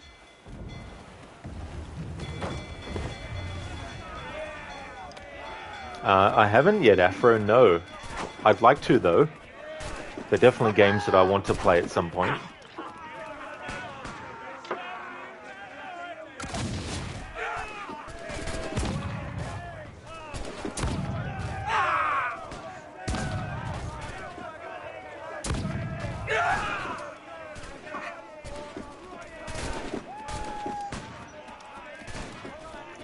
Oh, Afro, have you played Hellblade before? Although I guess it depends on what system you're playing it on. I don't know if it's on PC or not.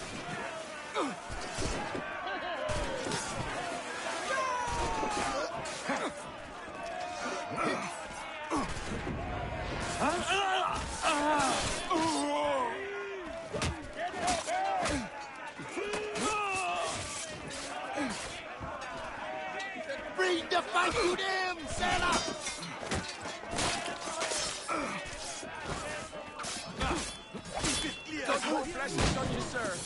Thank you.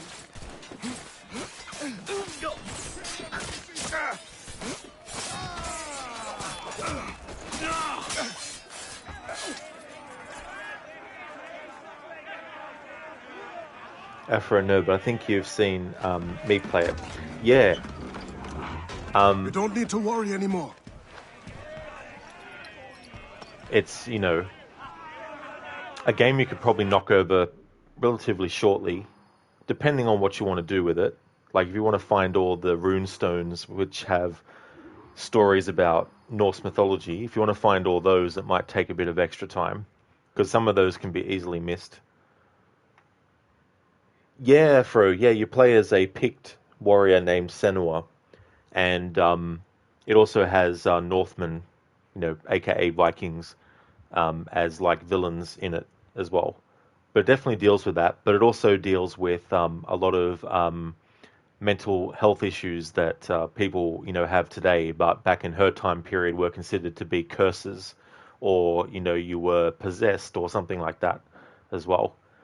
But yeah, it's a really trippy game.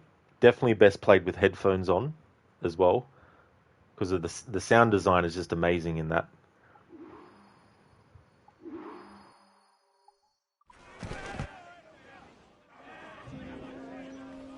Keep your distance and use more. Tumble up! All hands! Men! Be careful of them! Fire! Loose man sails! Fire!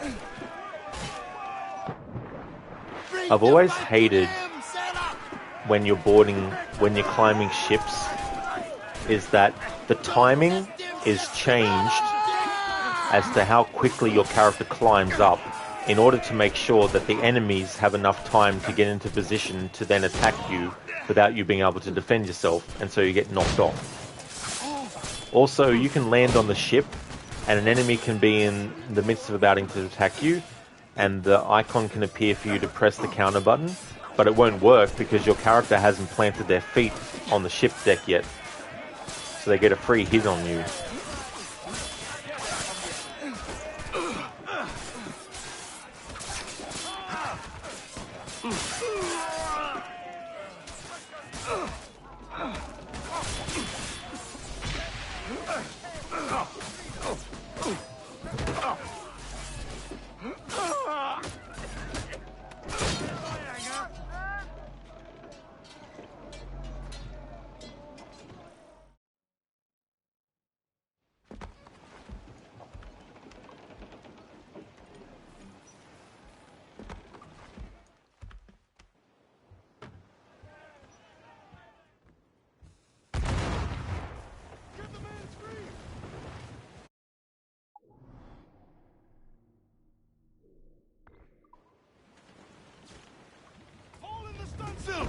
Every last scrap of duck on the wind! Douse all but mains! Trim us off the wind! Reef the topsails and gallants!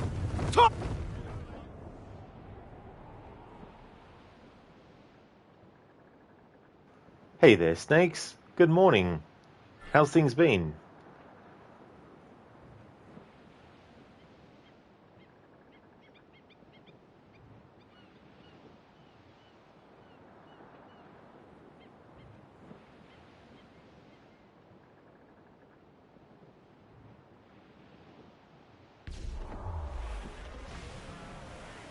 Douse the royals and tops!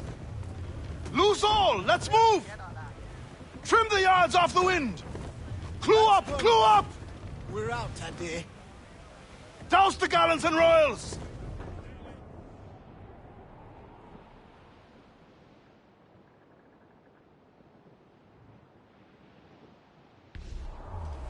Fire!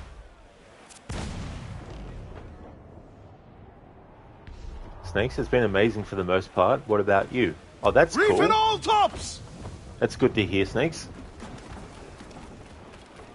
As for me, it's been going well. Oop. Ended up having another stream year where I wanted to get things done before the year ends, but being in a situation where I had to rush to get it done. Because I had that whole issue with the Xbox streaming directly from it, where any games I streamed, it didn't matter what generation of Xbox the game was, the stream itself would always have audio stuttering happening. That happened early in the year, and they still haven't fixed it. It still happens to it. But I managed to do a workaround using the Xbox app. I wasn't sure whether or not the connection would be stable enough between the console and that app, and also OBS as well.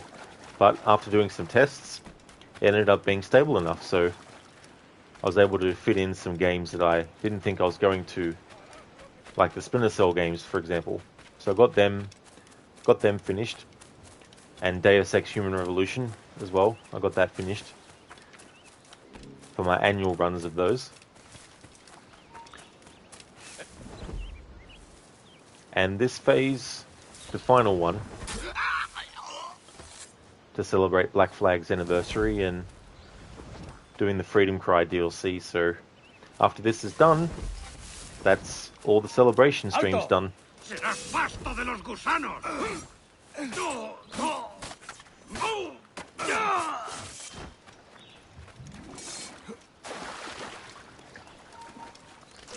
Eso ni lo sueñes, canalla.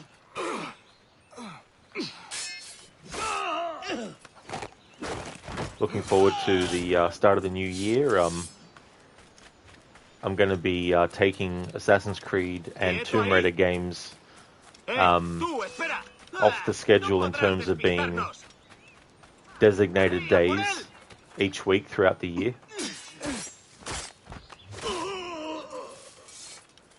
But that means that when I do my annual playthroughs, I'll have more time to get them done, because I'll have more than 2 days a week for Assassin's Creed, for example, and more than 1 day a week for Tomb Raider, so that'll work out well, plus let me able to play other games and things that need a bit of time.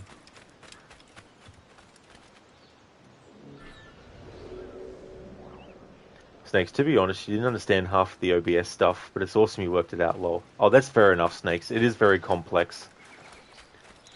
Especially when the Xbox app itself isn't fully that great, because you've got a control panel icon that you can make smaller, but you can't get rid of it off the screen. So any games that are played in full screen with the app, you have that annoying control panel in your face all the time. So it's only really good for me for old school Xbox games.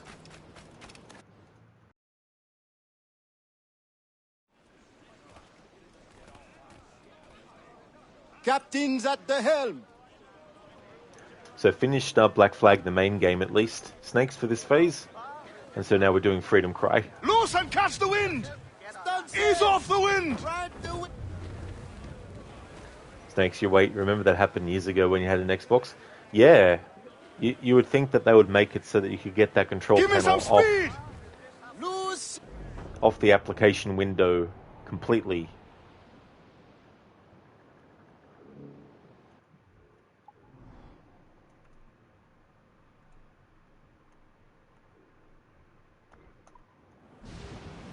Shorten sail! Get off the squall!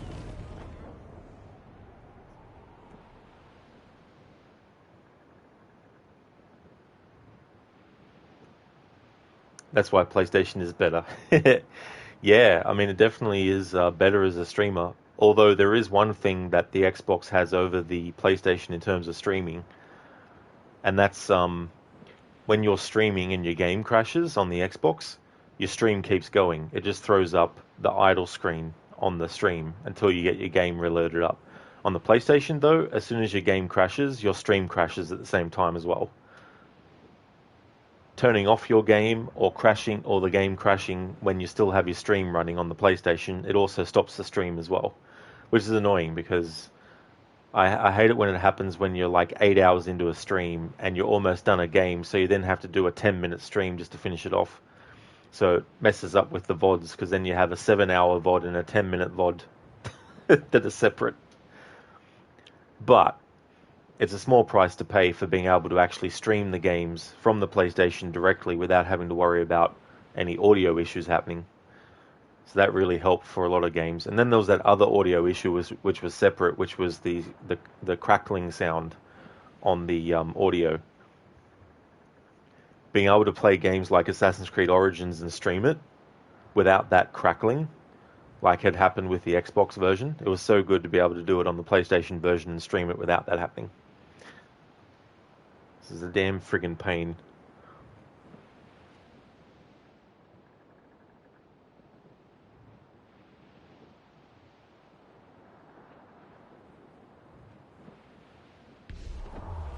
Clues up! Ease a stick! Move, Sela! Loose tops Leap and ahead! rails! Hole in the stunsails!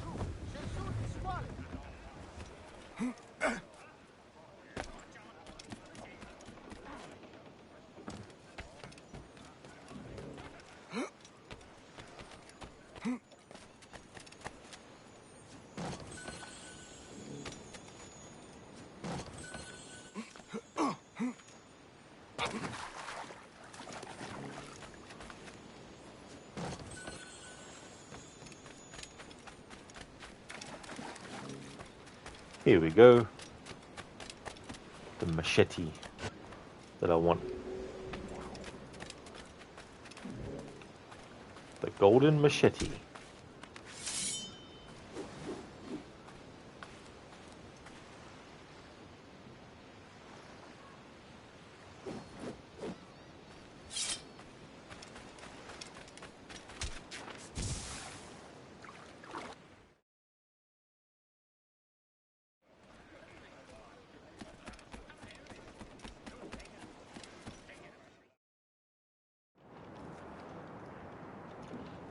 In the US, it's called an elevator. In the UK, it's a lift. I guess we're just all raised differently. That's a very uplifting pun there, Mr. Gote. Thank you for elevating the mood. How's it going, dude? Hope it's going well. Crooked, the machetes were really nice in this, as well as the added animations. It really was, dude. Imagine if you could carry it over into the main game. It'd be so cool to run around as Edward with a machete as well. It's just such a satisfying weapon. Mr. Gote, you know, right? It just works on so many levels. It really, really does. But just like life, there are also ups and downs with elevators.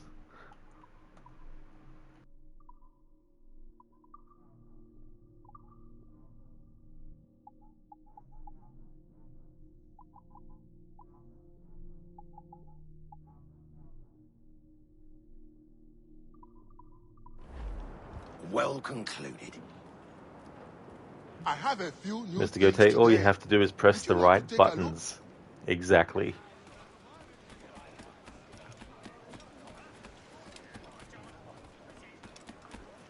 Captain Strick! Men's out! Let's go! Clues up! Ease a stick!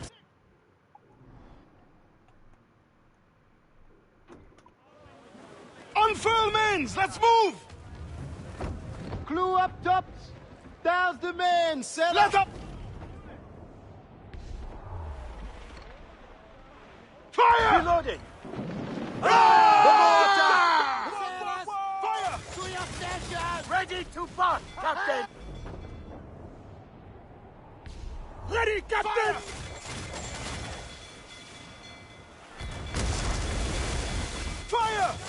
They're firing!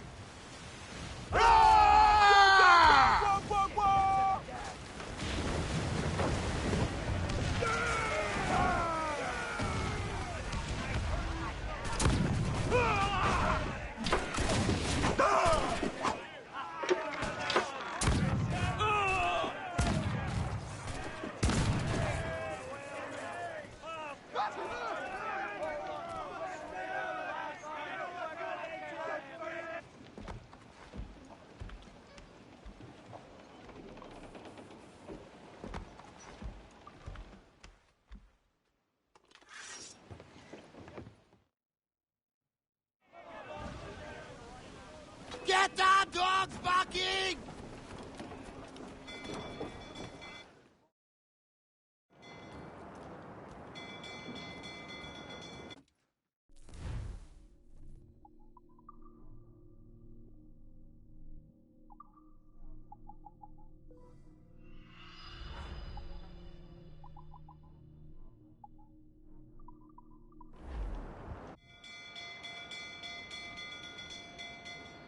It adds a different feel to a lot of these moments in this DLC without the music.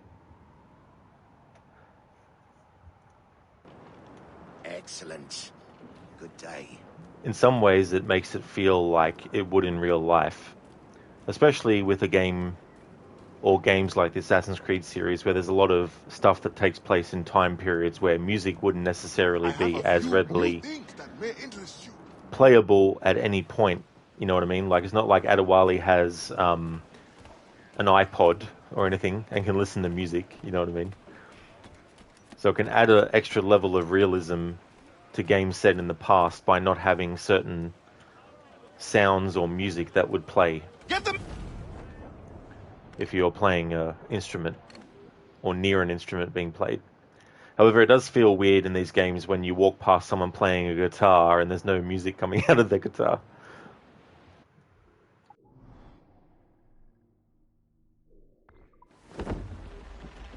Douse all Butlins! Stands up!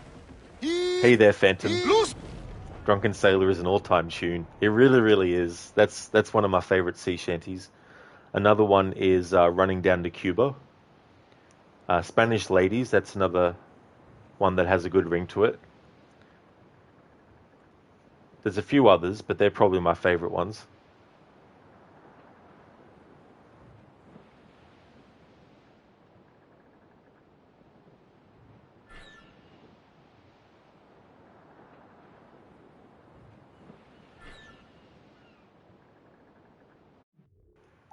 Okay, so we're going to go over this way to unlock a fast travel point. Close!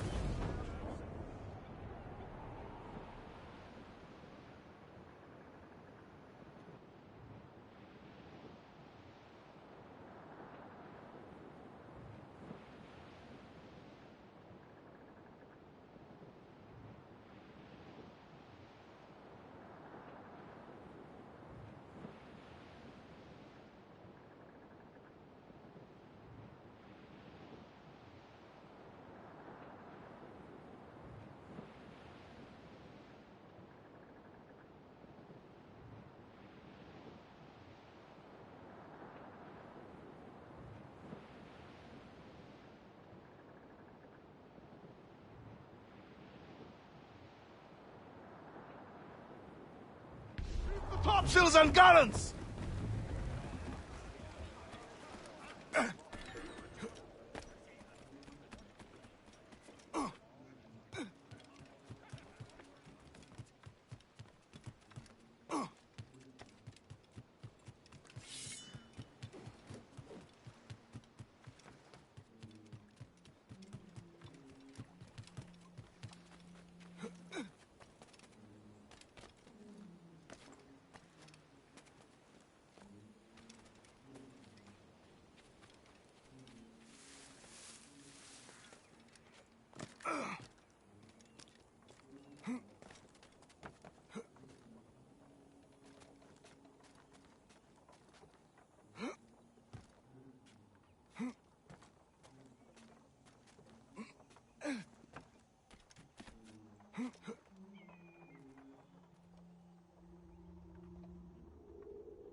It's funny, some of the singing must be tied, of course, to the dialogue audio, not the music one, which is why we can hear some singing, faint singing.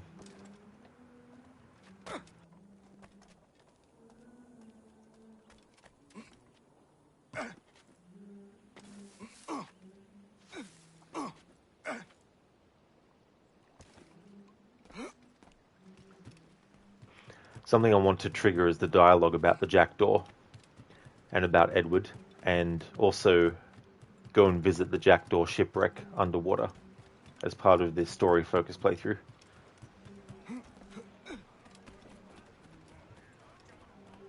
Snake, you should get back into AC games soon. It's been like a whole year since you played one, excluding Mirage.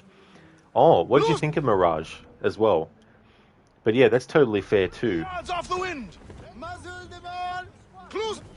Is there any game that you think you might want to jump to next in the series? Fire!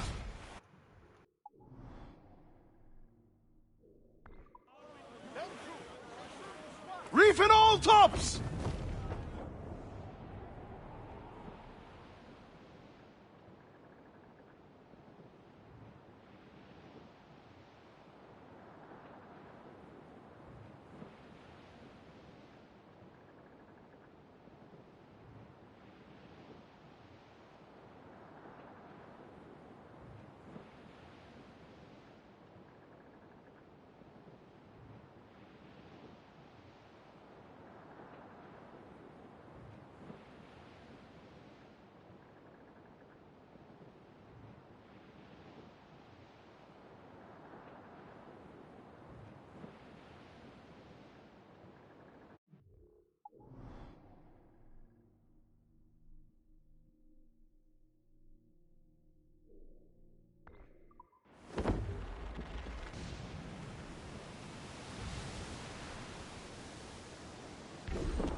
Douse the royals and tops!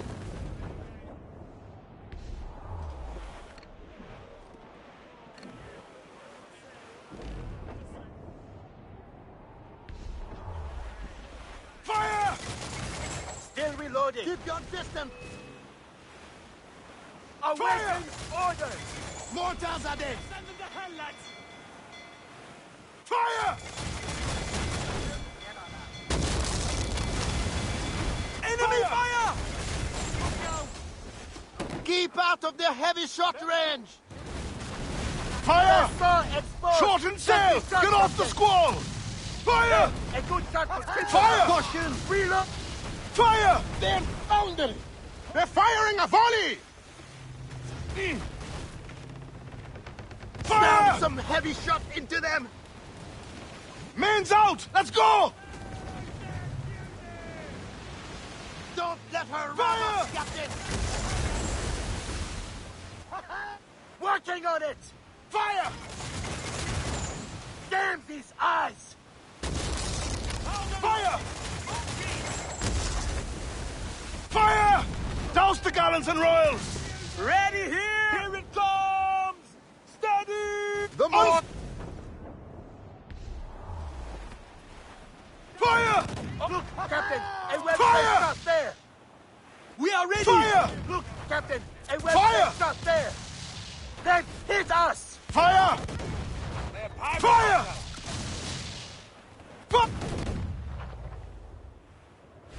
Get to the dam! Fire! They go! Steady! Steady! Snake, you think the ending was rushed and a bit lazy, but the overall story was good enough for the purpose it served. Also, it was very noticeable when they gave more attention to the graphics lol. Yeah. I think it would have been better if they actually put into the narrative earlier in the story things that were more strongly focused on Loki, you know what I mean? Instead of just leaving it all for the tail end as well. I think that would have helped make the believability of Basim's turn, quote unquote turn, if you will, if there was a bit more time where that was apparent. Reef the topsails and gallants! At least in the sense that players who knew already from Valhalla would be able to pick up Loose on. and catch the wind!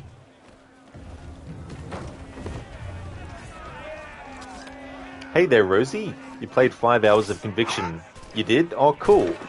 So what are your thoughts on it so far? Should have surrendered when you had the chance. Snakes, for the next AC game, Odyssey came to mind. Funny enough, but you'll see. Oh, cool. Yeah, I'm doing a run of that game at the moment with the torch, doing a torch challenge.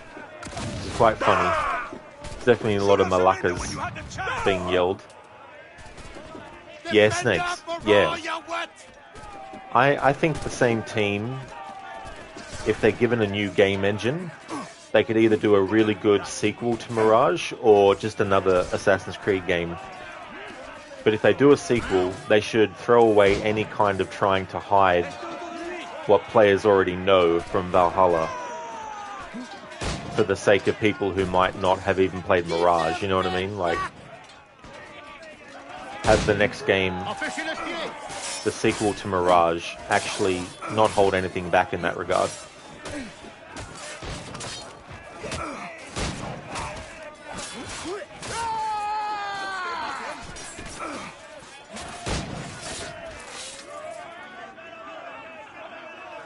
Rosie, you mark everyone, use a gadget to get a melee kill, use the melee to get the execute, rinse and repeat. Seems good enough to last the 3 hours left. This isn't yeah, a trick. it is a very short game. Like, you definitely, especially if you're just wanting to play through it and not go through and do all the internal challenges to unlock stuff and all that kind of thing. It's a relatively short game, narrative-wise and all that kind of stuff as well.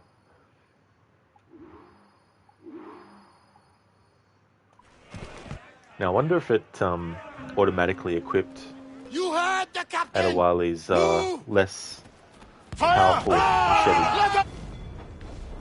Because we got one from doing that, or doing enough of that, sorry, to unlock it. But it's weaker than the one that I discovered.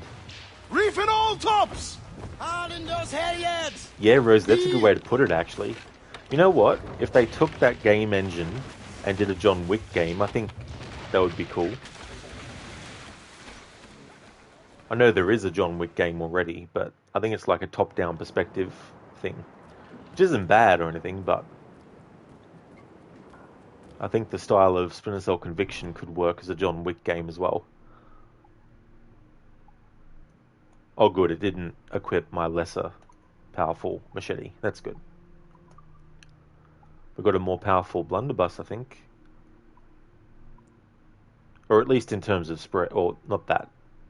At least in terms of spread, but not range. I'll just leave that as that.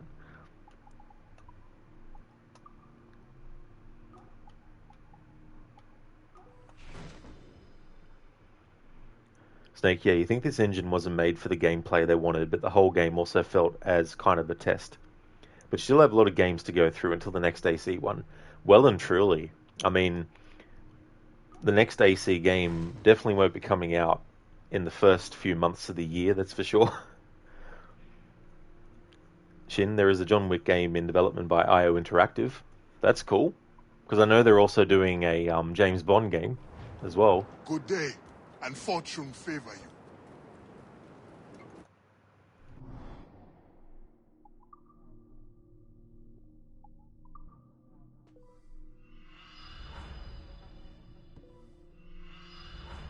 Snake's coming out 2026, hopefully. Yeah, well, you never know. But yeah, the next game that's supposed to come out is the one that currently is just called Codename Red, which is the one set in Japan. But apparently it's not going to be doing much of a upscaling in terms of like graphics from what we've already gotten. So by the sounds of it, it won't be quote-unquote next-gen level of graphics for the next AC game. So most likely they've still used the same outdated animation game engine or whatever they do with it. The factory line robotic animations. A lot of the time characters move like they've got a neck injury and they can't move their neck at all. They just have to move their body to move. And some are like their neck is like on a swivel, and their head has to swivel first before they can turn to walk off. And doing gestures that don't really match the actual dialogue that's happening. Captain's at the head. Get them. So, I don't know. But we'll see. But apparently they're supposed to be bringing back in... Well, not bringing back in, sorry. They're supposed to be doing light and dark mechanics so that you have to knock out lights and light sources to create darkness to improve your stealth. Shin, there was a talk of a Jason Bourne game, but it fell through. You missed a game, Assassin's Creed Codename Jade, which is a mobile game taking place in China. Yeah, the reason I missed it is because it wasn't relevant to the next AC game. Did you ever hear tell of the Jackdaw, Auguste? Kenway's ship, and mine for some months. Legends tell that she sunk somewhere off the coast of Hispaniola, but none know just where. You believe it is here? More likely I succumb to nostalgia in my age. I mean to say the main entries, that is. It might be coming out before Red, but... I am aware of the game, I just didn't feel the need to mention it in the context of just talking about the next big AC game, which is Red.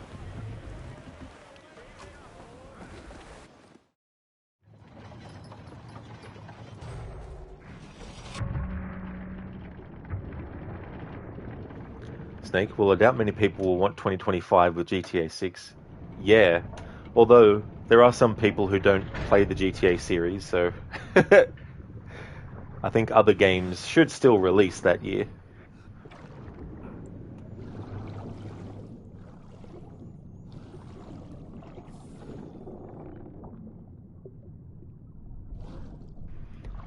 So here is where the Jackdaw lies.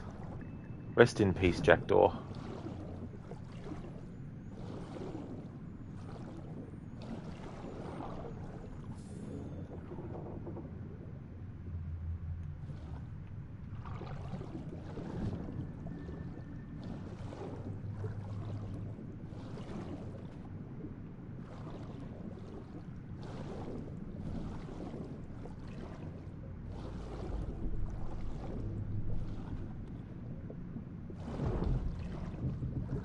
Lowlands. Lowlands away.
Saved by the barrel.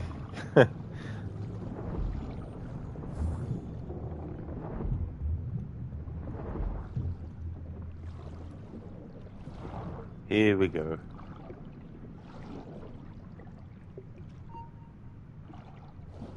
Rest in peace, Jackdaw.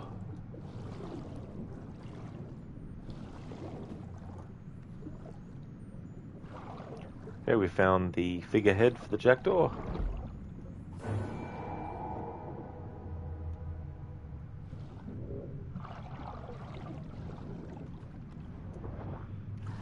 Let's die on purpose, because then we'll be able to be fast traveled back to the diving bell. That's if I can actually go out of bounds enough to cause desynchronization. There we go. Cool. Hey there, Zereth. Thanks for redeeming the Bane impression. Ah, assassinate these nuts! I mean, the flag. No, wait, the target. Thanks for redeeming that, Zereth.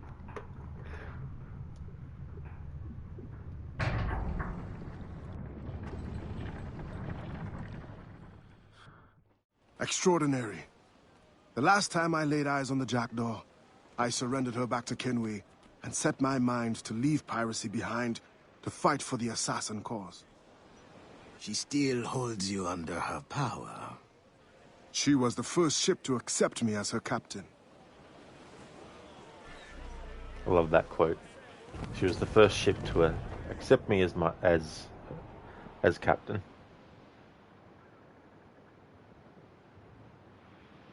Snake, you know you wanted to play Alan Wake 2 for a while, and you didn't expect for it to be so scary. The videos you watched didn't even make you think it was horror.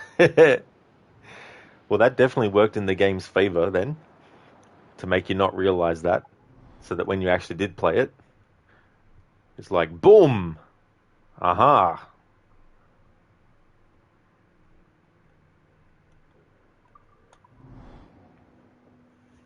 Zereth, hashtag blame GTA. Fish, ooh, dinner. An eel.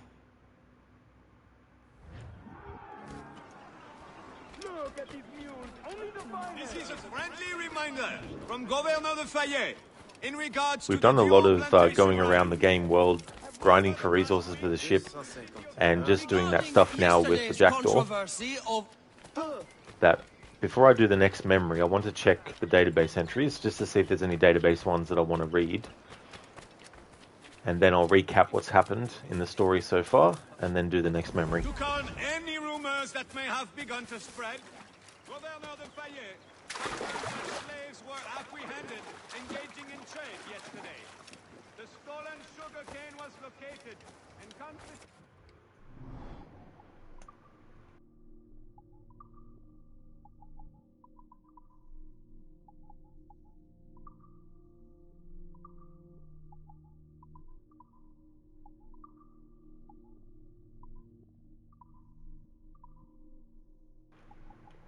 Okay, so let's have a look at historical events, actually. I can't remember if I read this in the showcase playthrough or not. Hang on, I'll just check my document that I had for that playthrough, just to double check. That's if I've even made note of that stuff. Okay, let's have a look for my Black Flag showcase run.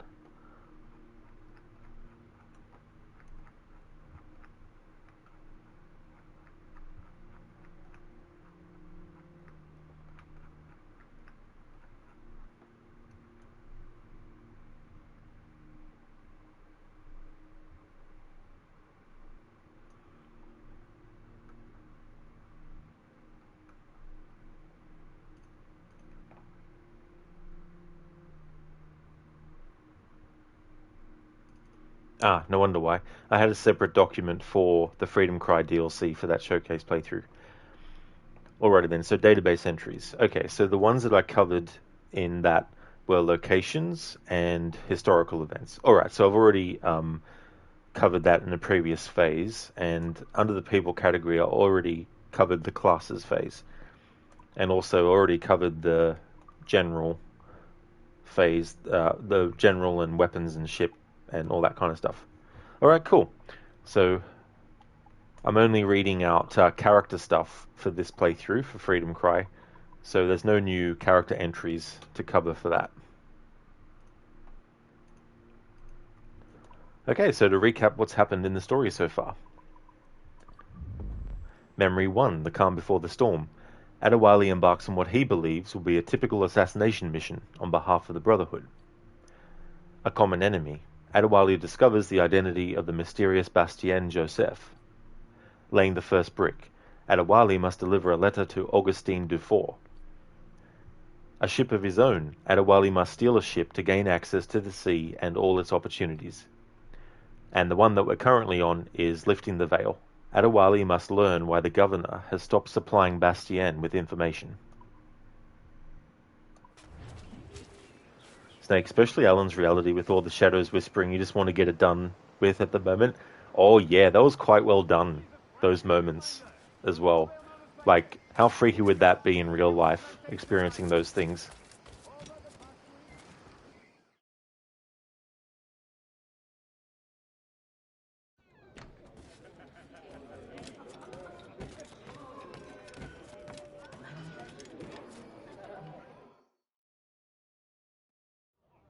Monsieur Adewale, the Mayon cause has made an ally of you. Augustin speaks highly of your help. I do not know how much longer I'll be able to continue, but the Maroons are outstanding warriors. Augustin has provided me with everything I might need to get by until I return to my brothers. I believe you owe me a parcel then. Let me hold it a while longer, for safekeeping. You are not a man of your word. My word was perhaps. It stands. How little you must think of me. On the contrary, you have maintained your freedom among the French by the deft handling of your indispensable business. I respect you highly, but would be a fool to trust anyone so clever so soon. Alright, so earlier I was talking about how Bastien, when she first meets Adewale, and when Adewale first meets her, both of them are able to read the other to know certain things. So from Bastien's perspective, she knows by looking at Adewale when she first meets him that he's actually an assassin because he's wearing the hood and all that kind of stuff. Adewale realizes that Bastien is clever and that she's intelligent, and that in terms of trust, it would be unwise to trust someone so intelligent, was the words that I used back when I was talking about it, so soon. And I was talking about how later on we hear dialogue where Adewale basically says a similar kind of thing. And so that's the actual dialogue that we hear when he talks about Bastien, except he uses the word clever instead of intelligent. And so that's very wise on his part. And Bastien, after Adewale has done what she was hoping he would do, then feels that that's enough to get the package. But Adewale, of course, doesn't fully trust her yet, and so he wants to keep on for the package a bit longer in order to further test how much Bastien is willing to forego the package in order to prove that she's trustworthy. Snake, the woman is so pretty. You forgot her name. Which game, Snakes? You're talking about Alan Wake, or you're talking about this one? Snake, who should he trust if not someone intelligent? Well, that's a counter-argument you could put forward. But then again, it depends on what people use their intelligence for. Some use their intelligence for good, and others use it for manipulation as well. Snake, you mean not put faith in her, but show some trust? Yeah. Well, that's true too. And I guess the thing is, because it's a package that the Templars were delivering to her, it means that he's extra cautious as well. Because it must be something of value to be giving it to her. But the irony is that she kind of basically forgets about the package towards the end of the DLC until it's brought back to her attention by Adewale again as well. Snake, did he figure out her intentions or what? Because you remember he got tricked in the end or something. Oh no, there's a bit of animosity between them that develops. because she feels that Adewale is just basically coming in and throwing his weight around and getting things done to only then just abandon and not care about the wake that has been caused, like, you know, any repercussions that might happen after he leaves and things like that as well. So that's kind of like a bit of a conflict that happens, and she sort of doesn't want to help Adewale, but then she changes her mind on that and actually helps him and all that kind of stuff. But there's still that little bit of a push and pull between the two of them. But overall, things end well between the both of them. In fact, it doesn't mention it yet, and I don't know if it does in this DLC, but in other content, in other media, Adewale and Bastien actually conceive a child together. I don't know if it's one child or more than one, but yeah, they end up becoming romantically linked, and they have a child together at some point after this DLC happens. You think you understand what she means, but you'll wait till the story progresses. That's fair enough, Snake. Yeah, I definitely don't mind talking about stuff that hasn't happened in the story yet, because doing this story focus, I've sort of like talked about what might be currently happening, what has happened, and also how what happened is now tying into what's currently happening, but also how later on there'll be things that will tie back into what's currently happening. And then when we get to those later things, reiterating what has already happened. So going through like that as well. And the reason I'm able to pause the cutscenes like this is because with the PlayStation 5, there's a button on there that you press to open up the options for your take a screenshot, start new recording, broadcast options, share screen, all that kind of stuff.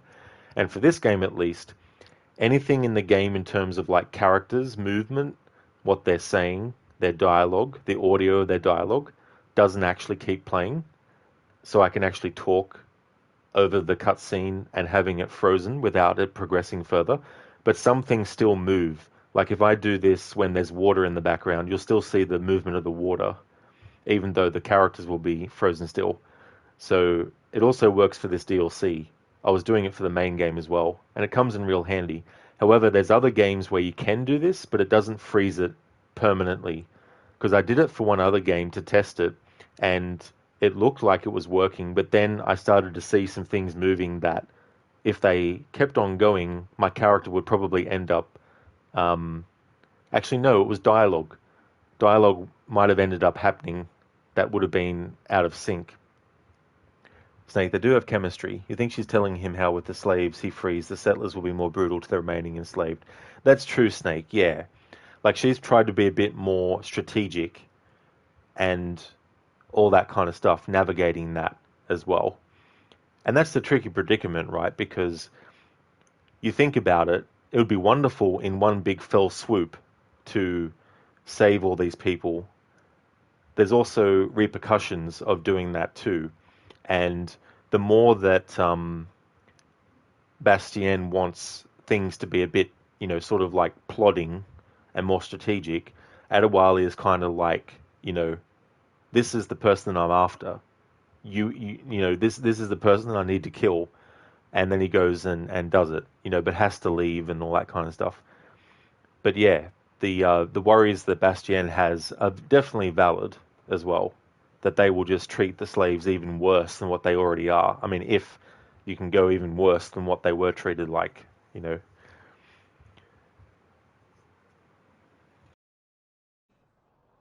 What a keen eye and sweet tongue you have.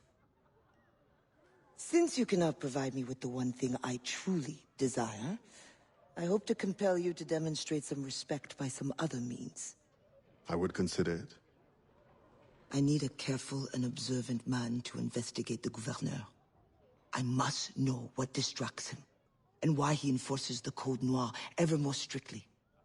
The lives of the slaves depend on it. I share your curiosity. I'll pay you this favor for the slaves. Perhaps there is some honor in you yet. You will need a disguise. Please, change into these. Now, it's interesting there because when you see Bastien touching Adewale like that, she's the madam of a brothel, and she knows how to manipulate and also investigate to get information. And so one of the ways in which to do that, especially when dealing with men, is to use her physicality as a tool. And so in some way, she's trying to affect Adewale in some way by touching him like that, to be, physical in that particular way. It's not like when someone clasps you on the shoulder in a gesture of, this is, like if someone was to be like, I have faith in you, and put their hand on your shoulder when they say that. It's a different kind of thing.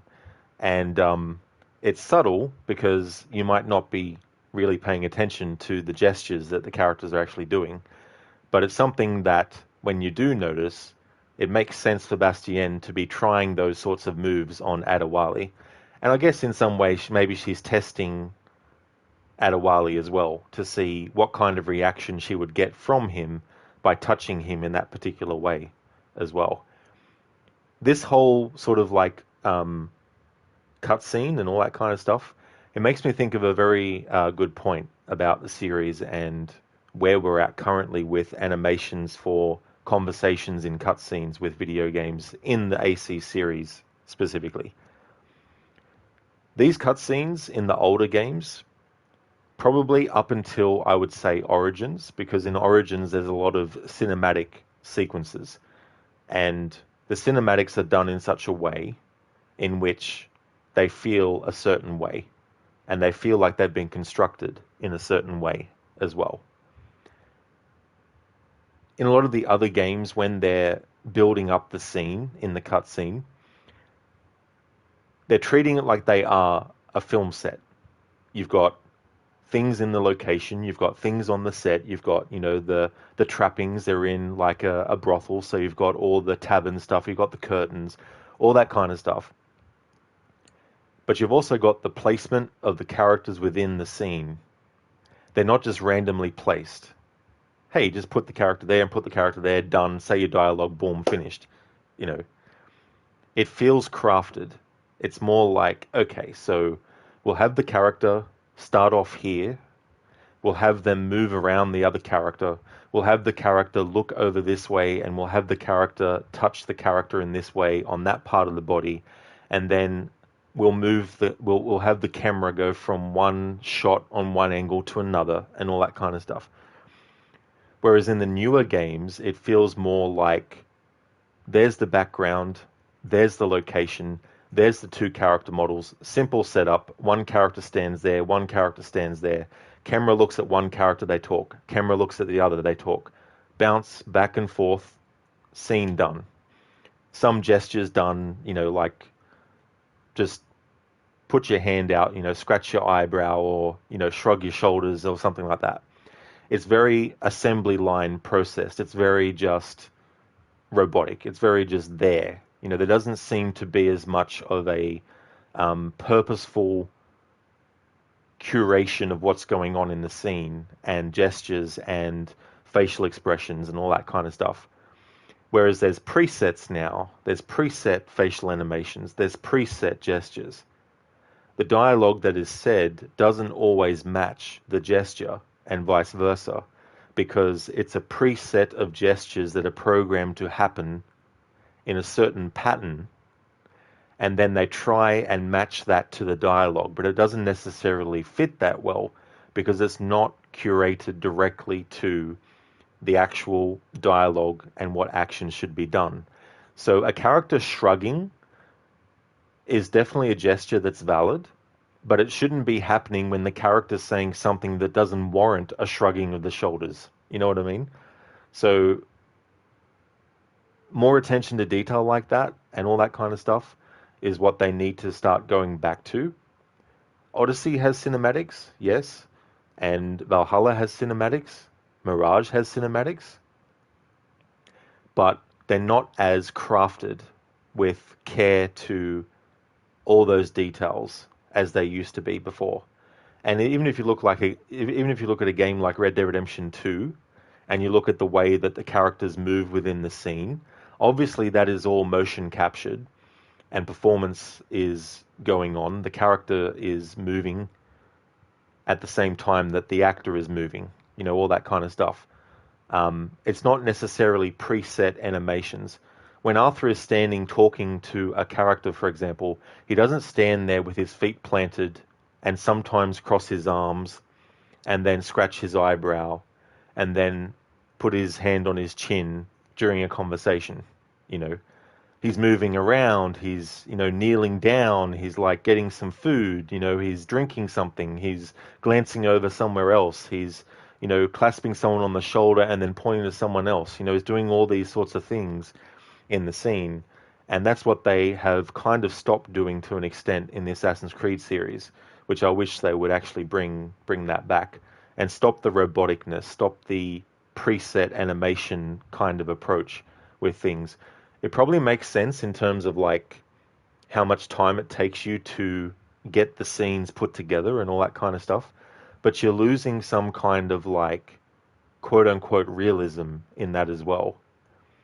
Because when you think about the way people stand in real life when someone's talking to them, yeah, sure, depending on what's happening, some people might be, you know, scratching their eyebrow, they might be, you know, scratching the back of their neck, or they might, you know, have to cough or something like that while they're actually talking to someone. So it's not like people are standing there with their arms to their side just looking at the person. So the older games in the series tend to try to be a bit more realistic in how the characters move and talk to each other, whereas the newer games seem to be more focused on just preset animations to play in a certain sequence to cover the dialogue, and then when that's done, move on to the gameplay kind of thing. So these little details that you see in how the characters move, it's something to keep an eye on. So the next time we have like a cinematic, have a look at how the characters are moving within the scene, what they're doing with their hands, what they're actually doing with their face, what expressions they have, where they're looking while someone's talking to them, and all that kind of stuff. Snake, you think her POV is smarter, but it also depends on the circumstances they're in. Her allure works good here. That's it, Snakes, yeah. Yeah, that's a good way to put it as well. You know, using that against Adewale. Not necessarily antagonistically, but she's kind of just trying to gauge his reaction and see how much of that she can use to try and, you know, perhaps persuade Adewale, you know, because she still at this point wants the package. So maybe that's her sort of way of putting the feelers out, literally, for that kind of stuff.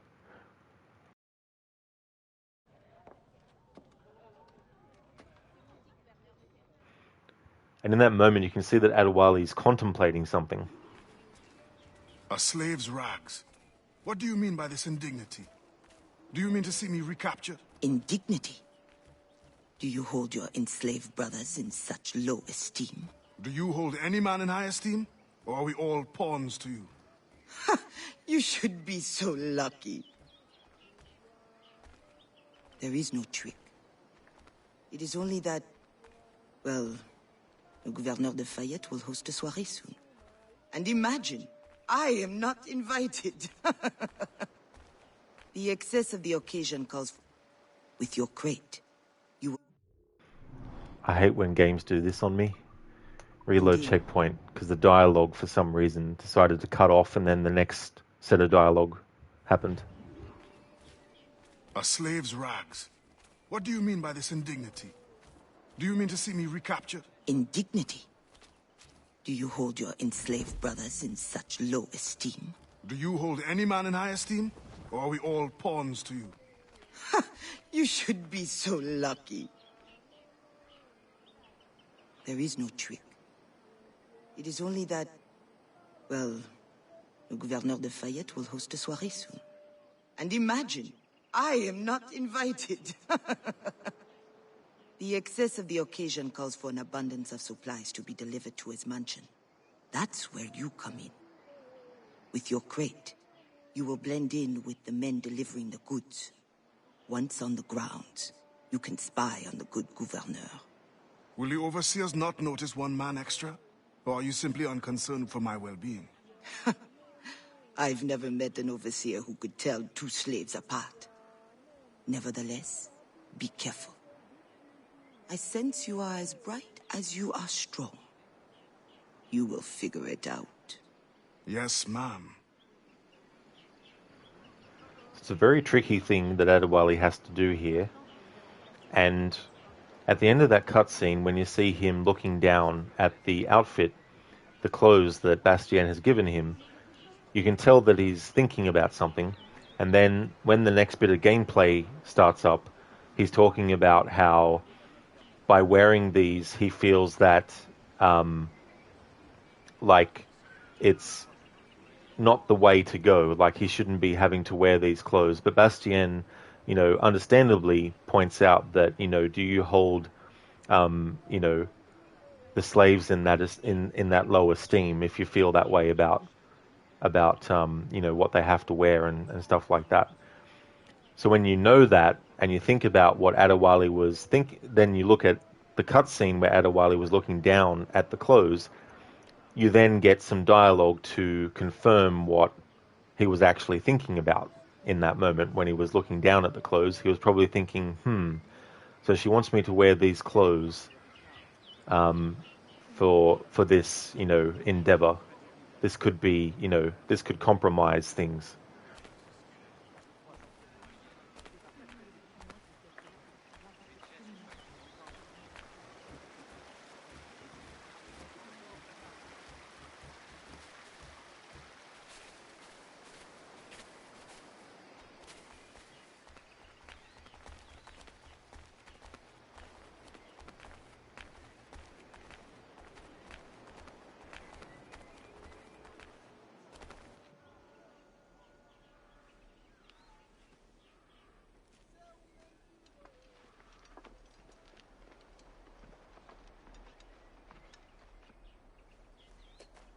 Here they come. Join the line. Be careful.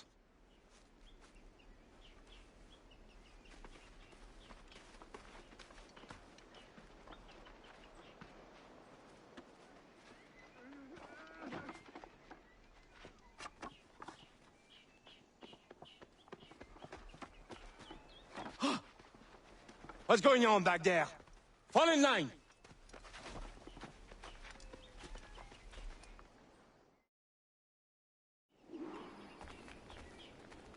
Who are you? A friend. This is a joke to you. No. You will get us all killed. Shh.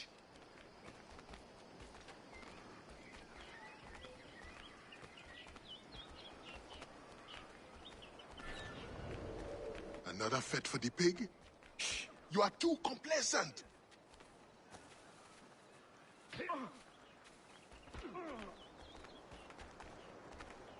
Excellent. Put the crates down there, chers messieurs.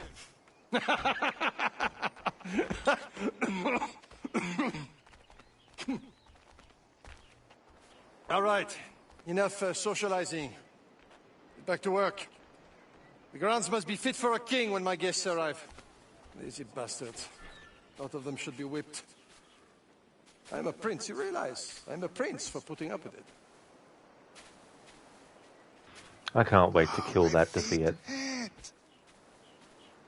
What good is complaining? I will remember you said that. Quiet now.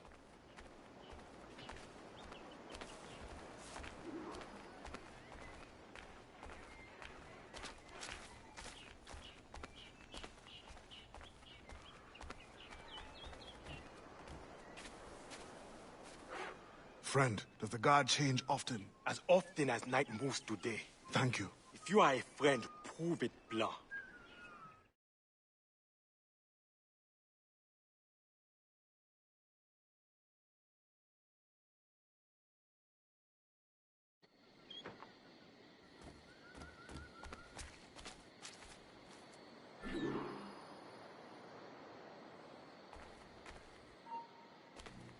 Plus un geste. Arrête-toi. Pas question. Reviens ici, le sourdingue!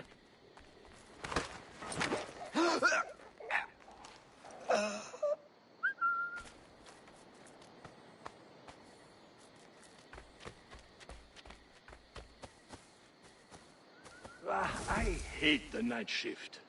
I've been assigned to it 3 times this week. I pray that doesn't happen to me. At that rate, you will be stuck here forever. I used to think the governor's mansion would be interesting, at least. But I never overhear anything good.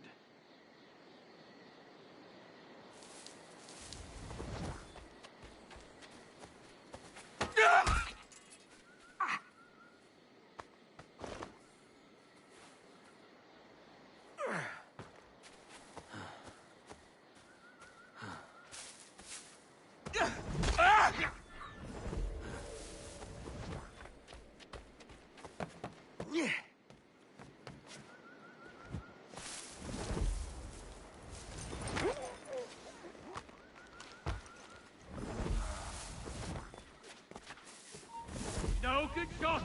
Reviens ici tout de suite!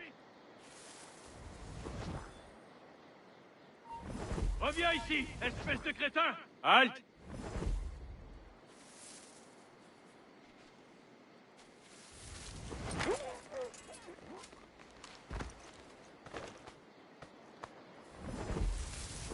What do you think they are talking about in there? Dieu seul le sait. But I hope it's something exciting. You are right. It has been too long since action came our way.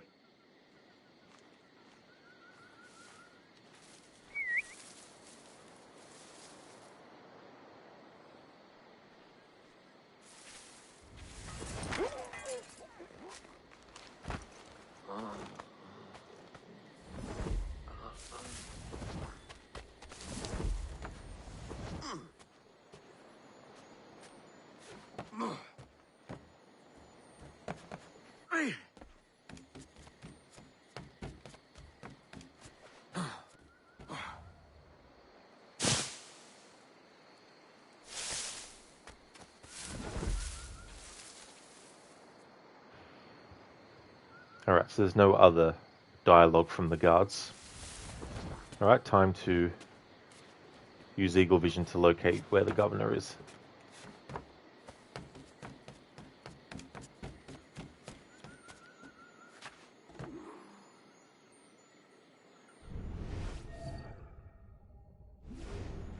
Expedition will cost more than our initial calculations suggested.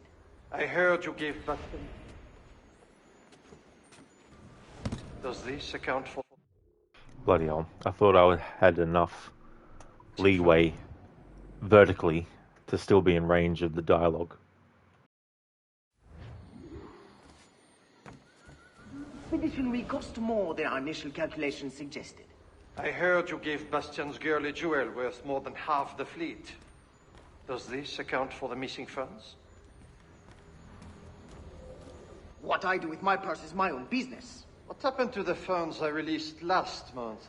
Well, the science of navigation is expensive. I dare say it is. If you measure every fathom in perfume and silk.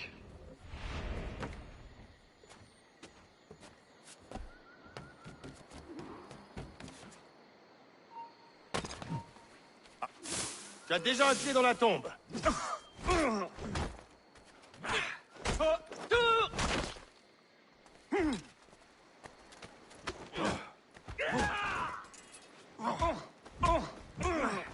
Ne le laissons pas bouger.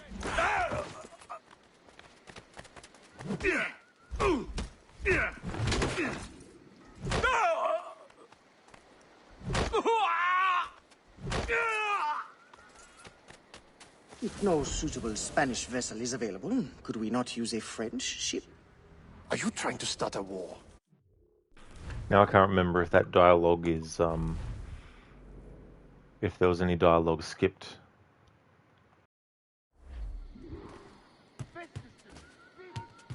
Hey! Personne ne se moque de la loi chez moi.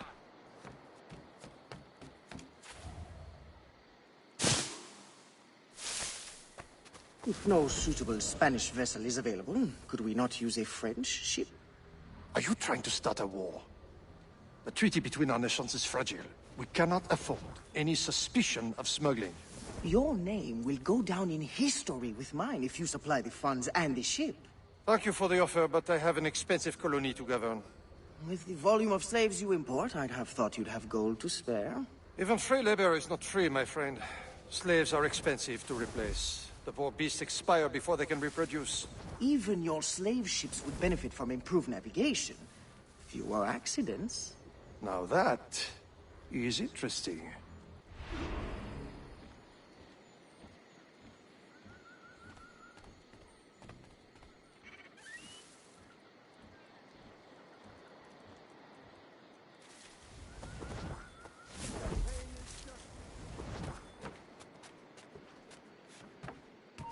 Ton cercueil est prêt?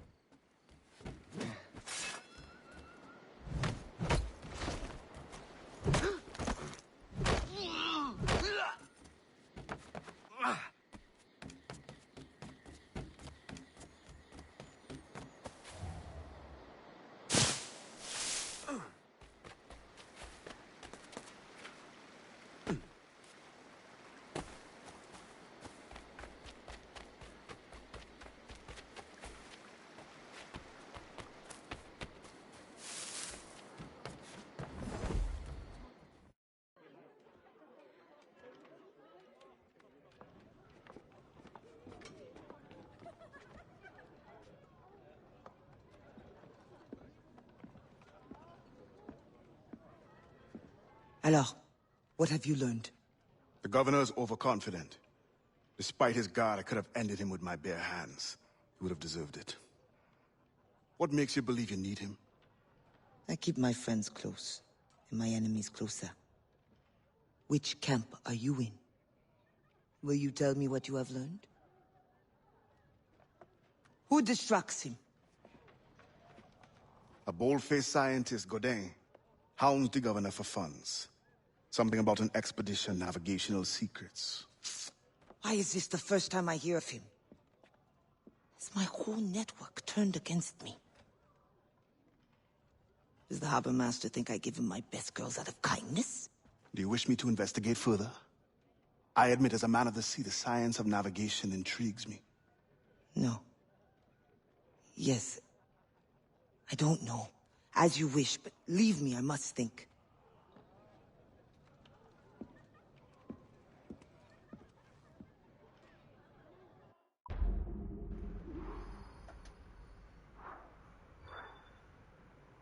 At this moment, Bastien is kind of like thinking about how much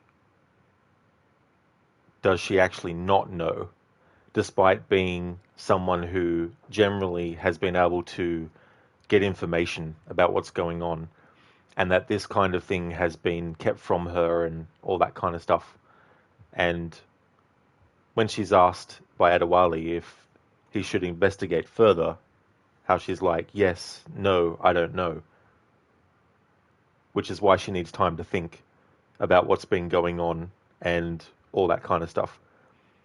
And Adewale being interested in navigation and all that kind of stuff, he's starting to see that there could be some value out of what they're actually trying to do, in a wider sense of maybe they can actually do something that will be a benefit to mankind as well, which is a very tricky area to be treading in, especially with Templars being involved in that kind of thing as well.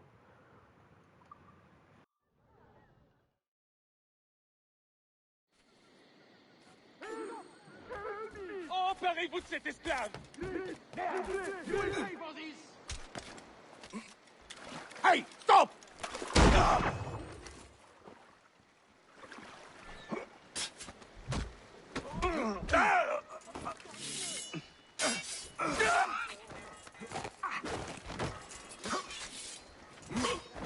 Allez, tous sur lui!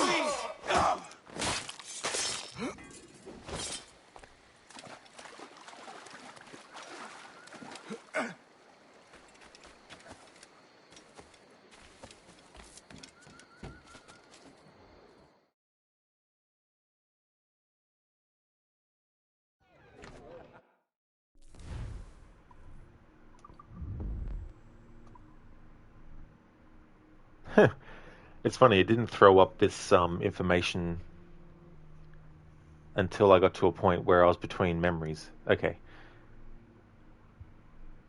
I'm still going to cover this even though we're already this far into the DLC, but in which Adewale, now an assassin for over a decade, washes up on the shores of a corrupt and hostile Saint-Domingue and confronts the past he fought to overcome. Moved to action against injustice and deep-seated hatred, he faces a defining choice between his duty to the Assassin Brotherhood and a new alliance with the Maroon Resistance. There we go, that's an overview of what the Freedom Cry DLC is about. The next memory is a scientific injury. A scientific inquiry. Adewale must investigate Port-au-Prince to uncover Godin's motives.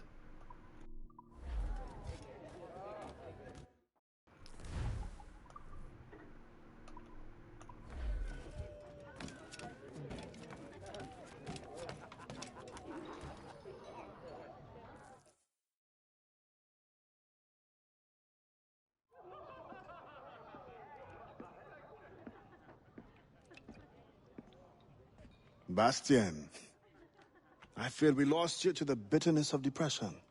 Never. Those arrogant men cannot cut me out of my own network. The cost is too great for the slaves. And for your pride. What does it matter? So long as I work for their freedom. Whatever has inspired it, I'm glad to hear the fight back in your voice. How can I help? The scientist, Godin. What is his full purpose here? Can you find that out? Whatever secrets he carries, I will uncover. Start with the harbor master. He sees everyone who comes and goes. He should have kept me informed.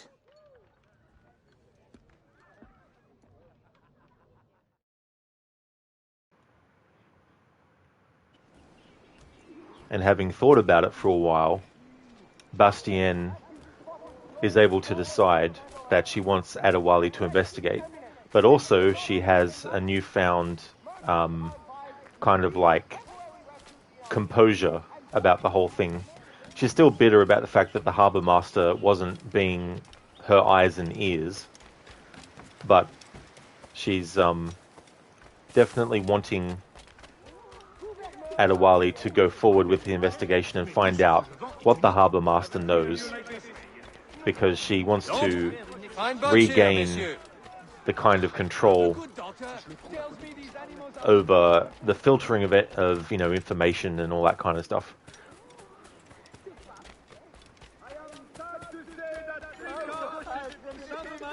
We're lost today, just outside our borders. Pirate activity is Je préviens, crétin. C'est pas possible.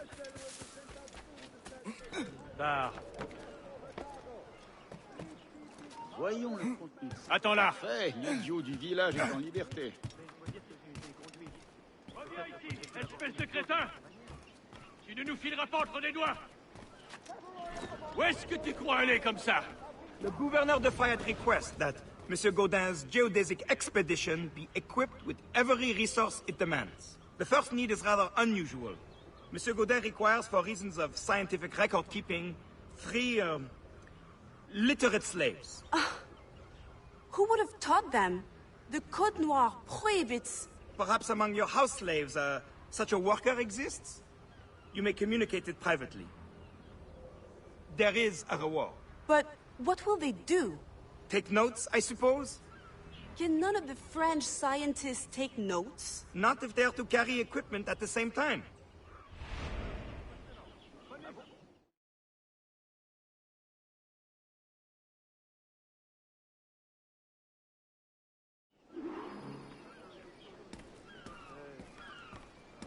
One of the rules of this Code Noir was that, apparently, from our understanding, that slaves weren't allowed to be able to read and write because they saw in that a liability, that if the slaves knew how to read and write, that they would be more able to overthrow or gain some kind of momentum or advantage over the slave owners. And so they wanted to try and keep the slaves as uneducated as possible in order for them to maintain their advantage. And there was all these other rules as well. I've already read it in the previous phase, but now that I've mentioned it, and it is mentioned, I may as well reiterate it for this playthrough as well. The Code Noir was originally established in May 1685 by King Louis XIV of France and enacted in March 1687. It was a set of rules governing the rights and policing of slaves and remained in effect until 1789. So this DLC takes place in 1735. So from this point in history where Adewale is living, it's definitely a long way away until this Code Noir is not in effect anymore. Articles of the Code Noir made Catholicism mandatory in French colonies, provided guidelines for slave punishments, and also included a number of articles designed to limit the mistreatment of slaves. Masters were obligated to provide shelter, food, and clothing for their slaves and were not allowed to torture or mutilate their workers, only beat them. Yeah. I mean, yeah, it's great that they weren't allowed to torture or mutilate their workers. But how about A, not even having slaves at all, you know, and then after that, B, not beat them at all either, you know. Slave families were not to be sold separately. Care was to be given to the sick and dying. It was also stated that masters should only punish repeat offenders. But the Code Noir was never fully enforced, making way for all sorts of abuse. Most slave owners only adhered to the articles that benefited them. Some masters even became known for their cruelty and inventive methods of torture, and many violations were waived and overlooked. This was especially the case in Saint-Domingue, where the pressures to remain the world leader in sugar and coffee production was felt most strongly by the slaves who provided all of the necessary labor.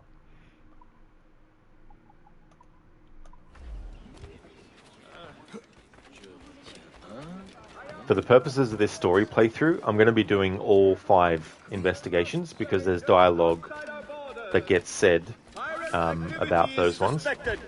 And I'm going to go and do the one that is the most annoying for me first, which is this one where you have to eavesdrop and tail targets while they talk.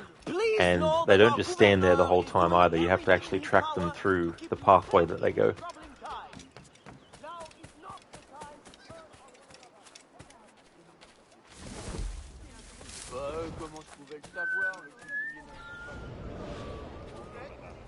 In the territory of Quito, the mountains and plains will favorize our triangulations. Our measurements will allow us to know the exact shape of the Earth. Egg, oval, or globe? That is the question. With this knowledge, France and Spain will have the privilege of navigational precision. Won't the Spanish then have too great an advantage at war? It was the only way to gain access to Quito.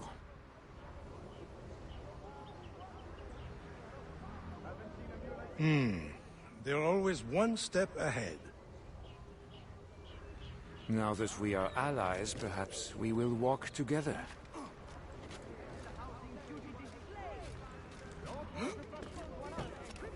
Perhaps. Still, I'm surprised they are allowing your expedition through. Are they not worried about smuggling?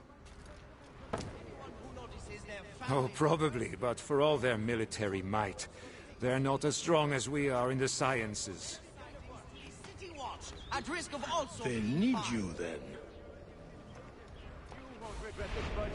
And they are sending us... Madame and Monsieur de la Fontaine will be hosting a party at their plantation next Friday evening, on behalf of Gouverneur de Fayette, to celebrate the success And they are sending us a couple of chaperones. Have you met Antonio de Ulloa? I hear he's quite the prodigy. Not yet. I'm sure it will be a great pleasure. Controversy over a slave fight at the docks. Let it be known. Alright, so that's that one done. That is one of the most annoying ones for me, normally. Animals are in fine shape. So I like to get that done first. And it was good that we got it done without having to repeat. Because if you mess up, you have to actually go back to the starting point again where the conversation began.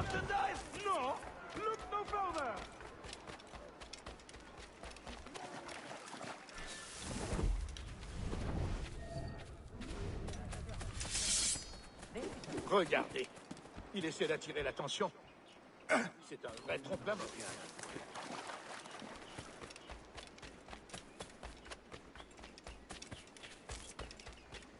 Gouverneur de Fayet would like to announce that starting tonight, there will be an Regardez où vous mettez les pieds. Ah. Ça veut dire...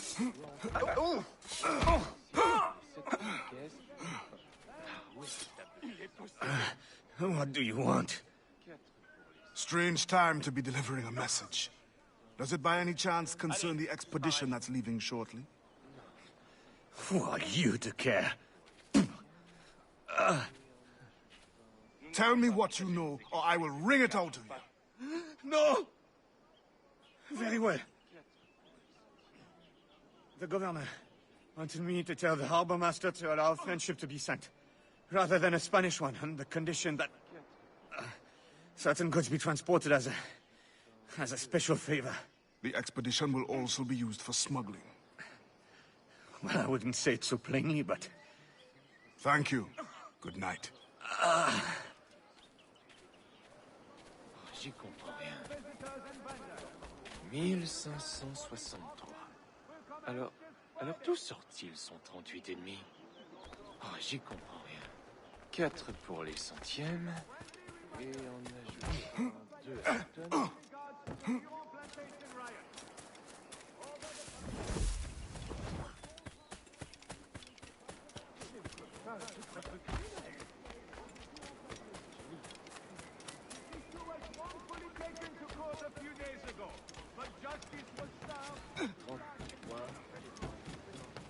J'en ai ajouté 12 lundi.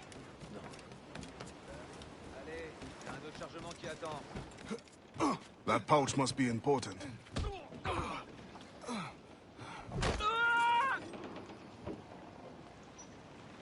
Spain continues to insist the expedition wait for a Spanish ship. But we are allies now. Can they not be persuaded to allow a single French vessel passage in the name of science? We are, after all, allowing Spanish chaperones on board. Signed, Louis Godet. He does not realize the risks of this voyage. For the purposes of finishing the memory, you don't have to do the other 2 investigations. You just need to do 3 out of the 5. But if you want to do the other ones, and therefore get the optional objectives done, you need to do the other 2 as well. But if you're only wanting to get the 3 done, I would definitely recommend not doing the tailing one. The best ones to do is probably the one that I just did now, where all you have to do is chase after the dude and then kill him to get the info. That other one where I had to find the dude first and then chase him and tackle him. And then out of the 2 that are left, the one that is the least annoying is doing the task for this guy. But it still can be frustrating though. Hey! I know you. You're the one with the ghost ship? I have a job for you. I sense you're looking for information. Meanwhile, I have information.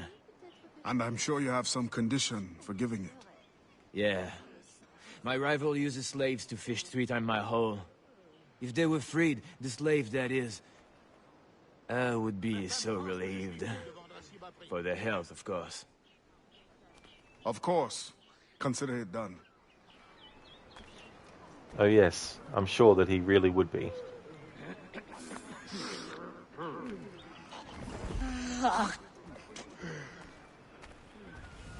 Hey Crooked, the tailing mission investigation though. Oh yeah. You gotta love it too, because the range in which you have to stay around the characters that are moving, there's 2 NPCs that can block your progression because the boundary or the range of where you need to listen in on doesn't actually go beyond them on one side, so you have to get on the other side of them. And when what happens, like what happened with me, when you get stuck... Actually, no, there's another one. Hang on. There was a different mission, I think. Finest catch of the day. The most stock at the lowest price.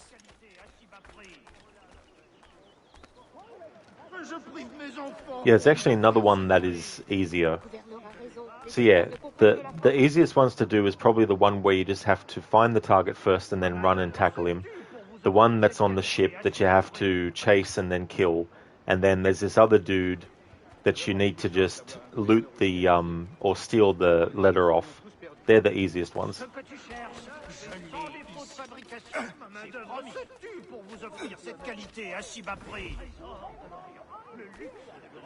Je prive mes enfants pour vous offrir ces prix. Ma main-d'œuvre se tue pour vous offrir cette qualité à si bas prix. A very long time ago, Snakes. I haven't had sardines for a very long time. Ma main-d'œuvre se tue pour vous offrir cette qualité à si bas prix. Mes enfants pour vous offrir ces prix. Des prix comme ça, c'est presque criminel. Toi, recule. Fiche le camp. Several of our outgoing cargo vessels have been captured and plundered, leaving Saint-Domingue. An expedition has been sent to recover our stolen ships.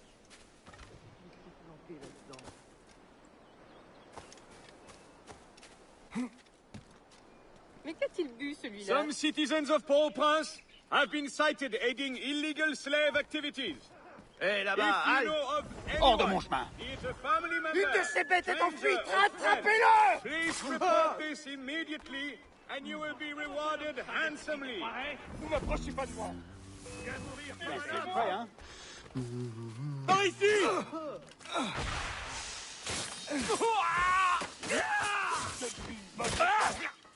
Elle lui tient au fond. Rien. Reculez, animaux!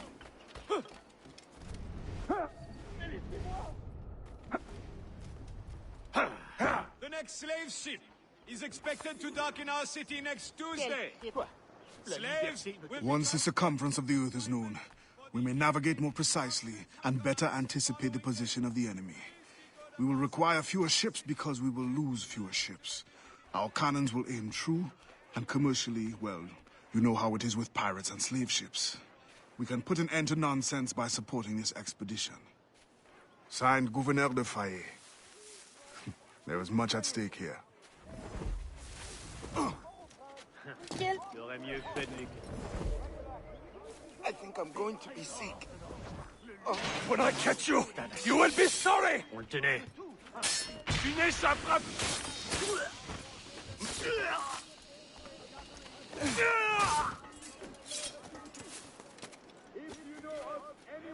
Snakes, did they taste really fishy? You're scared to try. To be honest, it's been so long ago that I can't even remember what they tasted like and whether they tasted good or bad. Passe ton chemin. I've been more someone that eats tuna than sardines. Some citizens of Port-au-Prince have been cited aiding illegal slave activities. If you know of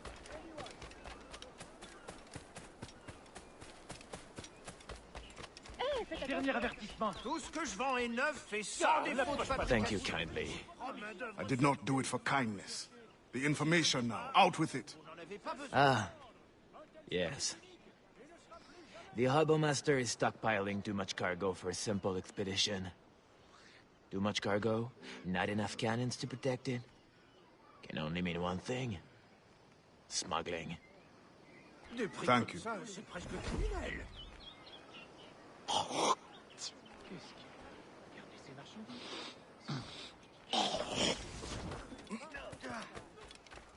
Okay, so we've done all the investigations.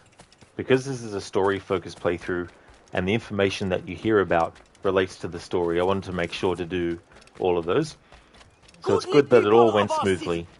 Please know that our governor is doing everything in his power to keep you safe in these troubling times. Now is not the time to turn on one another. Snakes. It tastes nice like tuna. Oh, does it? Cool. Yeah, because I don't eat tuna often, but when I have in the past, I've tried some of the flavored tuna as well. Some of the flavored tuna can be nice.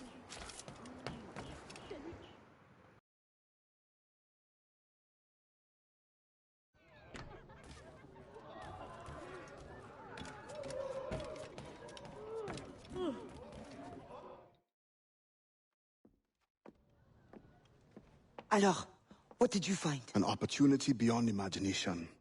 These scientists aim to record navigational secrets for our beloved kings to use at war. But we can seize them to extraordinary advantage for my Brotherhood and the Maroon. We need only supply literate recruits, and the rest will take care of itself. That is all. Nothing more on the governor. That is all? That is everything! How many more could be freed with this knowledge in our hands? All things require balance, Adewale. To achieve independence, the Mayon require stability, anonymity, and information. That has always been my role. What now? That is what I thought. The storm brought you in, and you will leave on the tempest of opportunity and imagination. And I will be left here to do what I can. Powerless. No, any day now the Maroons will rise up. Then I will leave, not before. I've decided. You are as arrogant as the French. Blanc. All of you. That is all you are. Bastien? No. Go now.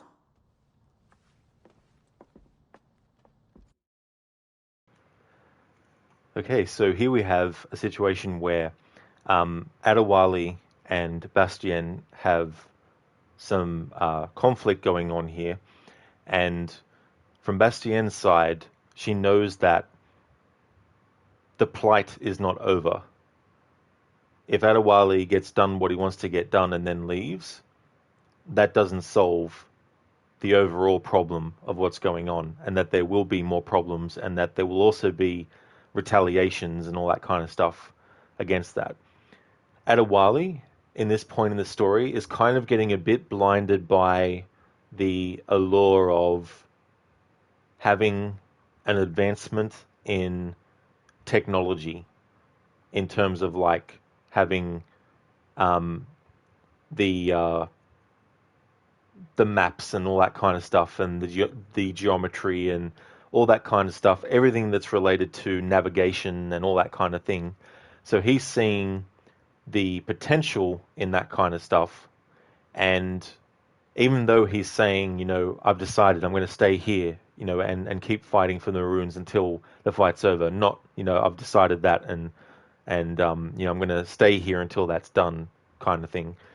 Whereas Bastien is kind of like, you know, yeah, you'll go and do all this stuff, and, you know, now you're being arrogant and saying that you're just going to, you know, you've decided now to just do this as well, you know. So there's a bit of animosity going on towards Adewale here with Bastien, and Adewale is kind of getting a bit blinded by the potential for what the advancements in navigation could provide for humanity, really, at this point, and all that kind of stuff. So it's a very complex and very tricky sort of situation that we're in here now. And it doesn't quite go against any of the tenets of the Creed or anything like that. It's just that Adewale's approach right now isn't really the best way to go about it. And he's being a bit arrogant in his sort of like motivation, I guess, or maybe not the motivation is the right thing to say. Maybe he's just arrogant in his actions and decisions and things like that. Snake, what's flavored tuna? Well, you can get various sort of ones, like you can get lemon and cracked pepper ones. You can get smoked tuna flavor, like there's so many different ones that you can get. Like, see if I can find some other examples.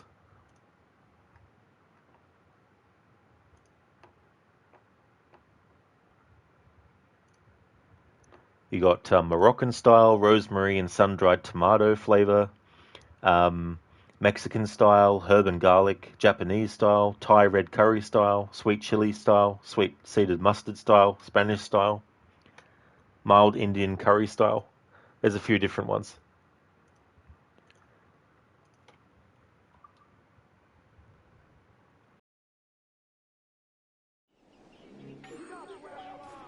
I mean, they're ones in Australia that I've been reading out. I don't know about other places in the world, but there's some of the flavored tuna that we have here. Made a big mistake.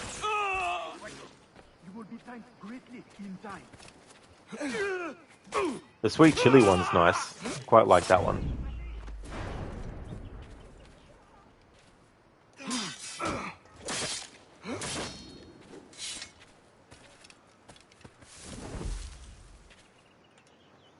Snake, stubborn.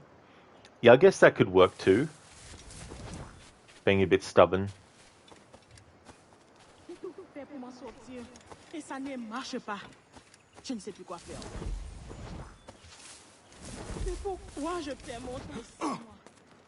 don't know why I'm worrying about this treasure chest. At a while he's got like 16,509 reals. So we need to liberate the Wellington plantation in the Caribbean Sea. Which one is this one? Tortuga, Montez, Wellington. And it's one I didn't go and get a fast travel point towards, of course.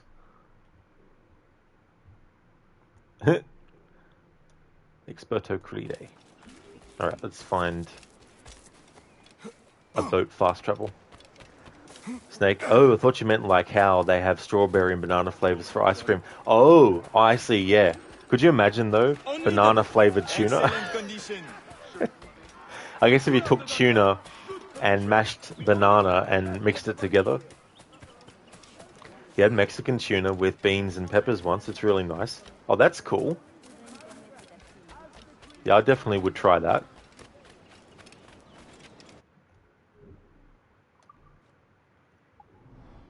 Yeah. Yeah. I mean, I haven't tried all the different varieties that there are, but I definitely do like the sweet chili one.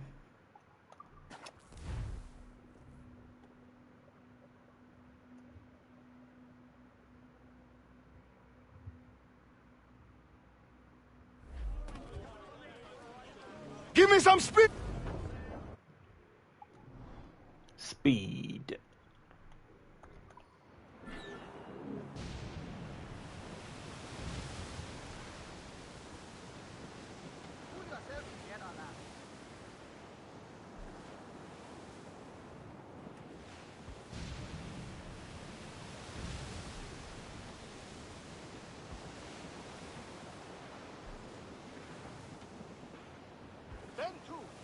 Given where we're up to in this DLC, I now know that I'll be able to do the whole DLC in one stream while also taking the time that I've taken to talk about story and stuff during cutscenes and pausing it and all that kind of stuff.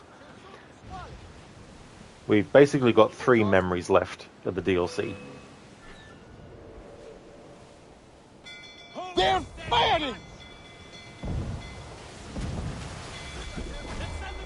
We can't hit! Fire! Fire many bodies! Shorten sail! Get off the squall! We can't take on those guns, everyone! Fire!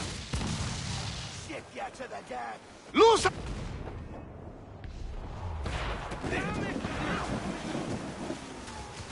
Fire! Fire! Break a shot through her there. Fire! Waiting orders. Fire! She's weakest right there, Captain. Fire!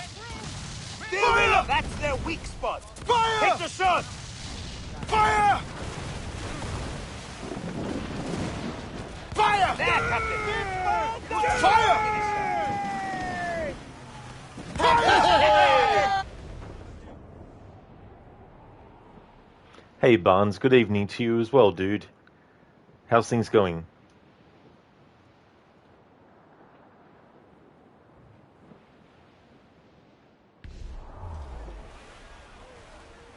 Douse all but lanes! Guards up!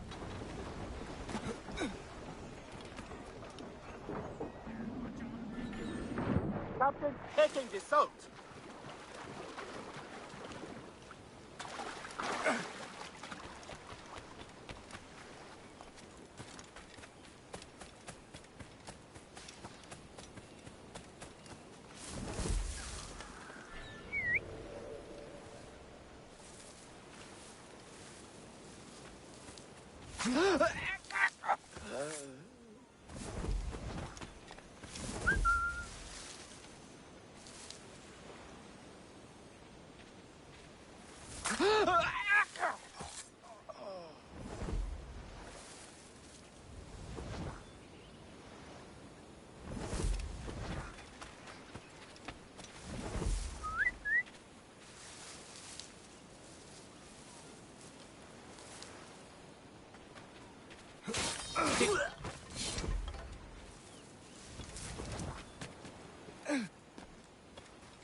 Un ami est toujours le bien. Et toi, tu es un...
Je vous en prie. Reviens ici, Maro.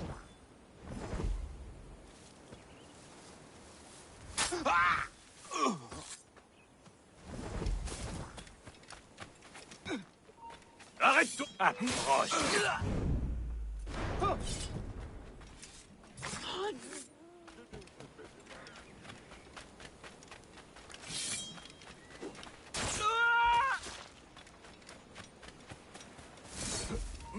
Toi là-bas, halte. Je vais t'arracher le foie. Hein? Attendez, je n'ai rien à voir avec ça. Attendez.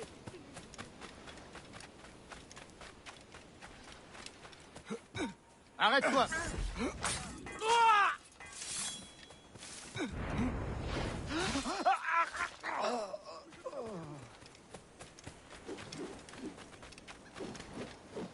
You need to find a place to hide until nightfall.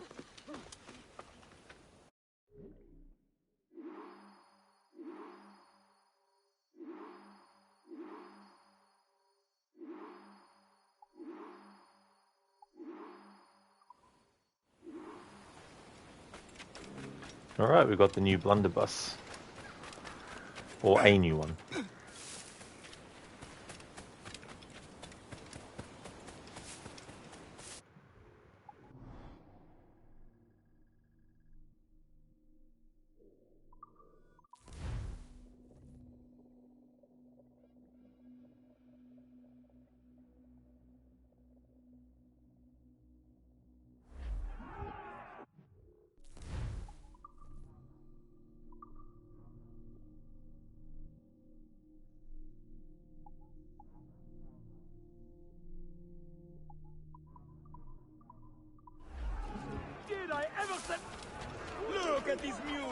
the finest! Ne bouge plus! Great quality here!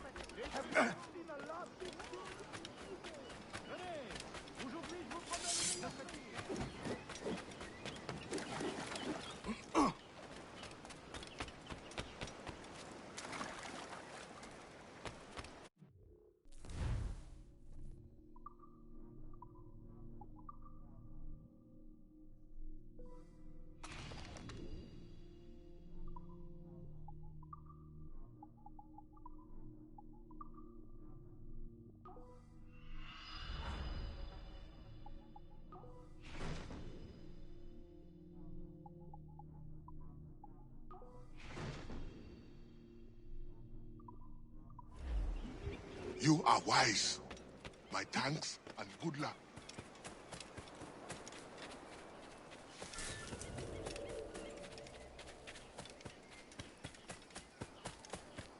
Ce n'est pas une blague, je suis sérieux. You don't know what you're doing! Stop! It's the animal! Come back here! Attrapez cet animal! Halt! Power to keep you safe in these troubling times. Now is not a time to turn on one another. Rather, we must band together in this time of strife. The more we work together,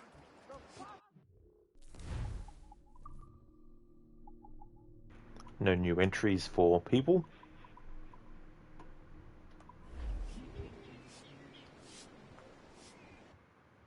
Alright, I'm just going to leave it on this screen while I go grab a new drink. I'll be right back.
Alrighty then, so I'm back. Before we jump into the next memory, just want to read what the current memory is.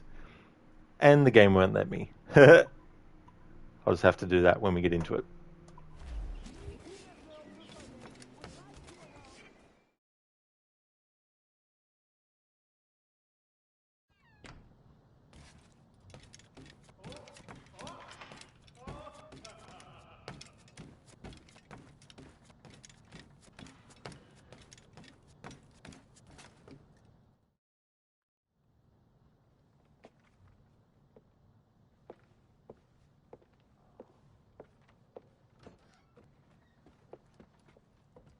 Adewale, your ambition still gives me pause. But I promised Auguste my help. What's this? The forged manifest. Or so I am told. One of your famous recruits wrote it. Joachim Francois, Henry Marchand, Fortuné Jean. Good. I'm sure you will serve the expedition well. Louis Gaudin will meet with the harbor master to arrange the remaining affairs of your expeditionary voyage. You may take the opportunity to switch the manifest. At your signal, we will be ready to board. Thank you. And thank you, Bastien. Anything for the Mahon of Saint-Domingue.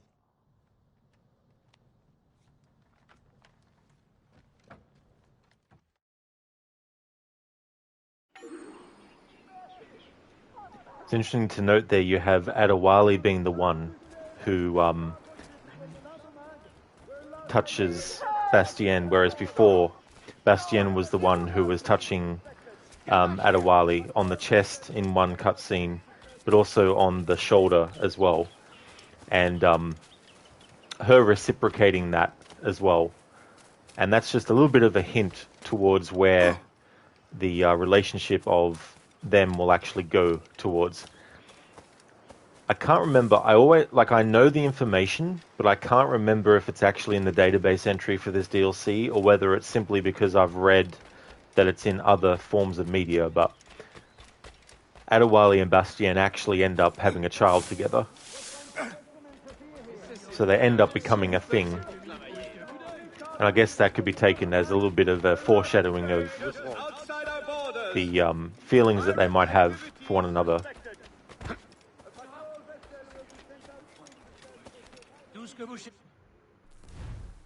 Plant the seeds. Adewale must swap a manifest to permit his literate recruits to board the expedition ship. The slaves are the best of the bunch! Thank you so much for sharing your fascinating research. The thanks is all Only the mine. best merchandise here! And now I must away for a meeting with the harbor master. All in the name of science, of course. Here have not Of seen course. a lot this good in ages! Did I ever say... Healthy lot, not a scratch on them. We only sell the best! Look at these mules, only the finest! Great quality here! Have not seen a lot this good in ages! Did I ever sell you de tels trésors? Je vous les offre pour une bagatelle! Both elderly and ill slaves must be cared for and nourished by their master. Abandoned slaves will be rewarded time in hospital, and their masters will be forced to pay 6 souls per day.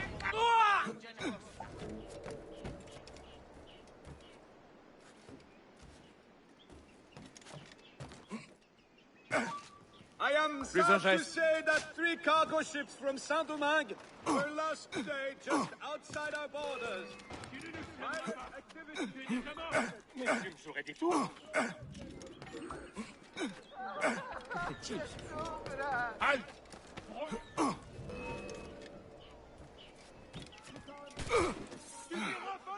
Toi, j'ai une question à te poser.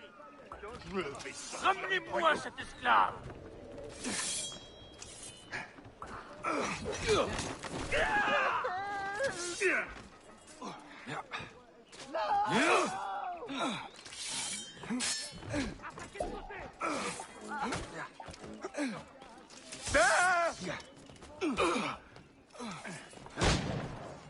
Pas d'ouverture, il est trop rapide.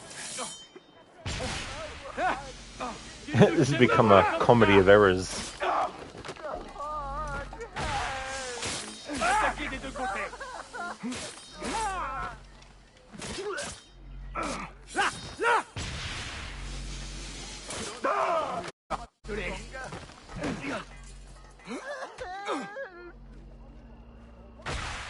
Quel blanc. En tenaille. Je le vois. Un esclave en fuite. Nous semer. Ramenez-le-moi immédiatement. Vite.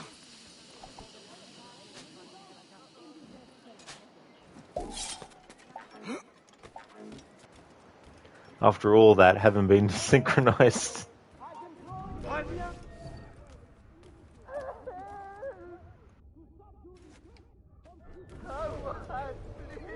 Tu penses pouvoir nous échapper?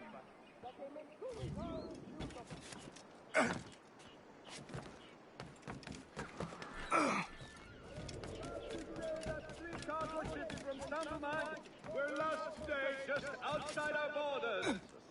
Pirate activity is suspected. The patrol vessel will be sent out soon. Good day, monsieur. And to you as well. Please keep these I trust the preparations are coming along well. Things certainly do seem to be busy. Indeed, sir. As you can see, my men are working around the clock to prepare everything. You may expect a fine vessel, fitted to precisely the demands of science and your other activities. What other activities? Do not worry about a thing, good man.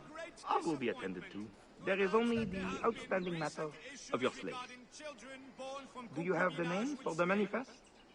Let it be known Yes, that this right is here. both unacceptable and Come considered then. You must be itching to inspect everything. Indeed, I am. having one or more children. Alright, I want to stop it there.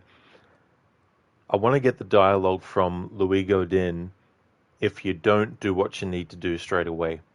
They move around and you can actually get more dialogue and stuff.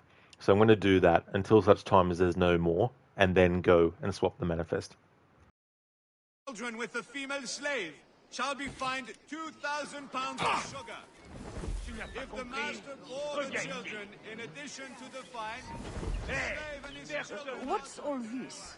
Oh, this is, you will not be interested. Dolls, sailing things. It does not concern you. Well, won't it add weight that could be used for more equipment? No, nothing like that. Please, Monsieur Godin, I do not wish to bore you with the details. I think you will find you will be very comfortable. Well, as comfortable as one can be at sea, anyway. How true. How very true.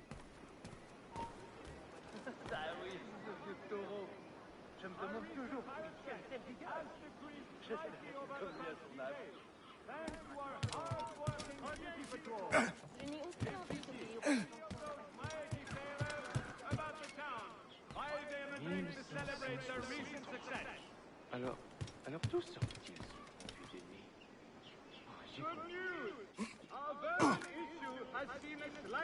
Tu crois aller où comme ça? Mieux vaut l'écouter, mon gars.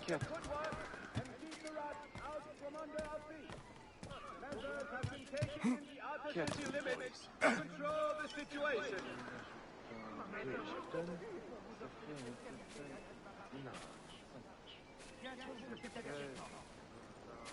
Due to a recent mishap at the Durand plantation, Ma mère souffre de la fièvre des marais. Ça fait bien une semaine qu'elle ne fait plus la pluie. Je vais te dire. I trust your fragile equipment will be adequately protected. Oh, yes. This all looks very good to me. Very good. La patience n'est pas mon point fort.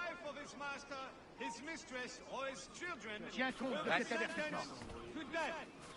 To prevent similar happenings on your plantation, be sure to establish a stronger... You must understand that a cook at sea has a very specific set of qualifications. We'll provide the best possible ingredients, of course, but... Yes, yes. Je voudrais te dire un mot. Your family and friends and the good people of Port-au-Prince. Toi là, reviens ici, toi. Lunaire, à l'ouvrage, vous autres. Tiens compte de cet avertissement. Tiens compte de cet avertissement.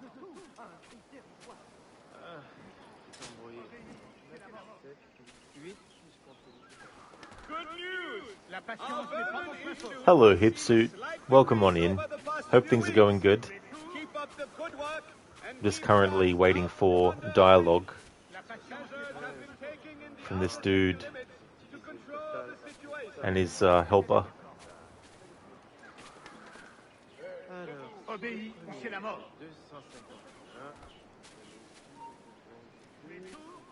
Vous ne trouvez pas ce code noir un peu sévère? La patience n'est pas mon point fort. Ouais. Hey, halte! Tiens compte de cet avertissement. Je n'ai aucune envie d'obéir aux injonctions de la patrouille. Si j'ai envie d'agir...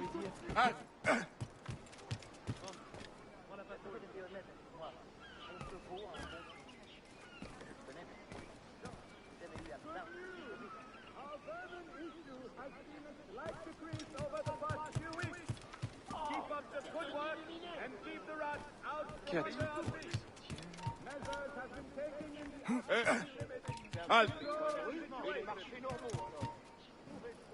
On ne bouge plus. Halte! Fais voir tes tricks.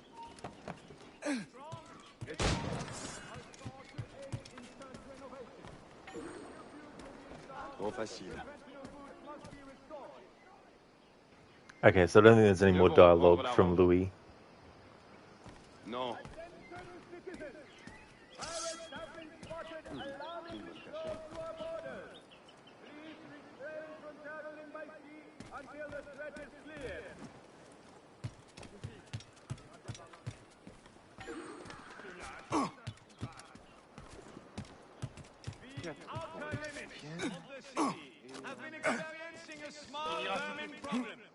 Please refrain from feeding and providing shelter to rodents and other vermin.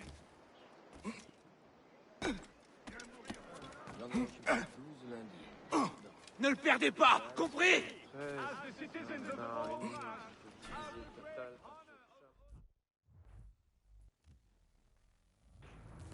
Fair enough, game. Alright, we've got the dialogue I wanted to cover.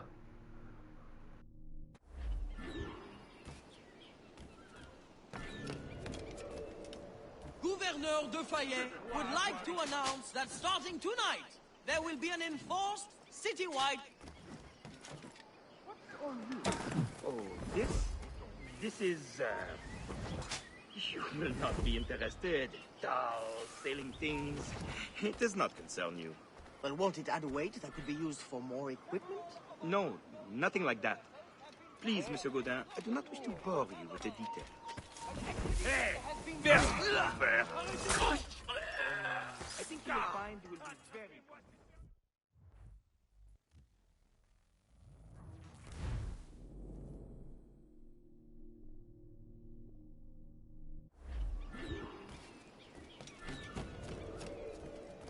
Gouverneur de Fayet has employed a group of trustworthy individuals to embark on a quest.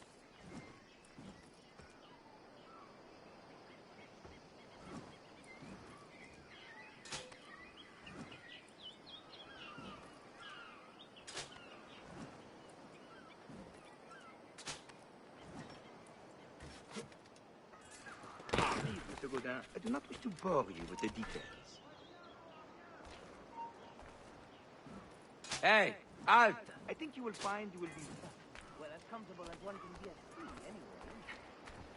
How true. How very true. Toi là-bas, halte! I tell you what, I'm fucking sick of this part now.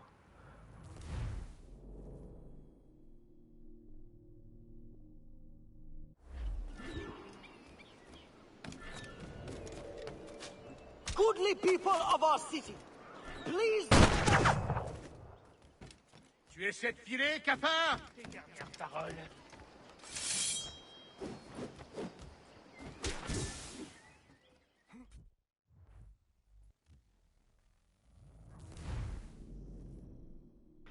Yeah, code exactly. When every enemy is an oracle. and you can't have a character interact with something IRL in the IRL way, you know what I mean? It's like, oh, an enemy's suspicious of you. You can't quickly do what you want to do and then leave. Oh no.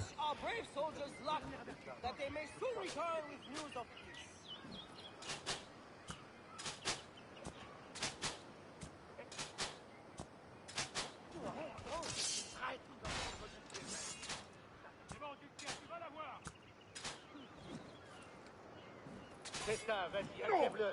Trahison, tu vas payer ça.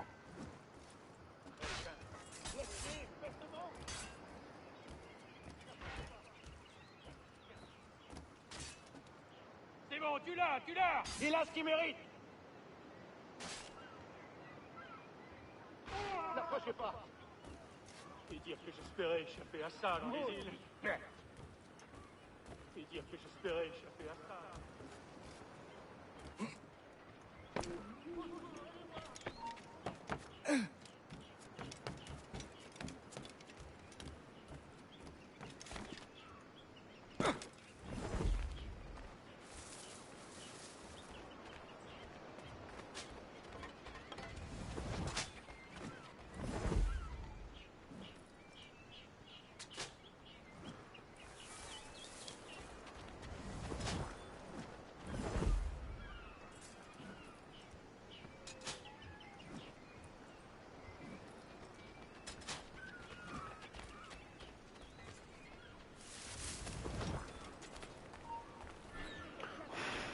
I trust your fragile equipment will be adequately protected? Oh, yes.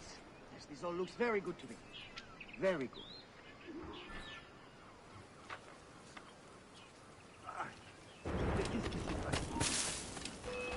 Plus vite, les gars! Oh, on va t'avoir!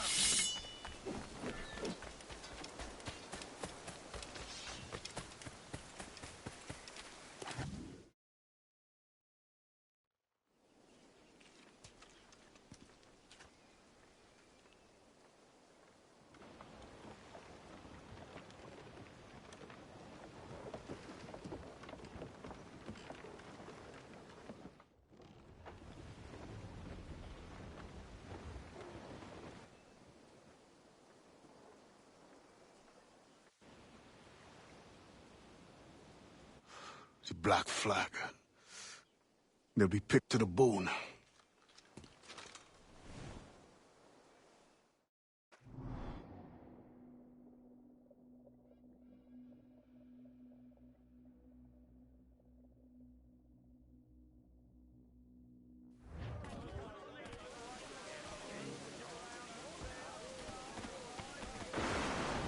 We must defend that ship. French or not, these scientists must reach their destination. Our people must capture their secrets. The knowledge is more important than any cargo. Aye, Captain. 'Tis worth the fight. With a little skill and the right wind, it won't last long.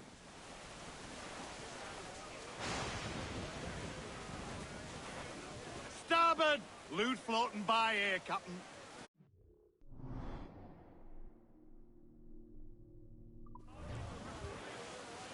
Fire!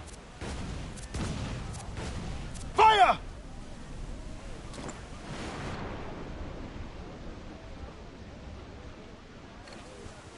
Fire!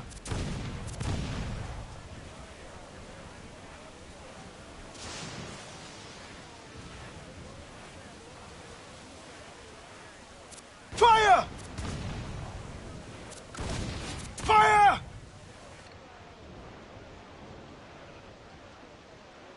Fire!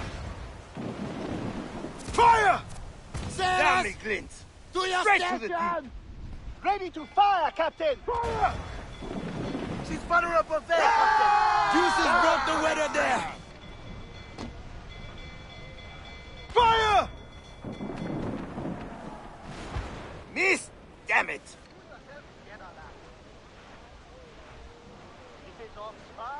Fire! Miss! Fire! Working on it! Look bad, Captain! It's storm, Admirali! Looks bad! Fire! naught but brine! Fire! Fire!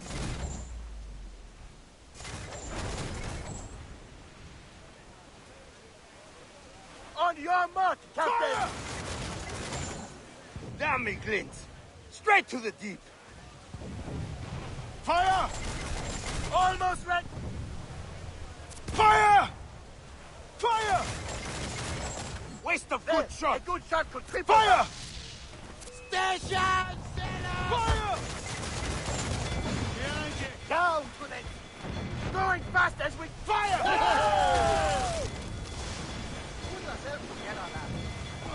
Fire! Damn these! Ease off the wind! Ready to bark, Captain! Fire! You heard Fire! the Captain! Still reloading!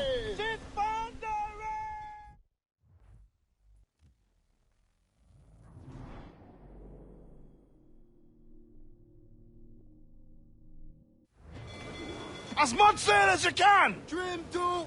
Stretch those sails! We must defend that ship. French or not, these scientists must reach their destination. Our people must capture their secrets.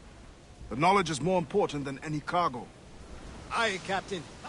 'Tis worth the fight. With a little skill in the right wind, it won't last long.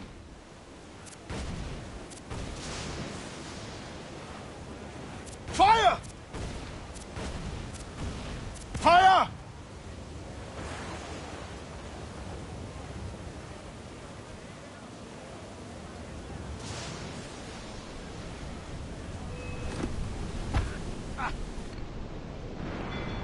Fire!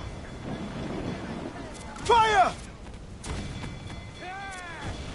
Ready to fire! Fire! Fire! You... That's their weak spot! Fire! Take the shot! Fire! Fire's got them! Fire! They're firing a volley! Fire! That's all, Captain! Fire! He's vulnerable there, Captain!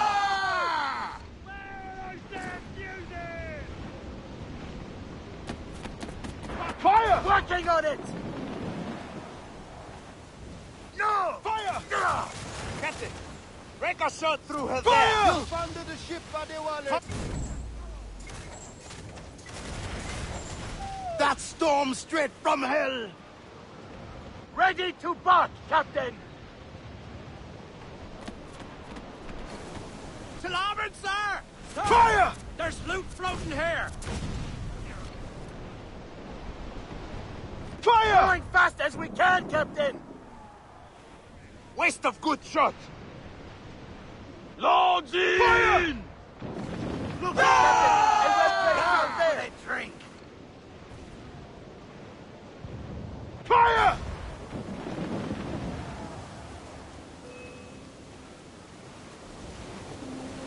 Fire! Working on it! The Helmade! Fire!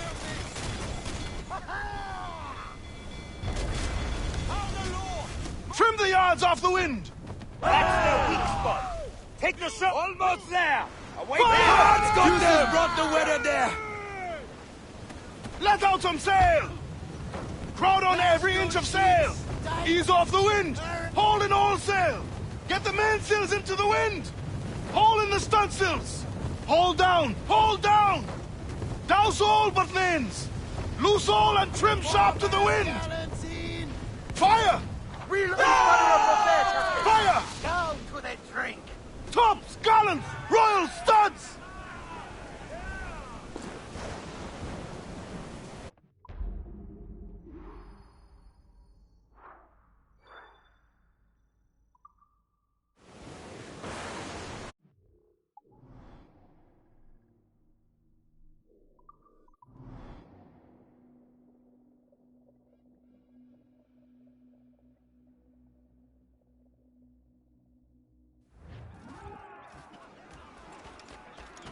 The slaves are the best of the band.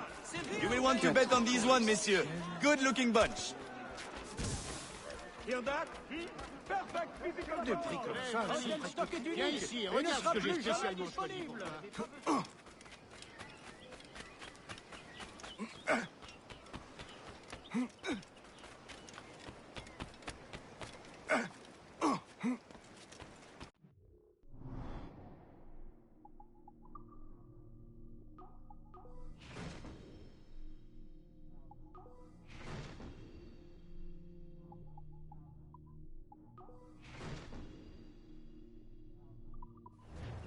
Good day, and fortune favor you. Reste où tu es. Continuez, je ne le laisse pas s'enfuir.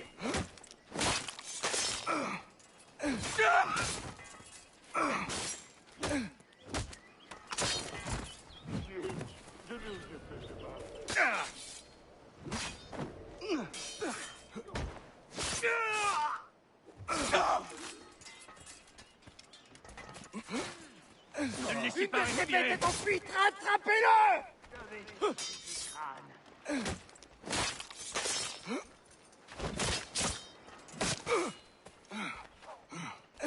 Pas d'ouverture, il est trop rapide.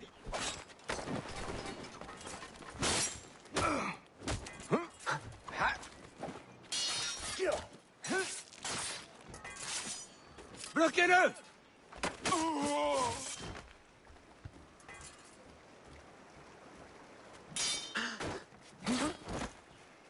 Tu penses pouvoir nous écouler? Hello there, Lucinda. Good morning to you. Welcome on in. It's going great. We have 2 more memories left to finish, and then we're done. How's things going? Hey there, Lizzie. Good morning to you as well. Hope it's going well.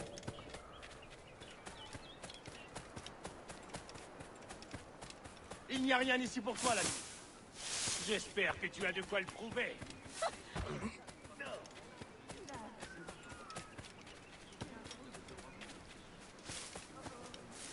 This Friday's slave auction will be cancelled due to an unfortunate...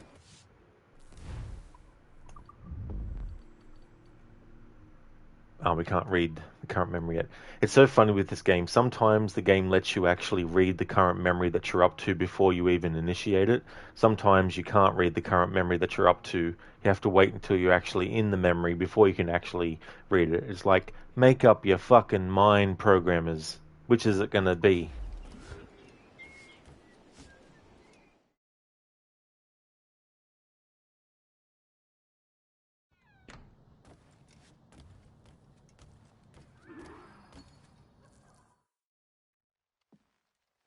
Ade, Augustin has learned of another slave ship to intercept. I beg you to reconsider. Special orders from your sometimes confidant, the governor. No, it is as I feared. With all the slaves you have freed, the French are in panic. Let the French live in the fear they earned. It is not so simple. Curfews are strict. Punishments are harsher and more frequent. You help the ones you freed, but at what cost to the ones you can't? A small price for independence. The sooner Augustine's revolution comes, the sooner all slaves will live in peace as free people. Gouverneur de Fayette threatens retaliation. And he is behind this. No, Adwale... Not another word. I don't want to hear it. Okay, so the things that Bastien is saying are very, very true. The fact that because of what's happened, while it is good, of course, that slaves have been freed and that progress is being made, the effects of that is that the French and the slave owners are getting more aggressive and more brutal with the slaves who haven't been freed yet. And so the slaves who are freed are able to enjoy their freedom, or to be able to do things. Maybe enjoy the freedom is not the right thing to say, but they're freed, whereas the other ones who aren't are the ones who get the punishments more harsher and all that kind of stuff. And Adewale is wanting to get rid of de Fayette, of course, because of his role in all of this kind of stuff. So from Adewale's perspective, the French should be in fear. But part of that fear is them retaliating. against the slaves that they still have, that haven't been freed yet. And so Bastien makes a good point, but Adewale makes a good point too, that they need to be taught lessons and they need to be, overcome and all that kind of stuff. And so now Adewale is going to, go ahead with things and go and assassinate the Fayette. But it's a very precarious sort of situation that they're currently in.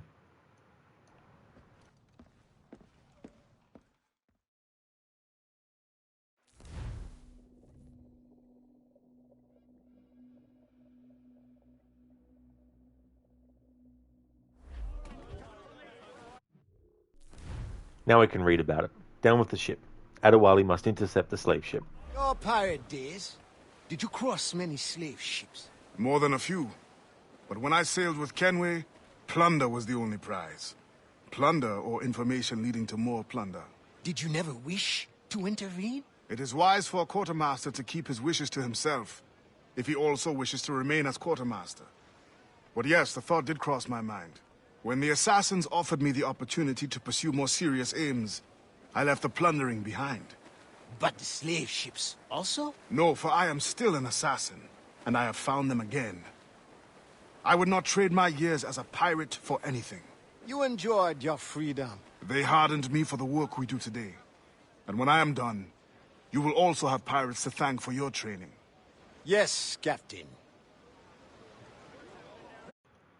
In the main game, when I was going through that, I was talking about how Adewale doesn't regret his time as a pirate, because there's things about his time as a pirate that have actually still come in handy, that he can still utilize, even as an assassin.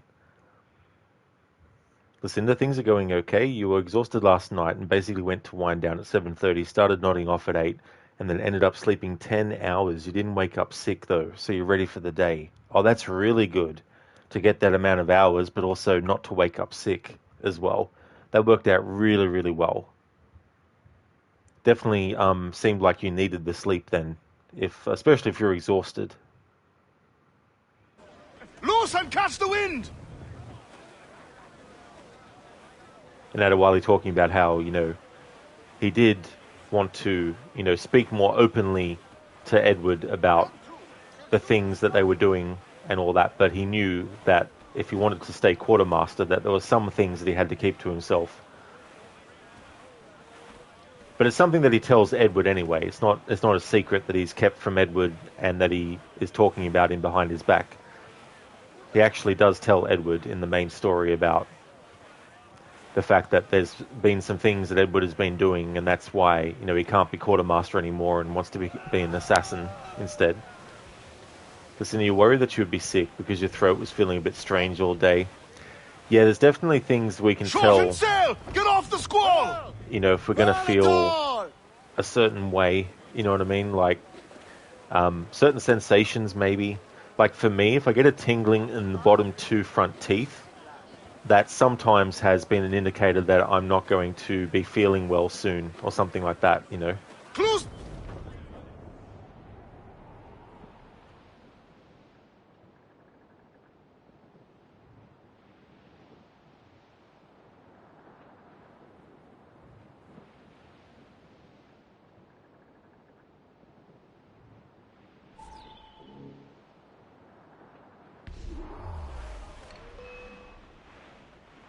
Fire!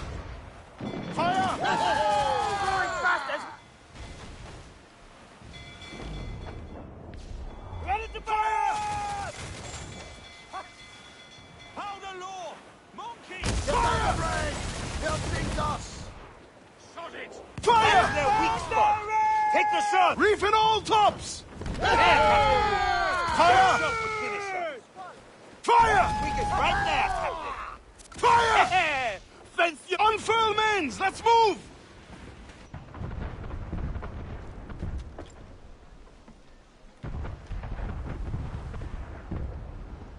No! They'll sink the ship! I think we must act fast. Fire! Reloading!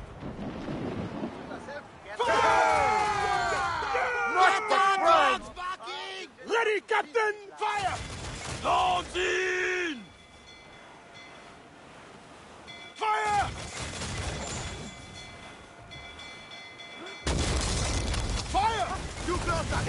Steer away!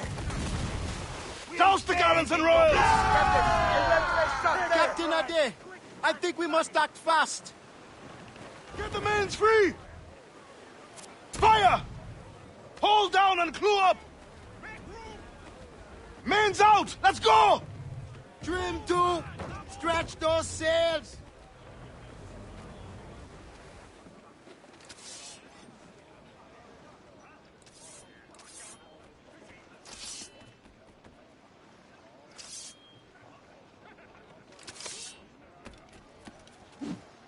Captain, I worry. If we do not respond fast, it will be too late.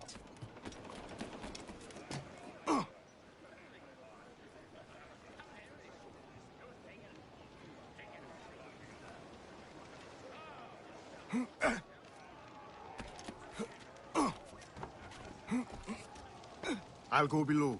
Return to the ship and prepare to receive survivors.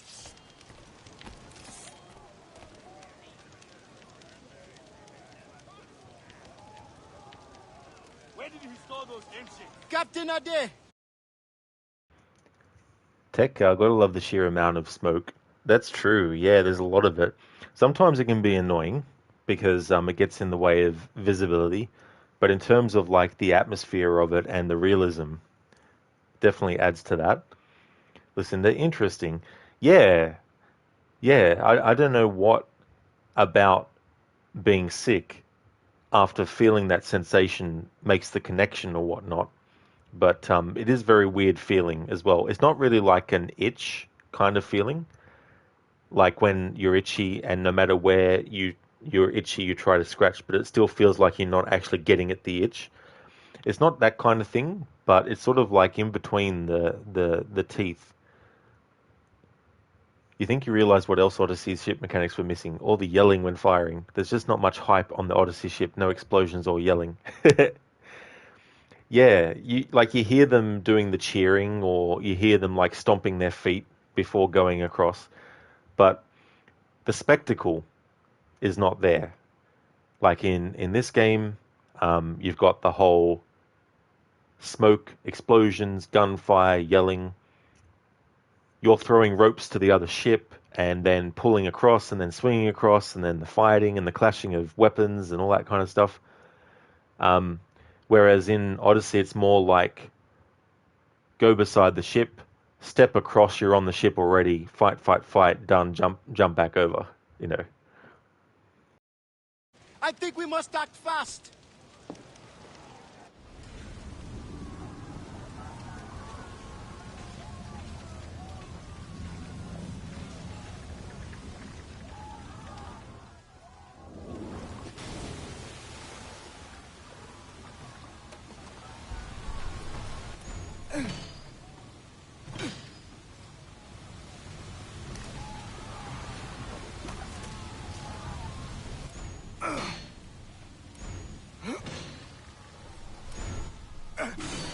Hurry! I'm way! Hurry!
Gouverneur de Fayette. I thought I understood his indifference. I did not anticipate the extent of his heartlessness. You tried to warn me. We are all guilty. The governor will pay with his own life. My creed demands that I see to it. C'est l'avement. C'est raté. Revenge is cold comfort. Once the fire is gone, another tyrant will take his place. His death must give this generation of warriors hope. They must not abandon the goal of independence. And the death of these souls? Some barely knew life.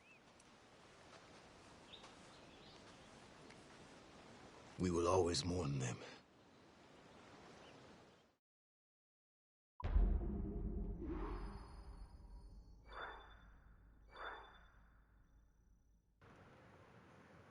And what about these souls? Some barely knew life. Like, that always gets to me, that one.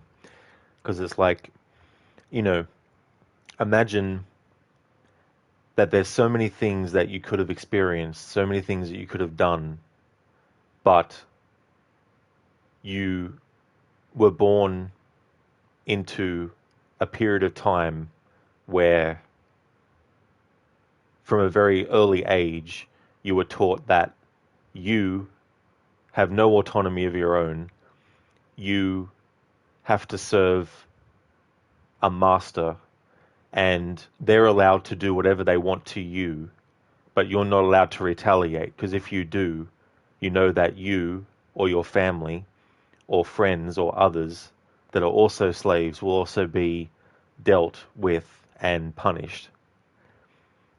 And that's your life. You don't get to wake up in the morning and think to yourself, I'm just going to go out and admire the view and have a sip on a drink, kick your feet up and relax, or do things like that.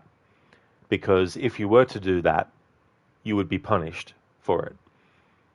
And dying at such an age where it's like they couldn't go on to see freedom, to be able to do things and all that kind of stuff as well.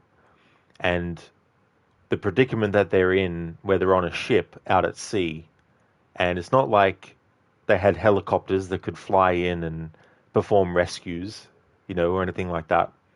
So they're trapped on the ship, and the ship gets attacked and almost destroyed. And there's some people who are already dead on there. They can't get out, and not all of them survive, and all that kind of stuff.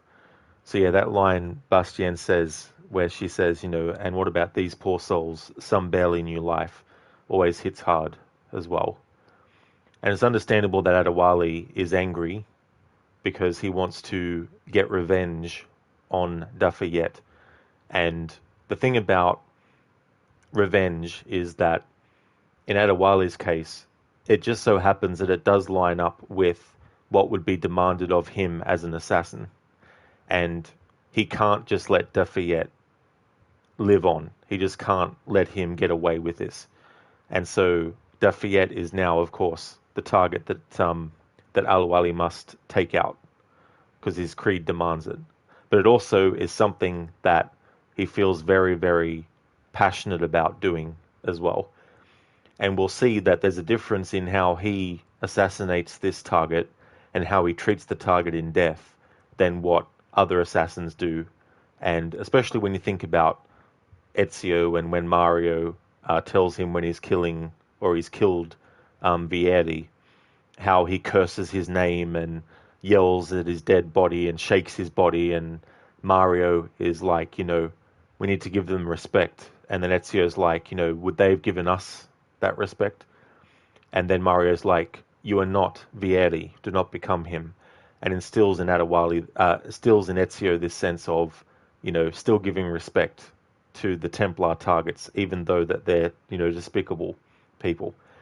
But Adewale, in the case of Dafayette, he's not going to be so generous or anything like that.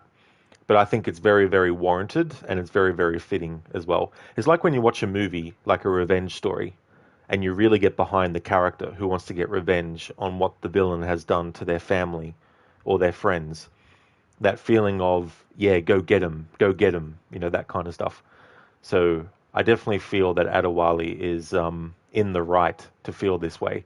Does it go against, the kind of like respect for the dead that has been instilled in other assassins? It does. But I think that there's a time for everything. And I think if there was a time for an assassin to feel as passionately about killing a target as Adewale is, then it would be Dafayette. That's true, Lucinda. Yeah, it's exciting in Black Flag with the boarding process and what's going on when you're taking over a ship. And it's a shame that in Skull and Bones there'll be none of that at all. Basically, you get your ship, you get the enemy ship down to no health, and then you press a button to initiate boarding, and then you see a quick cutscene of the pirates looking on at the ship, and then it tells you what you've collected, and then boom, back to gameplay. There's no actual like gameplay of you getting onto the ship and doing all that kind of stuff.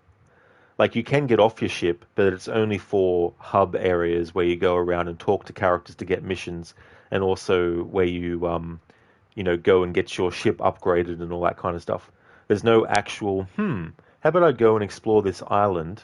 Oh, there's buried treasure. Oh, cool, it leads to a side mission. Oh, cool, this leads to a side story. Oh, cool. 10 hours later, damn, that was a satisfying exploration of the game world. None of that.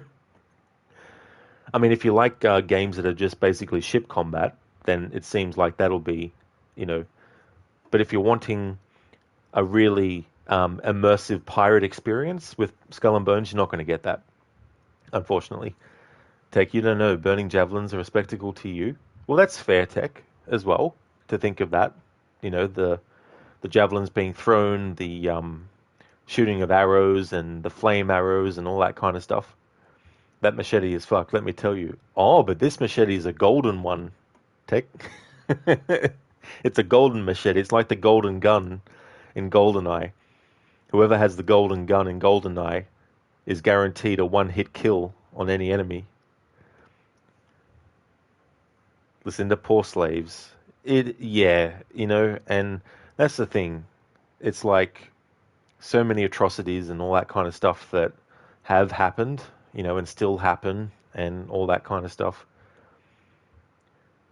Yeah, I thought so too, Lucinda, because that's one of the things I was hoping for, because I was expecting them to do like an open world adventure pirate game. Still have multiplayer and all that so people can get that kind of fun. But I also thought that if you're a single player gamer that you could get some satisfaction about not just ship stuff, but also exploration and things like that. Techlol, contrary to popular belief, gold itself is weak as fuck. Damn it. Is that why golden chocolate coins are so easy to eat? Close down! Catch some wind! Fire!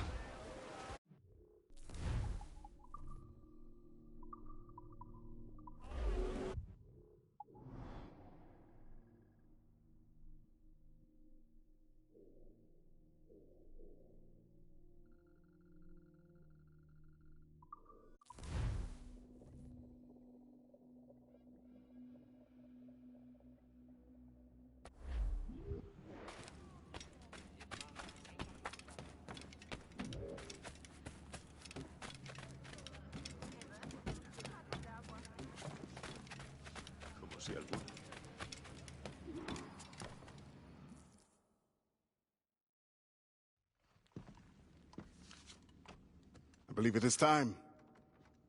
The governor grows complacent, his guards lazy. They have already forgotten the terror they wrought. I will remind them. Once you have removed Defaye, you will no longer be safe here. Nor will the Maroons be if I stay. It will bring me sadness to see you go. We will meet again to celebrate Maroon independence.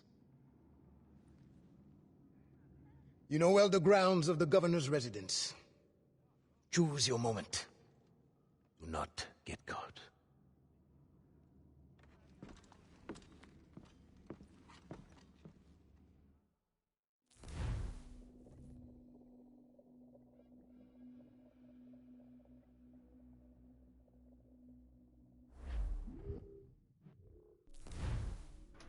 Defayette's last stand.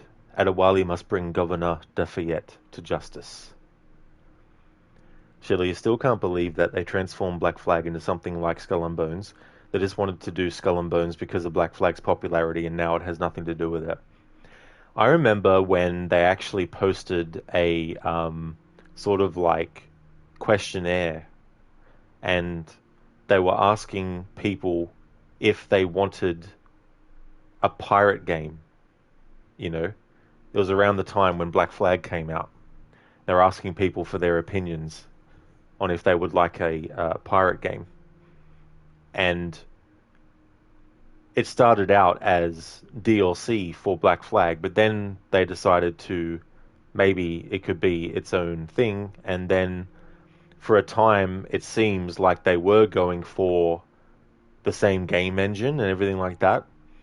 Just take out all the assassin stuff and everything like that, create its own IP, so it stands on its own, but using the infrastructure and the game engine and everything that Black Flag did. And somewhere along the line, they changed tact, and then they delayed it, and then multiple different changes. Then they went back to formula again and changed things again, and then so on and so forth. And 10 years later, we still haven't got the fucking game. And now it's changed so much, you know. So they need to make a lot of money to be successful, I would reckon. Because that's 10 years worth of money spent on hiring the people to do all the work that they've done, and all of that they've finished, and all that kind of stuff. And yeah, they need to do, like, they probably need to do GTA numbers to even make back what they've spent on Skull and Bones. Take, if you had a golden ring just leaning on it with a table, you'd bend that ring? Really? Huh. Interesting. Ne bouge plus! I'm so tired, I don't think I'll make it to the tavern after work. We can't even take a nap.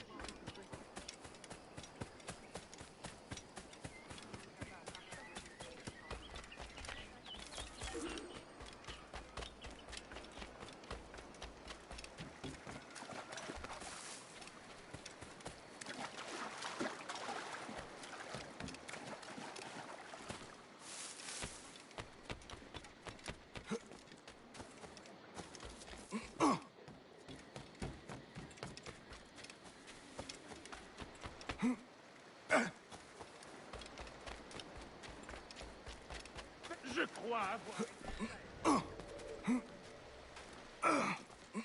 do they hide the ghost ship? Brothers, they did not survive the journey here.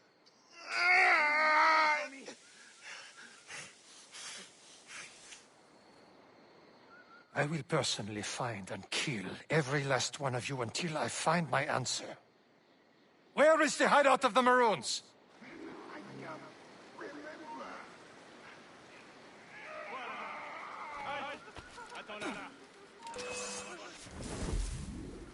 You can see your brothers Where is the Maroon leader? I have no information to give.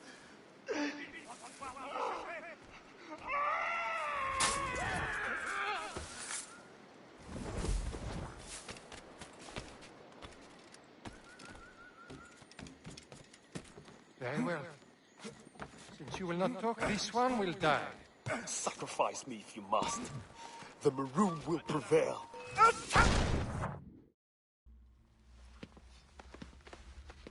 Help!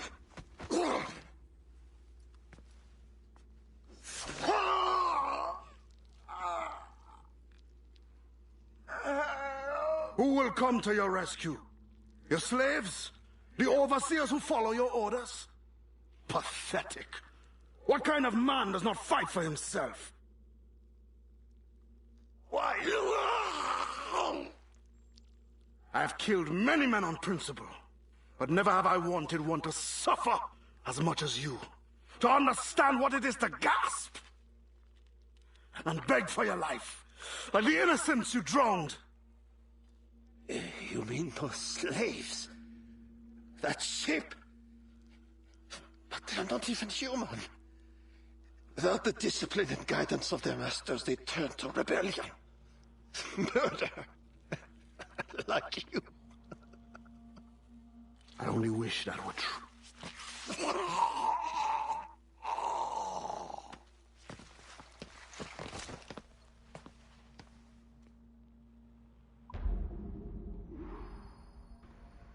Boom. Got what he deserved. Disemboweled. And there we go. See what I was saying? That's probably one of the most brutal assassinations in the series. Just the intensity of it and the anger and hatred that Adewale feels, which is definitely warranted. And even in death, or he's about to die, Dafayette is still trying to make out that he is in the right, and that him and other slave owners are in the right.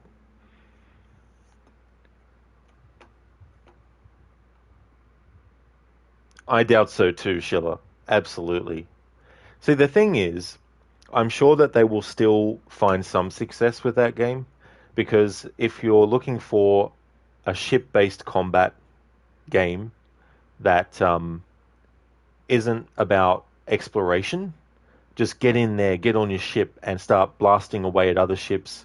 The fun of that, and, you know, upgrading your ship, getting cosmetics on the outside, but also furniture on the inside, and, you know, crafting your own character and all that kind of stuff. I'm sure that they'll find some success with that game, but there's a whole other audience that was expecting one thing from Skull and Bones that won't be getting it, and that audience won't be worried about the game.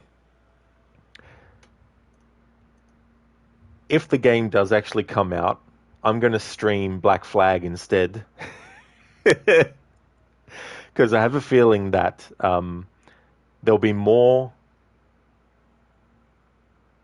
like, there'll be more about being a pirate in Black Flag than there is in Skull and Bones, in terms of, like, the overall thing of, you know, going around islands and exploring and all that kind of stuff. Because it'll probably have more exploration in that sense than Skull and Bones has, you know, and all that kind of stuff. Listen to ouch. Ouch indeed. That was a powerful scene. It really, really was. I just really like that. And if you compare it to, you know, what Ezio is taught when he's killing a target and afterwards, you know, I can understand some people being like, that's not really the assassin way. But, you know, I think there's exceptions to rules, and I would definitely say that that was an exception as well. Shirley, you just want to see how buggy it will be. Yeah, well, that's the thing. That'll probably be very buggy. It'll probably be called Skull and Bugs instead. Or Bugs and Bones or something like that. Okay, so we're going to have a cutscene with Adewale and Bastien. What I want to try and do, because I want to pay tribute to the people who worked on, Black Flag and the game, I'm going to leave the credits playing. And the credits are pretty long, but they have some music in it as well. So for the credits, I'm going to try and see if I can turn the music back on just for the credits as well. Because this is the final part of celebrating Black Flag's 10th anniversary. So I wanted to end on actually watching the credits. I think some of the credits are also from Black Flag itself as well. So I'll be covering both bases.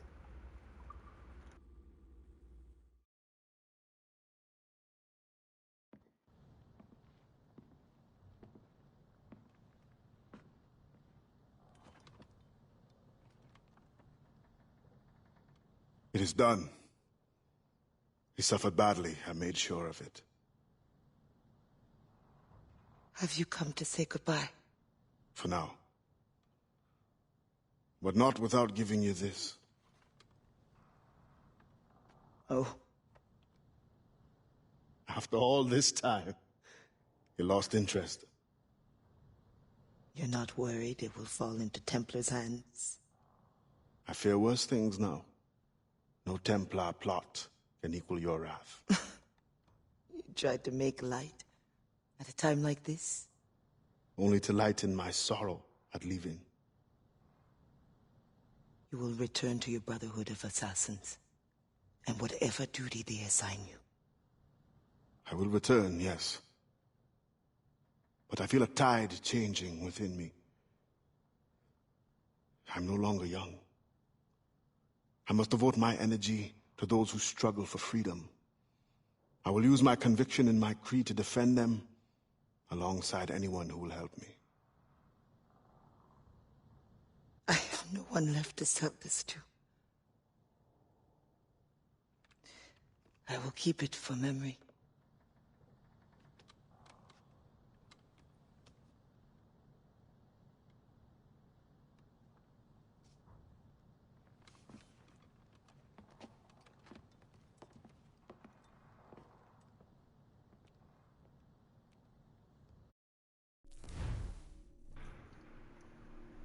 And there we go. After all that, Bastien had actually forgotten about the package, which is the whole reason why Adewale came there in the first place.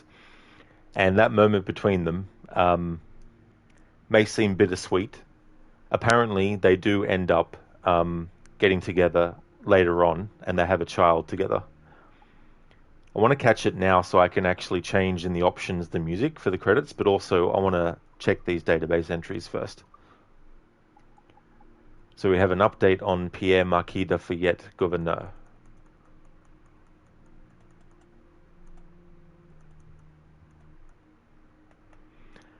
Okay, so the updated information is he was murdered by the assassin Adewale in 1737, following a skirmish with Maroon warriors, though history records his death as natural. Well, there we go, a natural death, eh? So that covers the database entries that I wanted to actually cover. That is one of my favorite quotes from Adewale as well.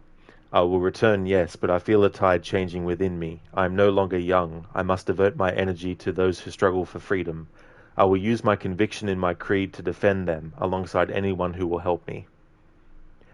And this is probably one of the reasons as well why in Assassin's Creed Rogue, Liam, I think it's Liam, talks about Adewale and tells about how much of an embodiment of the creed Adewale was as well.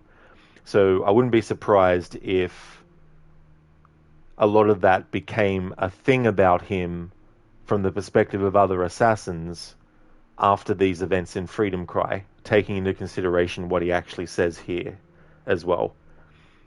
So that is that. And I'm going to go to the options and we're going to watch the credits and listen to the music. So I'll go to sound,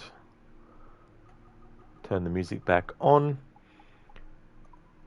And then I'll finalize things after the credits are actually finished.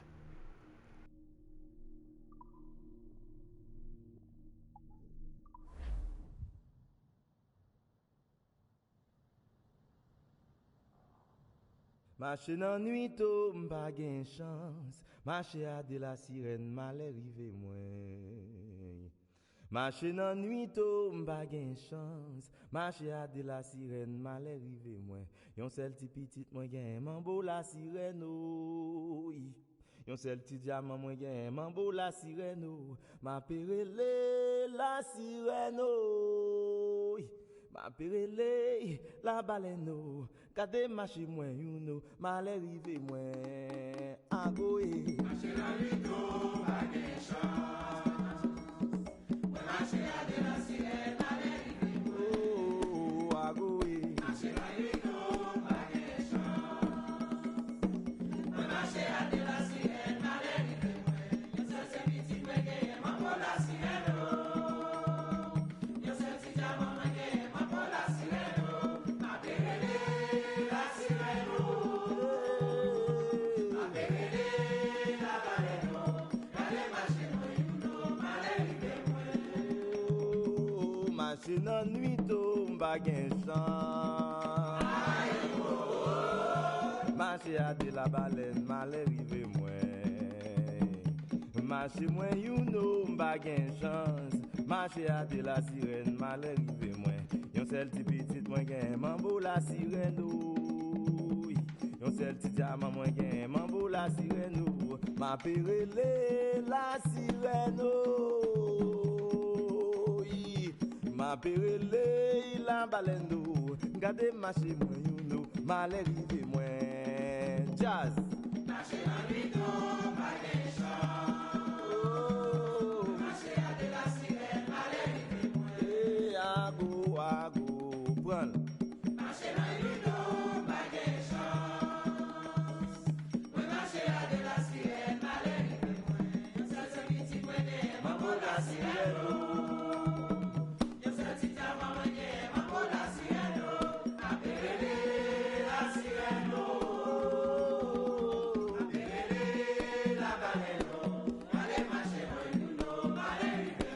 Kade marcher moi you know, malheur rive moins. Kade marcher moi you know, malheur rive moins. Kade marcher moi you know, malheur rive moins. Kade marcher moi you know, malheur rive moins. Ma baleine kade marcher moi you know, malheur rive moins. Papa pia patata ta ta ta ta.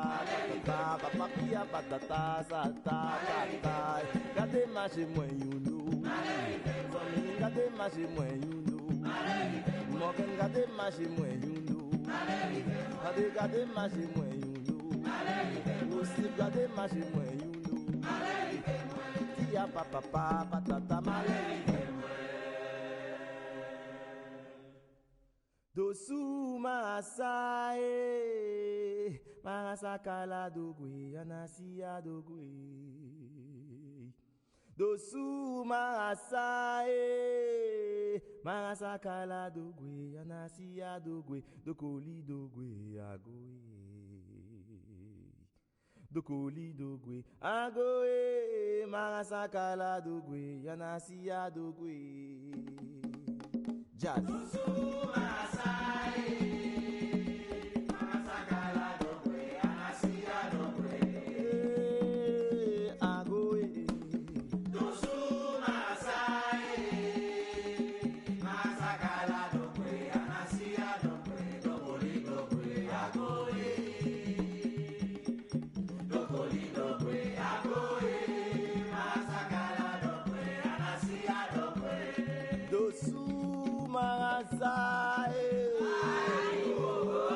Marasakala dogwe, anasia dogwe.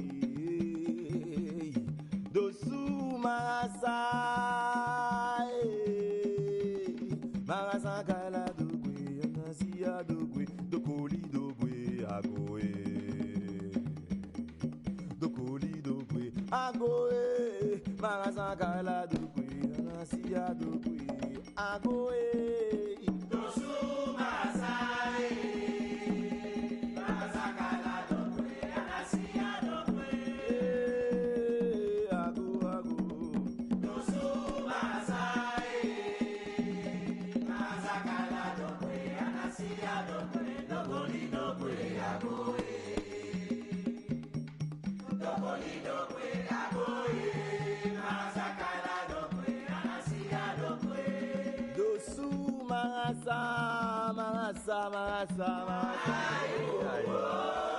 Mwen di dosu, marasa, dokoli dogwe agoe. Men dokoli dogwe agoe, marasa kala dogwe, dokoli adogwe. Marasa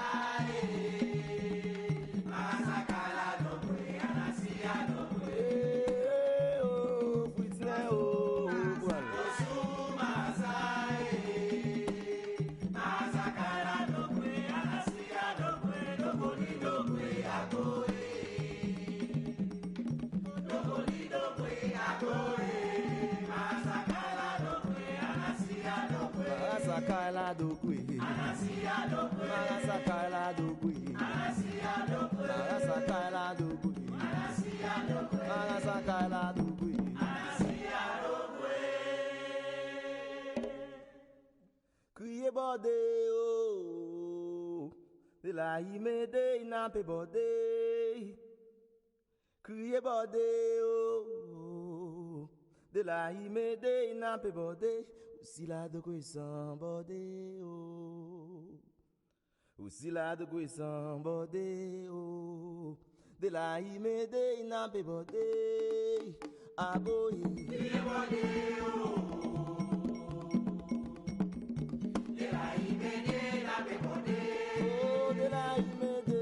Bode, crier bode, de la imede na me bode, oscilando presa yo bode,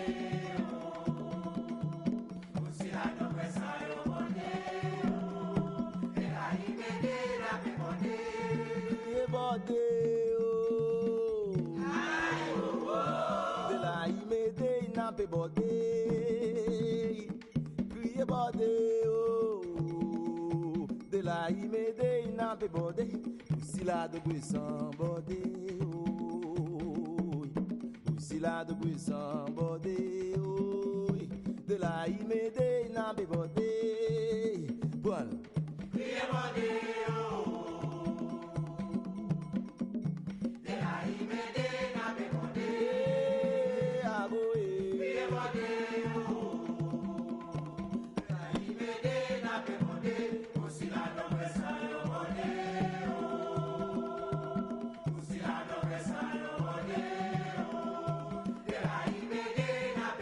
de la imede n'a pas bordé.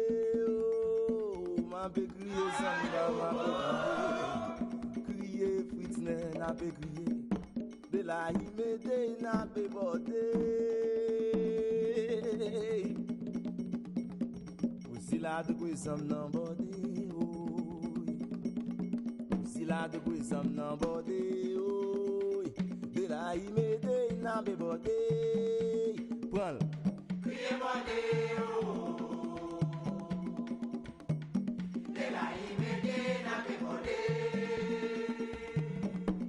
agoye, crier bordé, de la imede n'a pas bordé, aussi là de presa yo bordé,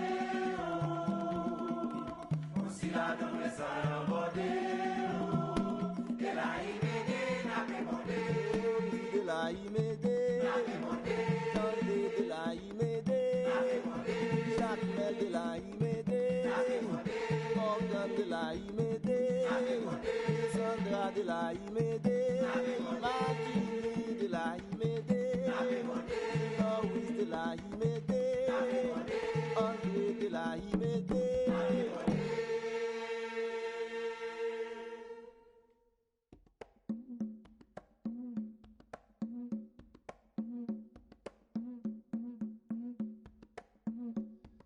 Cynthia, ça ou même qui volerait l'aime, Cynthia, même moi. Cynthia, ça ou même qui volerait l'aime, Cynthia, même moi. Cynthia, même moi. Cynthia, même moi. Ça va bien m'empresser victime pour m'aller.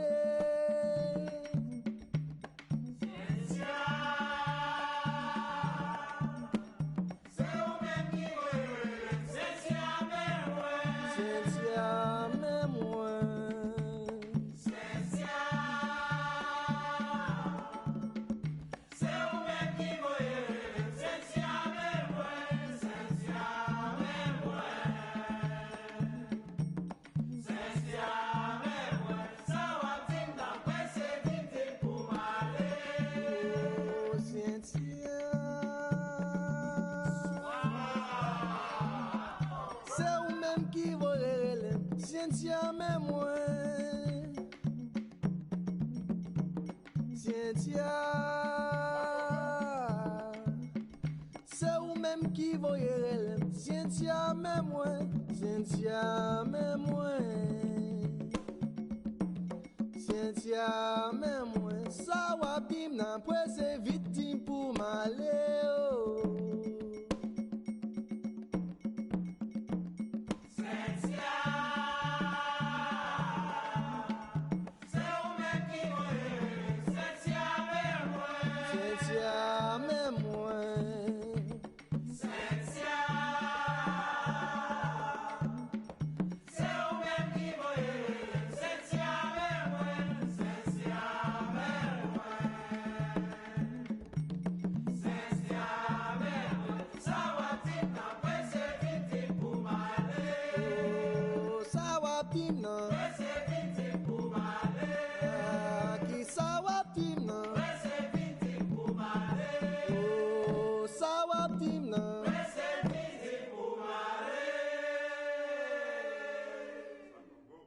Tambouye pa maman, pa papa, tambouye pa maman, mettez baguette côte au joint.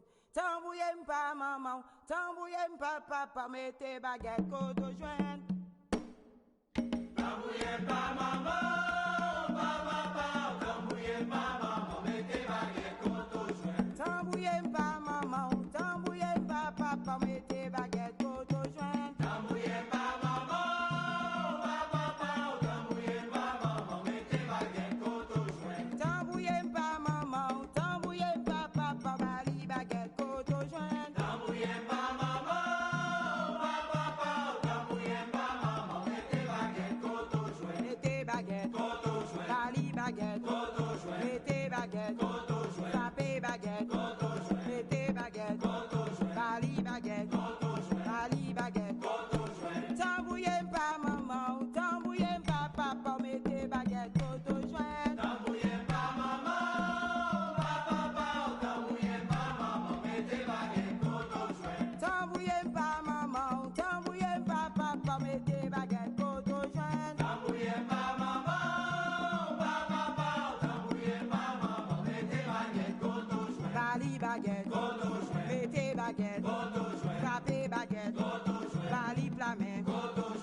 Fais-moi pas pour m'arracher moi, fais-moi pas pour m'arracher moi, fais-moi pas pour m'arracher moi dans limonade, limonade pas genzo bouche souci.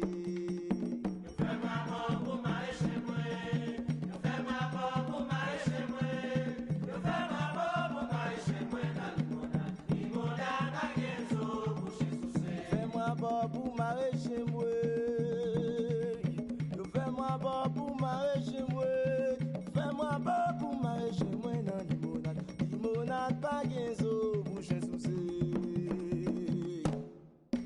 Fais-moi pas pour m'arracher moi, fais-moi pas pour m'arracher moi, fais-moi pas pour m'arracher moi dans limonade, limonade pas genzo bouche souci. Fais-moi pas pour m'arracher moi,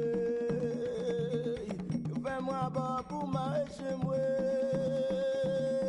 Fais-moi pas pour m'arracher moi dans limonade, limonade pas genzo bouche souci. Fais-moi pas pour m'arracher moi, fais-moi pas pour m'arracher moi, fais-moi pas pour m'arracher moi dans limonade, limonade pas genzo bouche souci. Limonade pas genzo bouche souci. Limonade pas genzo bouche souci. Limonade pas genzo bouche souci. New York City pas genzo bouche souci. Nan Brooklyn pa genzo, nan Manhattan pa genzo, Haiti pa genzo, limonade pa genzo, bouche souci.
Viens aller mon les miso Batalai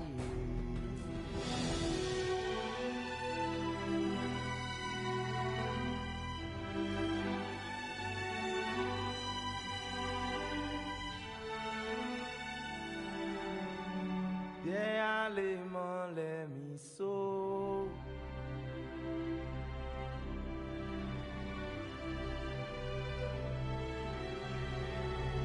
Batalai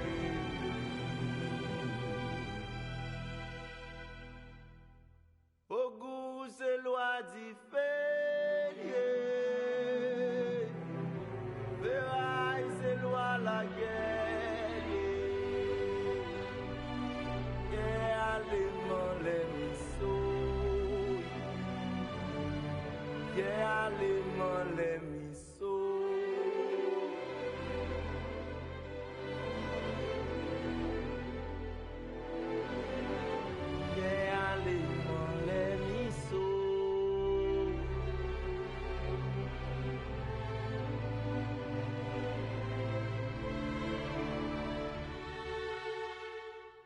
Batalai Perai se loi di felie Ogu se loi la guerrier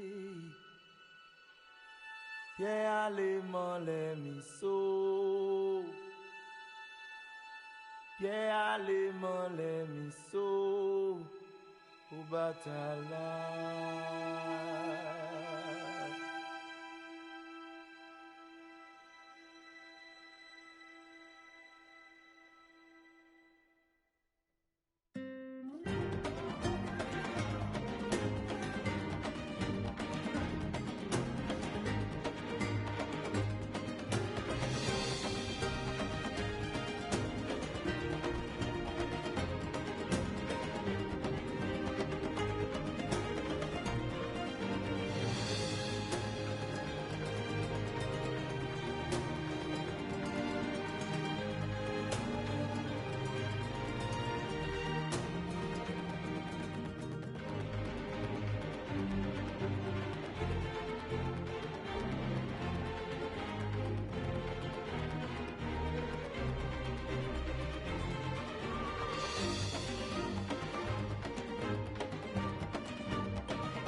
Marcher dans nuit tôt, m'pa gen chance. Marcher à de la sirène, malè rive moins.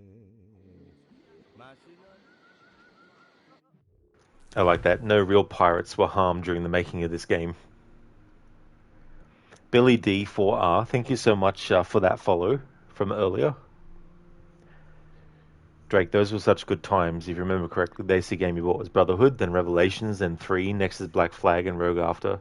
You bought Unity but didn't finish it at all, then Syndicate. You never played Origins, then Rod influenced you to play AC Odyssey. That's how friendship started. And that, the rest is history. Okay,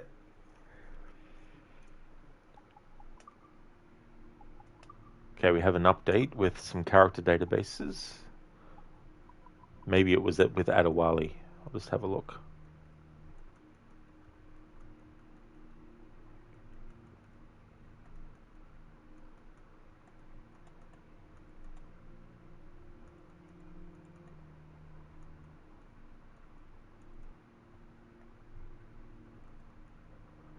In 1735, while performing a routine takedown of a Templar admiral off the coast of Saint-Domingue, he was thrown overboard and washed ashore near Port-au-Prince. There he met Bastien Joseph, Augustin Dufour, and became increasingly drawn to the Maroon cause. In the following years, he used his skills as an assassin, seaman, and pirate to help rebuild the Maroon resistance in Port-au-Prince. He was finally forced to flee Saint-Domingue in 1737 after killing the governor, Pierre Marquis de Fayette, in retaliation for what he perceived as excessively harsh conditions for slaves in Saint-Domingue. I don't think just he did. For what he perceived as excessively harsh conditions. Yeah, I'm sure he was the only person who actually felt that way. I'm sure there wasn't any others as well that also wanted to, retaliate against excessively harsh conditions. Drake, you don't mean the backseat game, but do you plan on taking on the 5 deadly ships? I always get asked that question whenever I play this game, and I've been asked that every single phase of the playthrough series to celebrate its 10th anniversary. And I always have to say that not in this phase, because I've already covered it in a previous phase. So there's actually 2 phases. I can't remember now off the top of my head which ones they were, but there were 2 phases that I know of out of the 6 that I've done to celebrate the 10th anniversary where I covered the legendary ships.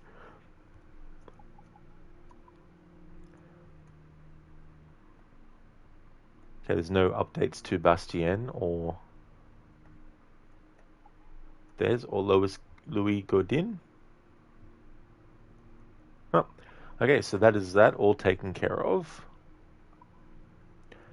Alright, so that is not just the end of Phase 6 of celebrating Black Flag's 10th anniversary, that is also the end of the entire 10th anniversary celebration as a whole. There was another playthrough that I'm running parallel to these ones. It was initially begun as another 10th anniversary phase, but due to the nature of it, it meant that it was going to overlap into the next year. So I decided to call it something different and not make it a phase of celebrating the 10th anniversary. But next Saturday, I'll be doing the final stream for the unique playthrough of Black Flag.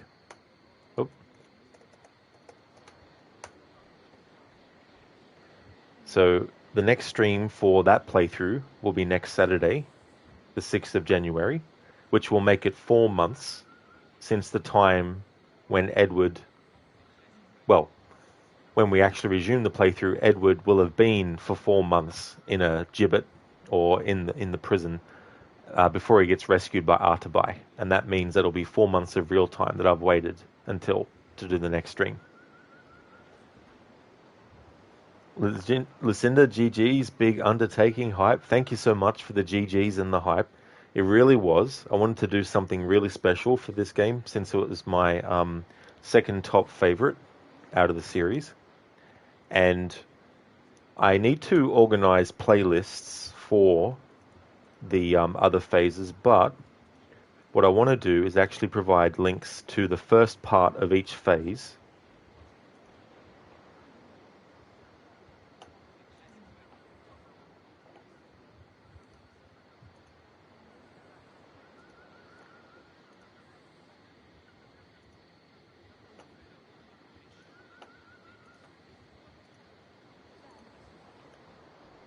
Funny, I had them all loaded up and stopped them from playing, and yet now I have to redo that. Alright.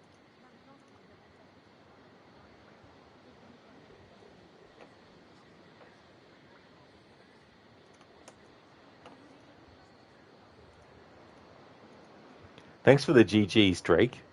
Really appreciate it. And definitely Happy New Year to you as well. Thank you so very much, dude.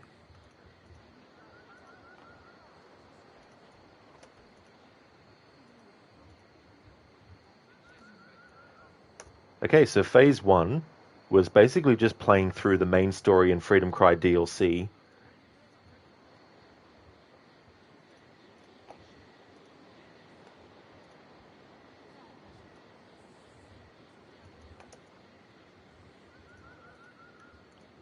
So these are just the first parts of each phase, just so people can get those links if they want to check out those ones. But on my YouTube channel, I will actually create a proper playlist, including all these phases as well, now that we've reached the end of Phase 6. So here's the first VOD for Phase 2, which was music only focus.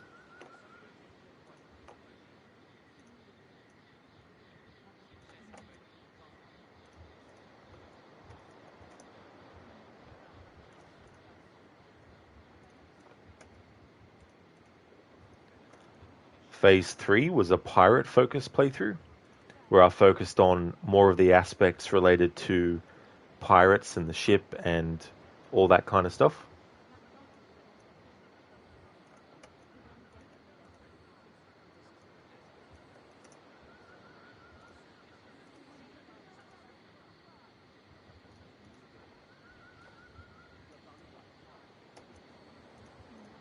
And then Phase 4 was an assassin focus. Tech, you have a whole folder of your videos on standby. Oh, cool, Tech. That's awesome. Especially because there's a lot of VODs there now. Like, not including this one, which will go on there. But if I have a look, I currently have 497 videos. Now, not all of them are actually the VODs. Some of them are clips that I've uploaded. And one of them will be a tribute video to Prince of Persia: Sands of Time for its 20th anniversary. But the majority of those are just VODs of streams that I've exported.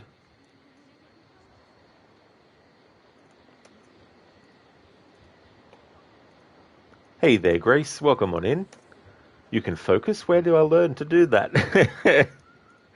Sometimes it definitely isn't easy. That's for sure. Phase 5 was a showcase phase, so I basically went through the game and stopped and looked at the environments and showcased various different aspects of the game. And then here is the link to the first part of this story-focused playthrough.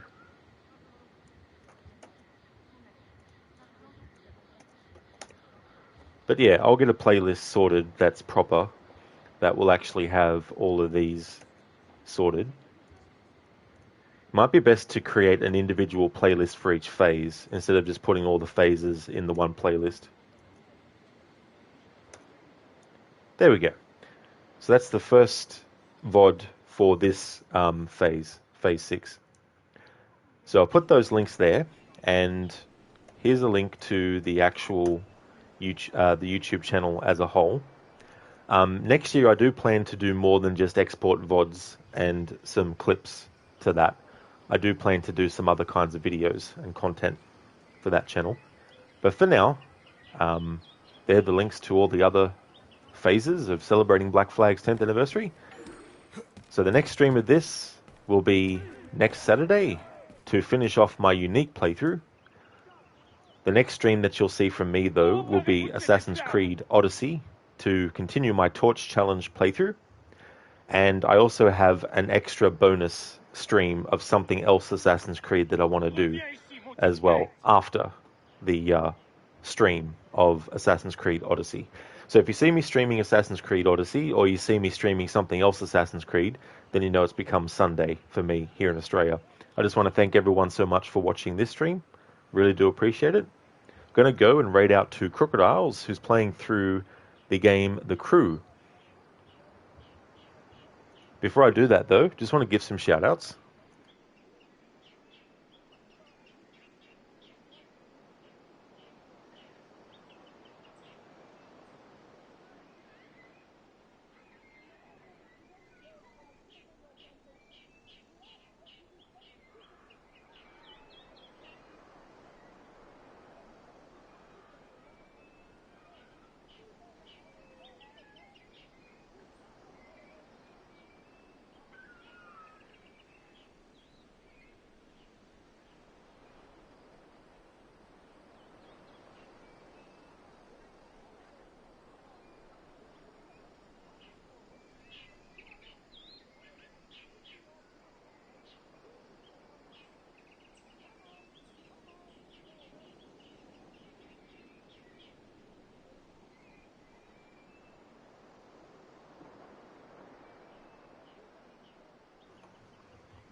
Would like to highly recommend people check out Lucinda, who has been doing a couple of streams of Cult of the Lamb, is also doing for her primary game, Assassin's Creed Valhalla, has been playing through all the other Assassin's Creed games, will also be doing Mirage after Valhalla is finished, and her secondary game will be Alan Wake, the first game in the series, and she alternates week to week between the primary and secondary games. And so starting Monday, it'll be the secondary game, Alan Wake, and on the 8th of January, it'll be the first stream for Assassin's Creed Valhalla. Also highly recommend checking out Shillerlock. He's playing through Elder Scrolls V Skyrim for the first time, playing through that game. Also a fan of Assassin's Creed, does a lot of Assassin's Creed streams as well. The most recent ones he's been doing is the Ezio trilogy, with the no death challenge. So if he dies at any point in Assassin's Creed 2 or Brotherhood or Revelations, he has to actually start all the way from the start of the game again. So he's gone through Assassin's Creed 2 and Brotherhood doing that, and he's going through Revelations doing that as well. Also highly recommend checking out Mr. Gote. He plays games like Mortal Kombat 11. He's also a fan of games like Hunt Showdown, as well as Ghost Recon. Also horror games like the Outlast series and Dead Space as well. Highly recommend checking out Amateur Tech, playing through the Tomb Raider series, currently with Tomb Raider Chronicles. We'll also be playing Tomb Raider Angel of Darkness, Tomb Raider Anniversary, Tomb Raider Legend, Underworld, and then the 2013 reboot and its two sequels, Rise and Shadow of the Tomb Raider. So if you're looking for a streamer playing through the Tomb Raider series, highly recommend checking out Amateur Tech. Also highly recommend checking out Grace. Grace is doing what I believe is the first time ever Red Dead Redemption 2, playing through that awesome, amazing masterpiece of a game. Hope you've been enjoying that, Grace. I hope it's been going well with the stream. Also highly recommend checking out Hipsuit. He's a Stream Raider player, so he streams that game, Stream Raiders. And also highly recommend checking out Shin, the Ninja Penguin. He's playing through Cyberpunk 2077. He's also a fan of JRPGs and MMORPGs as well. So highly recommend checking out all those streamers if you haven't before. Thank you so much for the GGs, Tech. Thank you so much. Lucinda, thanks for the stream, hype, and the shout-out. No worries at all, Lucinda, for both the stream and also for the shout-out as well.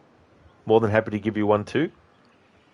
Grace, glad you could stop in and at least say hi before you finished up. Absolutely, Grace. You know, I know how it is, you know, different time zones, also different schedules and things like that. But, you know, with everyone, you know, whether it's a short stay or a long one, or if it's been a long time or a short time since watching a stream, you know, it's definitely not a case of where I'm like, okay, this person hasn't watched the stream for 24 hours. This person hasn't watched it for a week. This person hasn't watched it for a month. This one a year. Oh, you know, I don't...